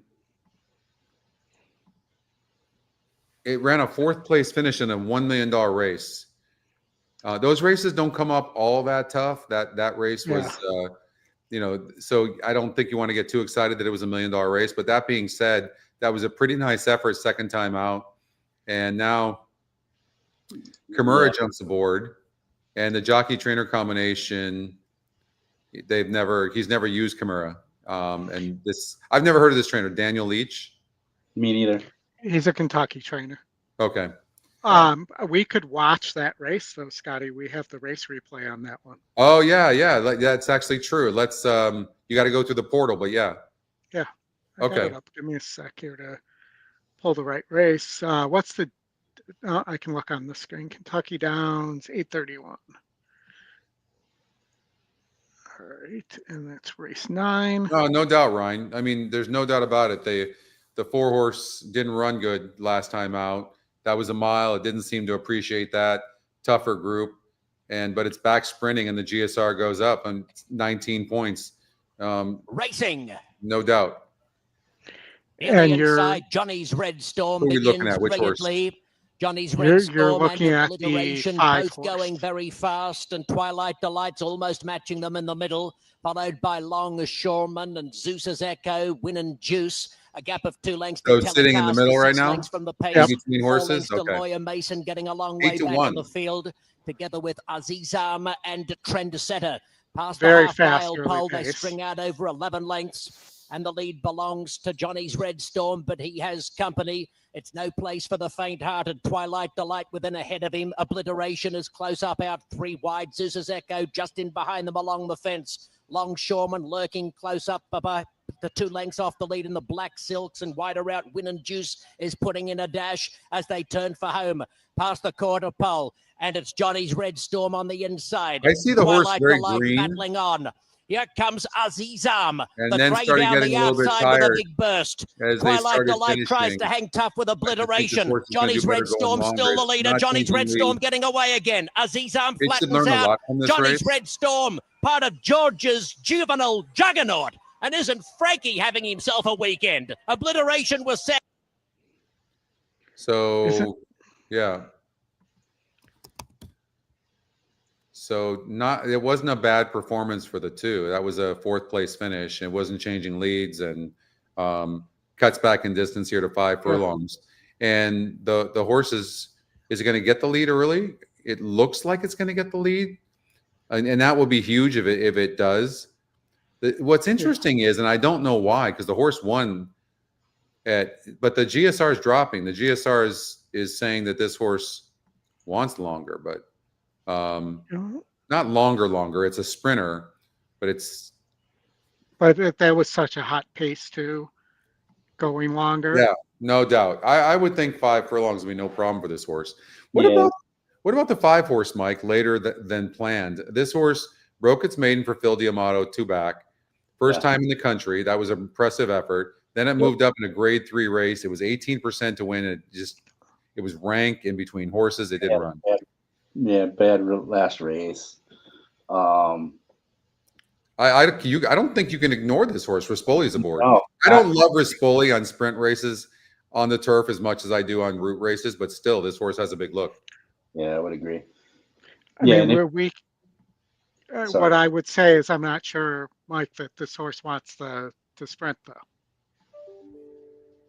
Yeah, that was the only negative is the drop, the GSR dips, which says it might want the 2 turns more so than sprint. So that was the only negative I had on this horse. But if there's any kind of contentious pace up there up front, I believe he'll be running late. That's the thing. And if he's got to stay out of trip trouble. I like the horse. I think he's got a solid chance, but got to stay out of trip trouble. Yeah. That's the big thing. Yeah.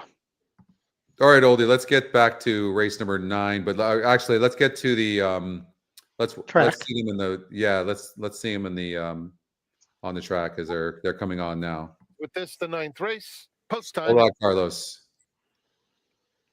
Buenas suertes. Buena suerte.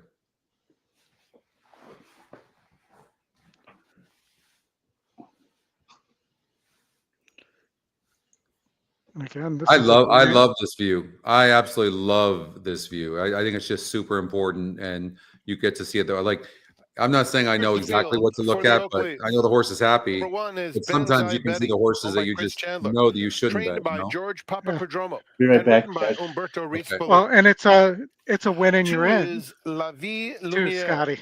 owned by Eclipse Thoroughbred Partners, Sabby Racing, and Reimer. Michael McCarthy trains. Kazushi Kimura rides. 3 Lawali is owned by Muir Hut Stables. Lawali is trained by Mark. The 4 Platt really and not ridden getting by that. Antonio Lawali is the Fresu. second choice right now. 4 is Himika, owned by Bauma Corp, trained by Bob Baffert with Mike 3's getting Smith. more action than the 4. Number Wow. 5 is Heavens. I think that's just by because that Panic horse Stable, ran against the 6 horse trained last by time. Richard That's all. Baltus and ridden by Hector Barrios. And completing the field is Explorer, owned by Pegram, Watson, and Whiteman, trained by Bob Baffert and ridden by Juan Hernandez. That's the field for the Oak Leaf, presented by Oak Tree Racing Association. It's a Breeders' Cup win and you're in for the Juvenile Fillies division. Start of the late double kicks off in 5 minutes. Late double, it's a $5 double in 5 minutes. And Oldie, what are you using in here on your double? So I would use the 4, and I would go to the 8 and 11. Getting ready for the Oakleaf Stakes, and we wouldn't be in this game if it wasn't for the owners. And I've really enjoyed getting to know Chris Chandler, who owns the #1 Bonsai Betty. Bonsai Betty was a female surfer. Is a female surfer. She's a big wave surfer of the 70s and 80s, who was famed for surfing the North Shore breaks on Oahu. And Chris, who spends much of her time of the year in Maui, names a lot of her horses after characters or places in Maui. You've got Spirit of McKenna and McKenna Rita come to mind. This is the first time that this 2-year-old filly will be facing winners, but it's that time of year you've got to try. She draws a tough post on the inside, but she was very game in finishing second to Heaven's Bolt, who's also coming back to run in here. So why not try her and see what kind of filly you've got? That's George Papapadromo's 2-year-old filly in the 1-hole Bonsai Betty.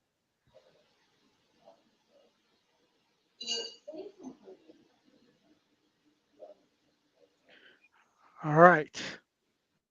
I think all of them look pretty good on the track. I don't see anybody too worked up.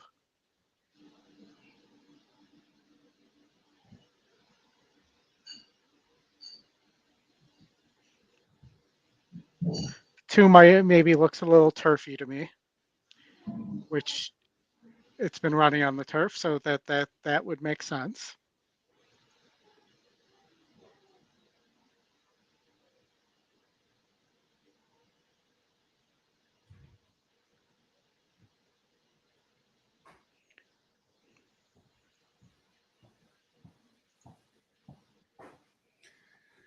All right, we got 3 minutes before this race number 9. Again, $5 late double, $109,000 in this pool. And Oldie, there's a look at the 4-horse, who's actually getting some late action right now. That's Himika. Really great breeding. The damn motivated seller was super good. $157,000 earned on the dirt. in 6 tries, 3 wins, 1 second, and 1 third. The only poor performance was the La Brea going 7 furlongs. The mother was a sprinter. Mother was fast, but she was a sprinter.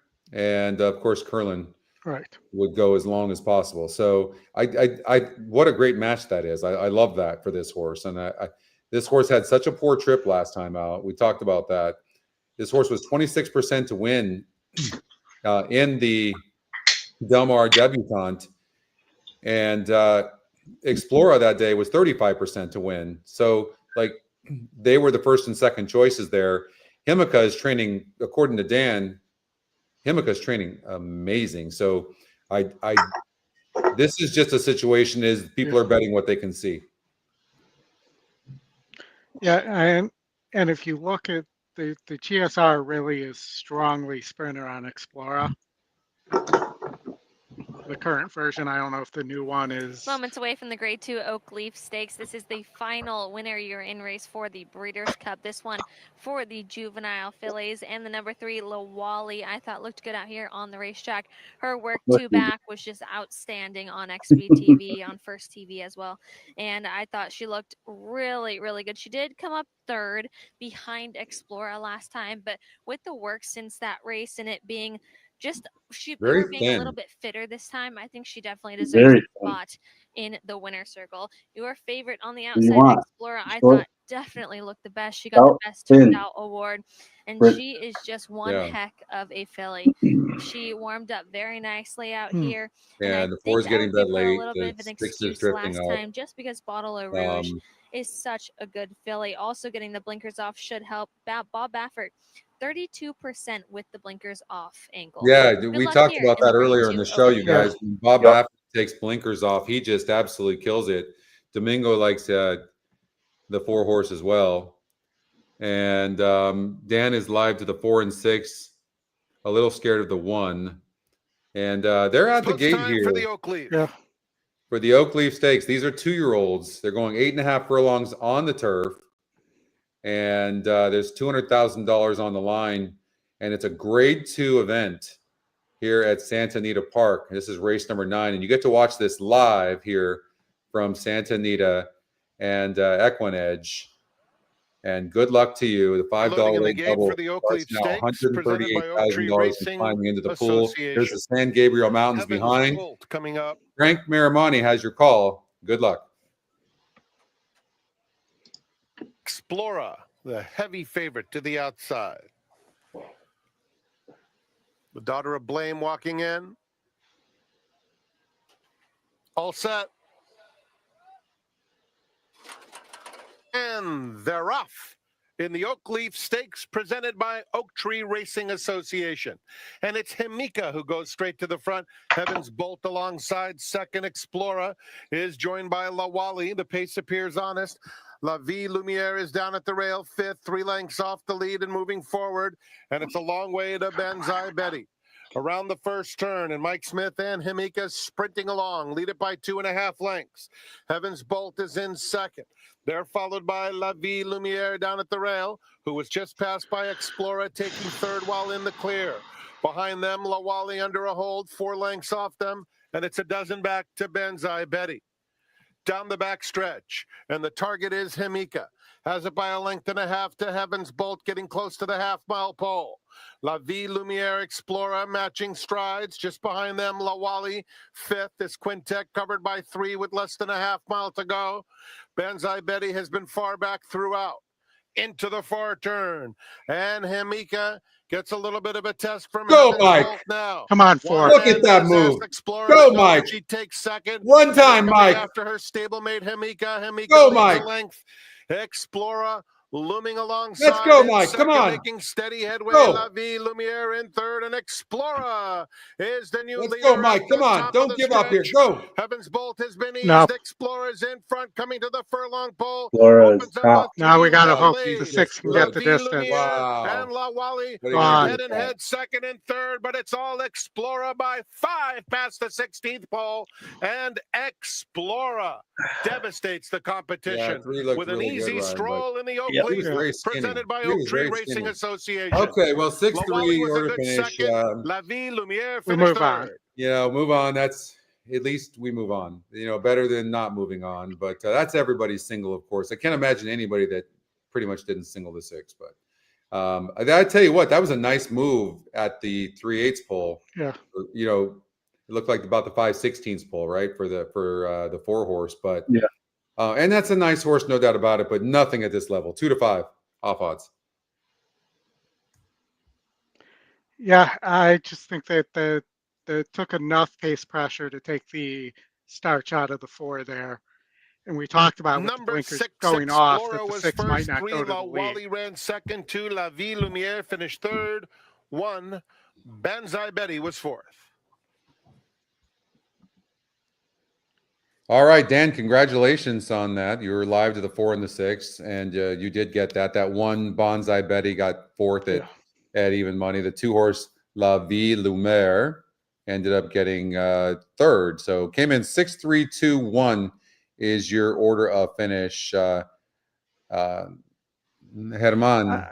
Hola, Herman. I mean, the doubles still played pretty well, Scotty, and the pick 3 to that 6. I mean, that $36. So, it was still a 17, like $18 double. $18 to $1 double. And the pick 3, it was the dollar pick 3 paid almost $80. Yeah. So there must have been a lot of people that taken didn't out have the by 5. that 5. Yeah. That did not have the 5. Yeah. That's amazing. I love when that happens. 5 to 2 EE morning line. EquinEdge long shot, 25% to win. That's beautiful. Love it.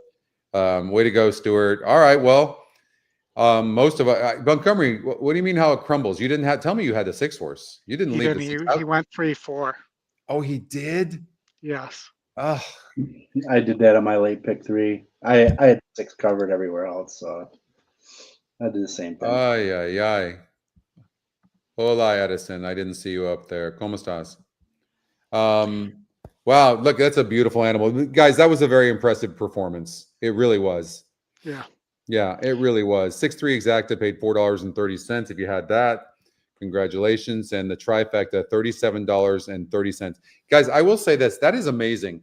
If you get, look at this, you get the 2 to 5 favorite over the second choice at 7 to 2, and you get a horse that goes off at 30 to 1, and you get 37 to 1 on a trifecta. Yeah. Yeah. It's incredible. Even in a short field. You could have easily gone 6 over 3-4 overall, and and spent less than exactly $6 on that. Yeah, and we're not even going to talk about the superfecta. $127 for $1. $127. That's crazy. If only one of the horses, the 3 or 4, doesn't run in the money, look what happens. That's insane. So good. It's not always about the winner. It's you can find these price horses that are going to finish in the exotics. That was your only win, Katie. Come on. Well, that makes me sad, Katie. Yeah, Katie, come on. You need to be watching more of us, Katie. Katie, EquinEdge's, you can get EquinEdge for free. Look at the QR code there on the top left. You need to do that. Right above my head. Yeah, right above Oldie's head. He's covering that head. Oldie, look at it this way. We can't see your head. Yeah, I mean, at least this way it looks like I have a QR code for hair. There you go. But impressive. And again, I'm going to encourage everybody, hit the like and subscribe to the Santa Anita YouTube channel as well. We appreciate it. Yeah. Santa Anita is putting on a really great product, you guys. And so subscribe to their channels and support them, support your racing. And yeah, we appreciate it as well. Subscribe to our channel. At least you'll get notifications of when we're doing shows. You just have to be careful when you do subscribe to the YouTube channel. There's how do you explain it, Oldie? You have to go there and you have to click on certain buttons to make sure you get the, get the notifications. I can do better than that. If everybody looks at the screen right now, it shows to hit the subscribe and to hit the alert, and we'll run that for a few times here. Yeah. Yeah. just to remind you of that. And, I think I'm alive in the late pick 4. Scotty, you're alive in the Alter in pick the 3 and the pick 5. 5. Yeah, 5 times each on those. I'm looking forward to seeing what the late pick 5 is going to pay. I think I'm 5 out of 6, or I will alive. I don't know if there's a 5 out of 6 payout for the new pick 6 there. Why am I trying to blank on the name? The Sunset pick 6 as well. And I think you guys are too. Yeah, are we alive in the pit on that? We all bombed out in the 3rd leg at Gulfstream. Oh, that's what I thought. I remember that. Okay, yeah, we lost in that one. Leg. Yep. Had the 4 hung on, I would have still been alive, but I think you guys wouldn't have been. Yeah. I'm actually alive for the turf pick 3 and then the late pick 4 and 5. Guys, the pick 5 with Tabaccio pays $511, but that's the smallest payout. Then there's the 2-horse Twilight Delight, $530. These aren't bad payouts at all. I'm happy with them. It'll be a great day for me if any of these horses wins and I get the all turf pick 3 and the pick 5. I'm going to be happy. Heck yeah. Yeah. Any of these. We just need the winner. Yeah. Yeah. We just want to find the winner. So let's go try to find the winner. So we have one more race to go. We've got 21 minutes. This is the Speakeasy Stakes. We've got 12 horses in the race. The one has been scratched out of the race. You can, if you go to, there you go, Oldie.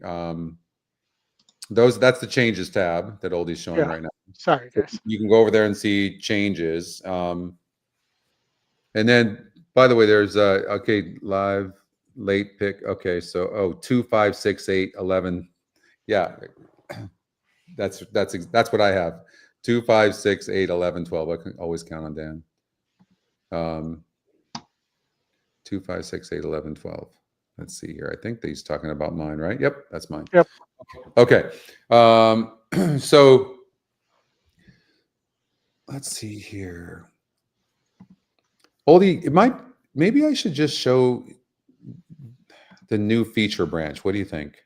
I think that's great. I think people would love to see that. I think we have a nice big audience that might be interested in that.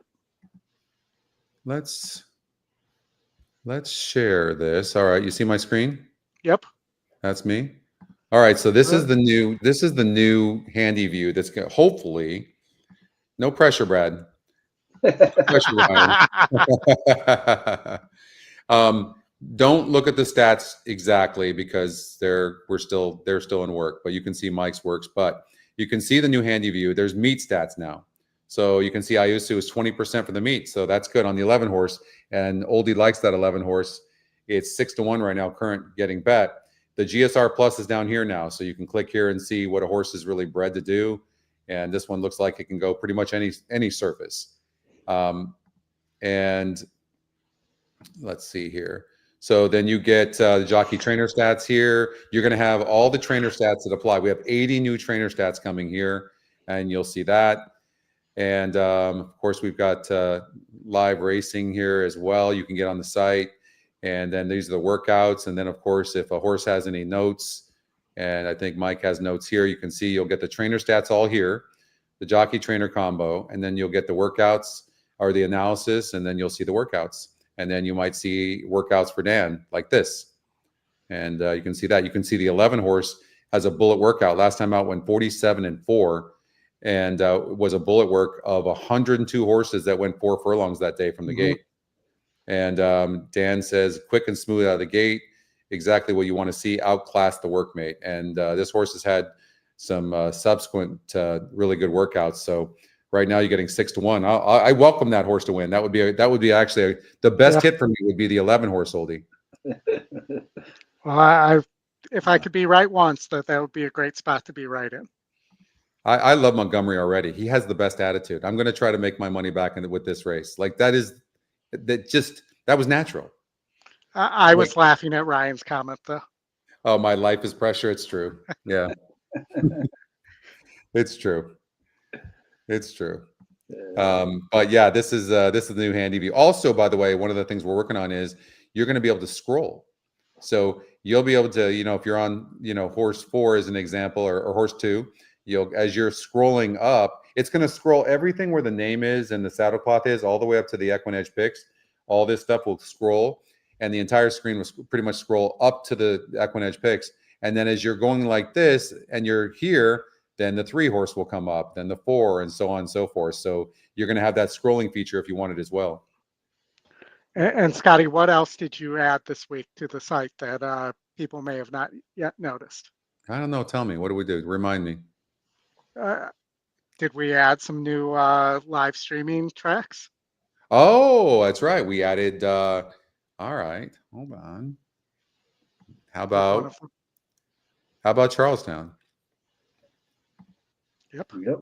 See, you can watch the race replay right there. So we added Charlestown. We added Fort Erie.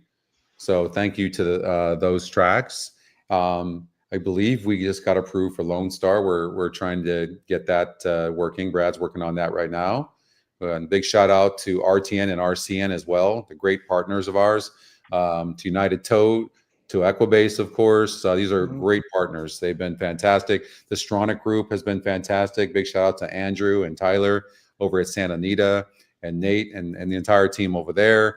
Everybody over at Gulfstream Park as well. They've been great supporters. And so, yeah, it's, hopefully good times for horse racing. The Keeneland sale did $100 million more, set a record in the sales. And part of that, I don't know if you guys know this, but they changed the laws. And so you can depreciate the horse in the first year. And I think there was a couple other little things that they did, but that's really good for horse racing. So hopefully it's a big thing. That's big. Yeah. For sure. So you get those write-offs and it certainly helps. And yeah, super excited about hopefully horse racing is going to continue to be good. Keeneland is doing really good. I know that. Keeneland's always, for me, Keeneland is one of my favorite meets to watch. It's just, I don't know. Jim Goodman does such a good job. They do such a great job over there. I don't know. It's very classy. I'll just say that. For sure. And that Jim mentioned they're very proud of their new paddock there as well. So if you have a chance to check that out, I'm still waiting for my picture to use it as my background, update my background that he's going to send me as well. All right, here's a look. Ryan had mentioned this horse before. If you're looking at the 4 horse, and the reason is this is the new EquinEdge. I'll go back to the other one for now. Okay, so I will show you the 4 horse Queen Bay. So this horse breaks its maiden at 5 furlongs, which is today's distance in its first start. And then what happens? It moves up into this non-graded stakes race here, the $100,000 juvenile fillies turf, and it breaks 8th, rushes up. At the stretch is only 3 lengths back, and then the jockey lets off. But that was also 8 furlongs. Now cuts back. The horse is 30-1 right now, but this looks like a wide open field. And I hope this 4 doesn't win, but it's not the worst looking long shot in the world. And when you run the race simulator, the horse is only 2.84 lengths back. So it seems to have a good look. Yes, you get lifetime or the last, you get the last 8 races, Stuart, or you get the, or you get unlimited life. You get the lifetime. You can get both on there. Hold on. Let me show you. You can get that now, in fact. So if you just click here, you get, let me find a horse that's had a lot of races, actually. It won't be in this race. Tony, so we are, I believe we're working on cutting up the interview last week with Jim, talking about that as well. So you'll be able to watch what Jim from Keeland said last week, or you could go back through the show as well. Yeah, Jim knows, it's look, I'm gonna defend them a little bit, you guys. It's not an easy call, and I'm not defending fully. They're gonna have to figure something out. But imagine you have your biggest customer, which is the CAWs, and all of a sudden you take away that wagering. It's like it's brutal, you know. In the ticket generator tab, so the ticket generator is here, so you can it's here, and then in the new one, it's right here. So basically, you can see here. Just close the view, and there's the ticket generator right there. So I looked up the Sunset Pick 6. It's a carryover to everything but the 2, 8, and 12. 2, 8, and 12 are pool scoops. So you can go to the handy view right here. So this is the new one. If you click on here on the past performances, when you close the view, you get the race simulator or the ticket generator right there. I hope that answers your questions to it. I think he's asking if he can get a lifetime subscription just to the ticket generator. Oh, just to the ticket generator? You like the ticket generator? That wow. We don't have anything like that. You wouldn't want anything else, just the ticket generator? Oh, he's saying no, so maybe I got that wrong. Okay, I was going to say that's a new ask. Like we got a whole set of new problems we have to deal with.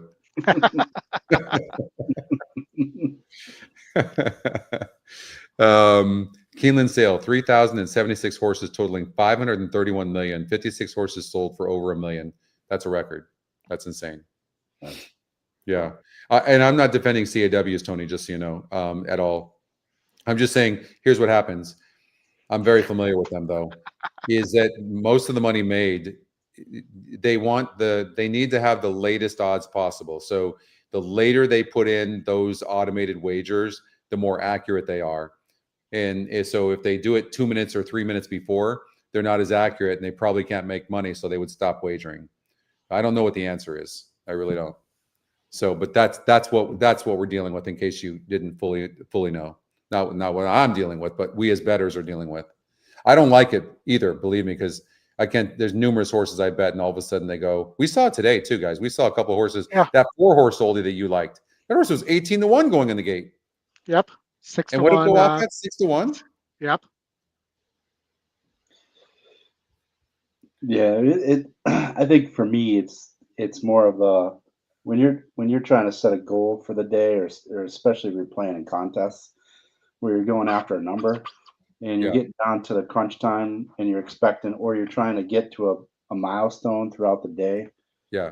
And it just takes a dump on you last second. And now you've got to either make another wager, or if it's the last bet of the day, you may not have hit your number. So no, I 1,000%. I get it. And not only that, it is the worst feeling in the world. Again, I'm not defending CAWs. It's the worst feeling in the world when you go over and you make an exacta wager, and then the freaking horse, the exacta, you get a 5-to-1 shot over a 10-to-1 shot, and that thing pays $30. Like it kills me.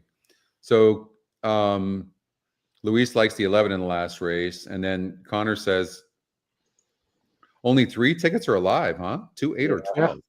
No shit. Yeah, and they're pool scoops. Wow. And what was the pool again? Was it like 20-something thousand or 30-something thousand? With the takeout and the subtracted, they're paying 26. Each one is paying 26,000. Okay. See, what's wrong with that? 2, 8, yeah. Often. Yeah. Yeah. 2, 8, or 12. Only that 4 would have hung on. Yep. Exactly.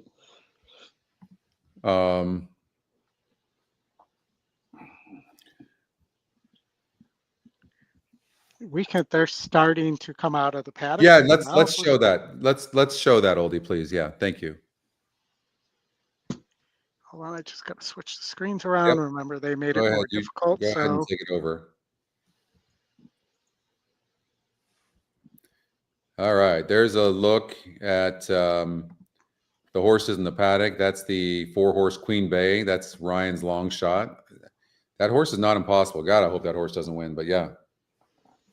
Mm-hmm. It looks very good on the track too. There's a look at the 5-horse, and that's 9-1. That's later than planned. We talked about this horse a little bit, guys. This horse went 8 furlongs last time out. It didn't show any speed. I prefer, though, I will say this: Umberto's aboard.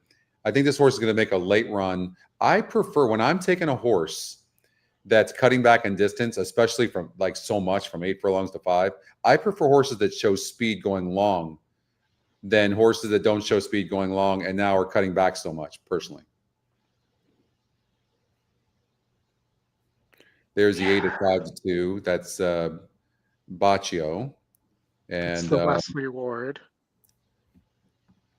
The Wesley Ward, you know, it won first time on the dirt and now is on the turf. Can JJ Hernandez get back-to-back wins? If we have to have that horse, I'll take it, but prefer that that's not the one that wins. We'd love the 11 horse. Oldie, why don't you talk about the 11 horse real quick and why you like? Oh, it's acting up a little bit. Then Yeah. Do that. I knew I was about to talk about it. I guess so. So this horse, you know, Doug O'Neill has oftentimes will take a horse that you think doesn't belong on the turf, put it on the turf, and it will outrun, and it will run well or win that race. And you know, on this horse is just working huge. It's had 2 graded stakes races on the dirt after opening on the turf first time out and running well and showing maybe it does like 5 furlongs on the turf. You know, it has a 1 of 102 work that Bluegrass Dan rated very positively. Quick and smooth out of the gate, exactly what you want to see. Outclass the workmate. And my thought on this horse is, you know, the number 1, this horse can run. Number 2, that this horse may be a monster. This is a Calumet Farms horse as well for Doug O'Neill. You know, it has 4 of the 5 works are rated with the plus by Bluegrass Dan. And you know, that 1 of 102 was also the same speed as the 1 of 199 at Del Mar out of the gate, which was 46 and 4. And Mike, how do you anticipate the pace playing out in this race? Have you calculated that yet? It looks like the 2 horse Twilight Delight might have the lead early. That's what I'm thinking too. Might get some pressure from the 13 and 10, but I think the 2's quicker and will get the inside position on those. I do too. But there is some speed in here. There is speed in here, and even though I had the 2 as one of my choices in second, as my second choice, it's the 5 that was hanging my hat on with later than planned. And when we talked about this earlier, and that is he's got to get the trip right. Yeah. He can't get caught up in traffic being that far back with such a short sprint. So, got to be in the right position. And you get Rispoli on board, and you know, granted, he's great at turf routes, and we'll see what he can do in a sprint here, though. Yeah, I thought the 6 was revved up just enough. I thought it was perfect. Like, you want that a little bit, right? Brad, you need the 6 horse as well. Yeah, I would love the 6. Come on, 6. You were watching the guys over on the Spanish side. Yeah. Yeah, 6 Waldo. Almost us, Waldo. And then James, you said the 9 is winning. James thinks the 9 is winning. Anybody see the 9 horse winning here? The GSR drops. He must not be an EquinEdge customer, which is okay, but because the GSR is dropping 15 points, I don't think this is a turf horse personally. But where sometimes you can see the GSR not do as well is some of these fast horses, even though they don't really have the turf breeding, they can do well. And it has 3 good workout, 4 in a row from Dan as well for the 9 horse. Yeah. And you know, the 9 horse I think is going to be closing late. It's just going to be a question: is there enough speed? Yeah, yeah. And Montgomery's going to try to get out with a 2-4. So the 4 looked really. I don't like it. The 5 and 6 go by and they're both leaving souvenirs. I don't like it at all. Like, that's not a good sign. That's Yeah. 25% of my horses are. Yeah, that's like both of them.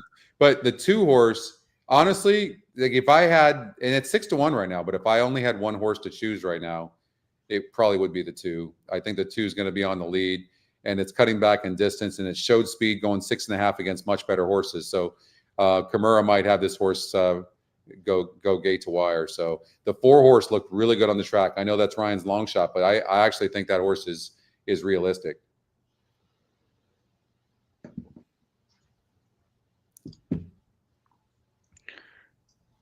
All right.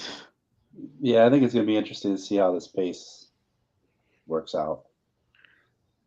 I think the 6 is going to be interesting too. I just don't know, didn't show a lot of early foot first time out, but sometimes horses break slow and are green first time out, and this horse might have more speed. This horse bobbled coming out of the gate. So, this horse could be closer than we think too.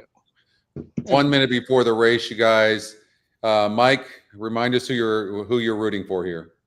So I have the 2, 5, and 6, and pretty much all my live wagers. I do have the 12 also in my turf pick 3. Okay. My 6 is the top choice. That's the one you're rooting for the most at 4-1. Yeah, 6 is my top choice at the beginning of the day, and for them for Barrios is solid on these turf sprints. Yeah. He's like 24% right now. So okay, Oldy, what are you rooting for? I'm rooting for the 11 as well as the 8. I do have 2, 5, 6, 8, 11, 12 here. 2, 5, 6, 8, 11, and 12. Okay. In the pick 4, but I'm rooting for the 11. So we have the same horses. Sir, yes, sir. Why are you always copying me? I don't have the 8. Well, then I know my handicapping is going to be good, right? That's true. If we're agreeing. Yeah. Go ahead. Okay, Scotty, can I just say thank you to everybody who's tuned in to the show today, both through the Santa Anita YouTube as well as the EquinEdge, and gracias to our Spanish-speaking viewers as well. Yeah. You guys have made this a spirited and great show. Buena suerte in this race as well. Mm-hmm. So I just wanted to take the time to thank them and to thank our partner, Santa Anita, for allowing us to do this as well. Yeah. Big shout out to Andrew. Appreciate that, Andrew. Shout out to Tyler as well, and the entire Stronach group. And this has been a really fun show. It's gone by very fast as well. We've been doing it for about almost 5 hours. Yeah, 5 hours and 1 minute right now. Okay. To be exact. All right. Well, we got our last race here, and as you can see, and they're going into the gate. There's the 2-horse Twilight Delight. That's the EquinEdge top pick. 5-2 on the EE morning line. Top EquinEdge pick, 24% to win. And this horse right now is at 5-1. So you're getting some pretty good value there. The 8 goes in. That's your favorite, Baccio. That one is currently your 2-1 favorite, 18% to win. And that horse is trained by Wesley Ward, second-time starter who won first time out on the dirt. JJ Hernandez trying to win back-to-back races. 2 of them. All right, one more thing. Good luck. We're all counting on you. We are counting on you. Hector Barrios. Jose says Hector Barrios. Jose Entry saying Strand awaiting. Numero 6 is going to be in the winner's circle. All right. Frank Miramani has the call. The Speakeasy Stakes, everybody. They're going 5 furlongs on the turf, and good luck. Last few runners left to load. AP again. And Send It Mo completes the line for the Speakeasy. Send It Mo coming up.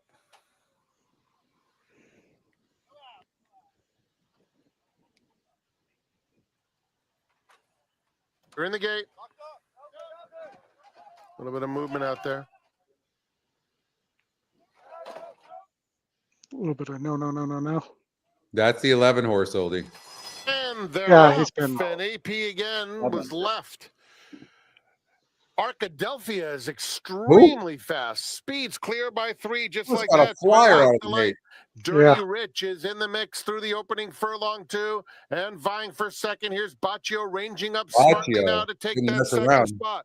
They're followed by Thirsty Rebel 5th and 3 wide. Send It Mo Extreme outside. It's another 3 lengths back to Later Than Planned. Bourbon and Ginger is next. That pair is followed by Queen Bay, who's a dozen lengths off the lead. Then AP again, Brigante second to last. Racing 3 in front of Ventry. Stand there at the top of the stretch, and Baccio is the one to catch. Here Leads it by comes the 2 lengths. 2 A on big the run from rail. Twilight Who's that Delight, between? though. Twilight. There we go. Twilight Delight Five. traditionally Five, is five, winning, five. and Later Than Planned. Get Come up on, 5. get up. Down the center of the Get up course. 5. Later Than Get up Planned 5. with an Whoa! Speakeasy. Baccio was second. Twilight Delight third. Ventry Strand finished nicely in 4th. Bam! That Where couldn't my have been any better. booms at? That was really a good one. Wow. 10-1 on Later Than Planned. We talked about this one. Coming back for Phil D'Amato, Umberto Rispoli, printing. Beautiful, beautiful, beautiful. Umberto. Skip it about He had a day. And Scotty, I got one more for you. Connor had that pick 5. You got one more. Bring it. All right. Yes. 5-8. That was just enormous. Do you know what kind of a berm it was? Exploding kind.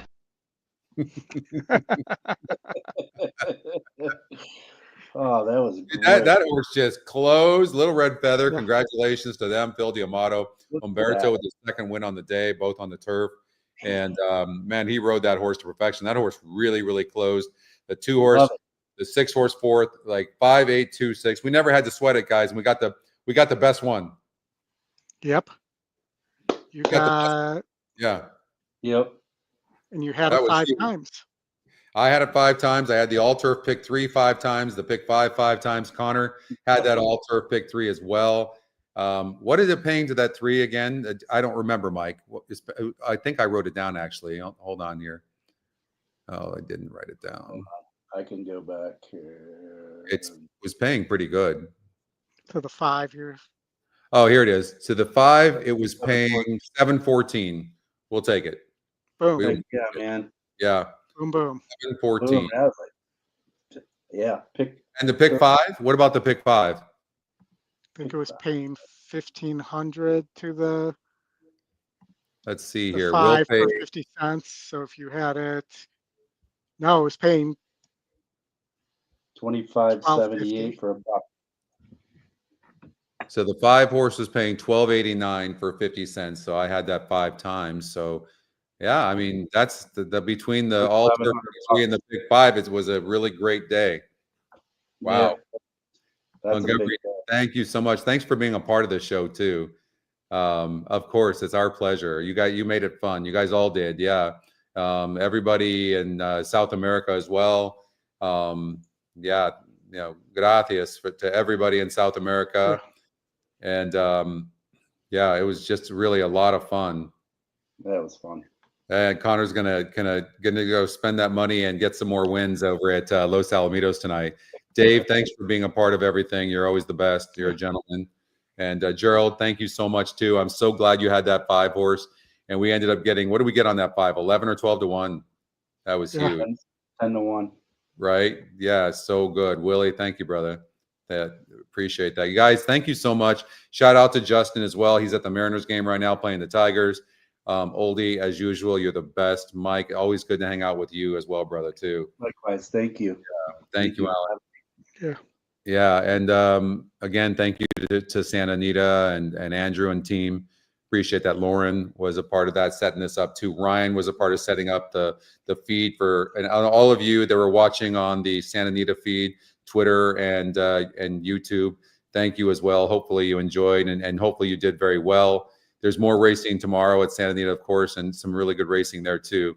And look for more shows to come. They're coming up. So But there's a look at the 5. The winner, later than planned, the Irish bred, Umberto Rispoli for Little Red Feather and Sterling Stables, and Nafi and Phil D'Amato. Really great. You just can't leave anything on the turf. You can't leave him off, can you? No. You can't right now. Now. Tony, No. right now, he is on fire. Yeah. On fire. Yeah. Yeah. The Breeders' Cup. Oh, I can't wait for the Breeders' Cup. We're going to be ready for there. That's going to be great. Last year, the numbers did amazing on Breeders' Cup. So I'm hopefully we can do the same, replicate that. So, but we killed the Breeders' Cup last year. And hopefully I can do good in the BCBC. Dave, are you playing in the BCBC? Yes. I'm assuming he is, yeah. Yeah. And there's Umberto with that smile. Little Red Feather. Yeah, handsome Italian, Little Red Feather. You think they thought they had a chance? Look at all those people in the winner's circle. Yep. Yeah. Yeah. And yeah, all smiles. That's the second win for Umberto. He's clearly the top turf rider in California. Oh, heck yeah. I think he had 4 wins today. Yeah. I think it was all him and Barrios today. Pretty much. Yeah. All right. All right, guys. Well, I can't thank you enough. I appreciate it, Oldy. Thanks for really setting everything up. Big shout out. I want to give a shout out to the EquinEdge team as well. Okay, Ryan and Brad and Amy and Anna and Malcolm and Kathy's there to help, and Ramey, and of course Riley, Lexi's been great, Corey, everybody. Big shout out to everybody that has helped on EquinEdge. You know, the entire staff. I'm missing some people, but including the guys over doing the Spanish feed and broadcast. So they did a wonderful job today. They had over 73,000 views on their show. So hopefully, guys, we can catch them one day. Yeah, that's the goal. I'm interested to see how it all ended up, but I think this is a record day for the EquinEdge broadcast. So tip of the cap to Alfredo and his boys. Yeah, a good rest of the day to everybody. Que tengas un buen día to everybody in South America. And Oldy, you can go ahead and close it, and we'll see you guys soon. Take care, everyone. All right.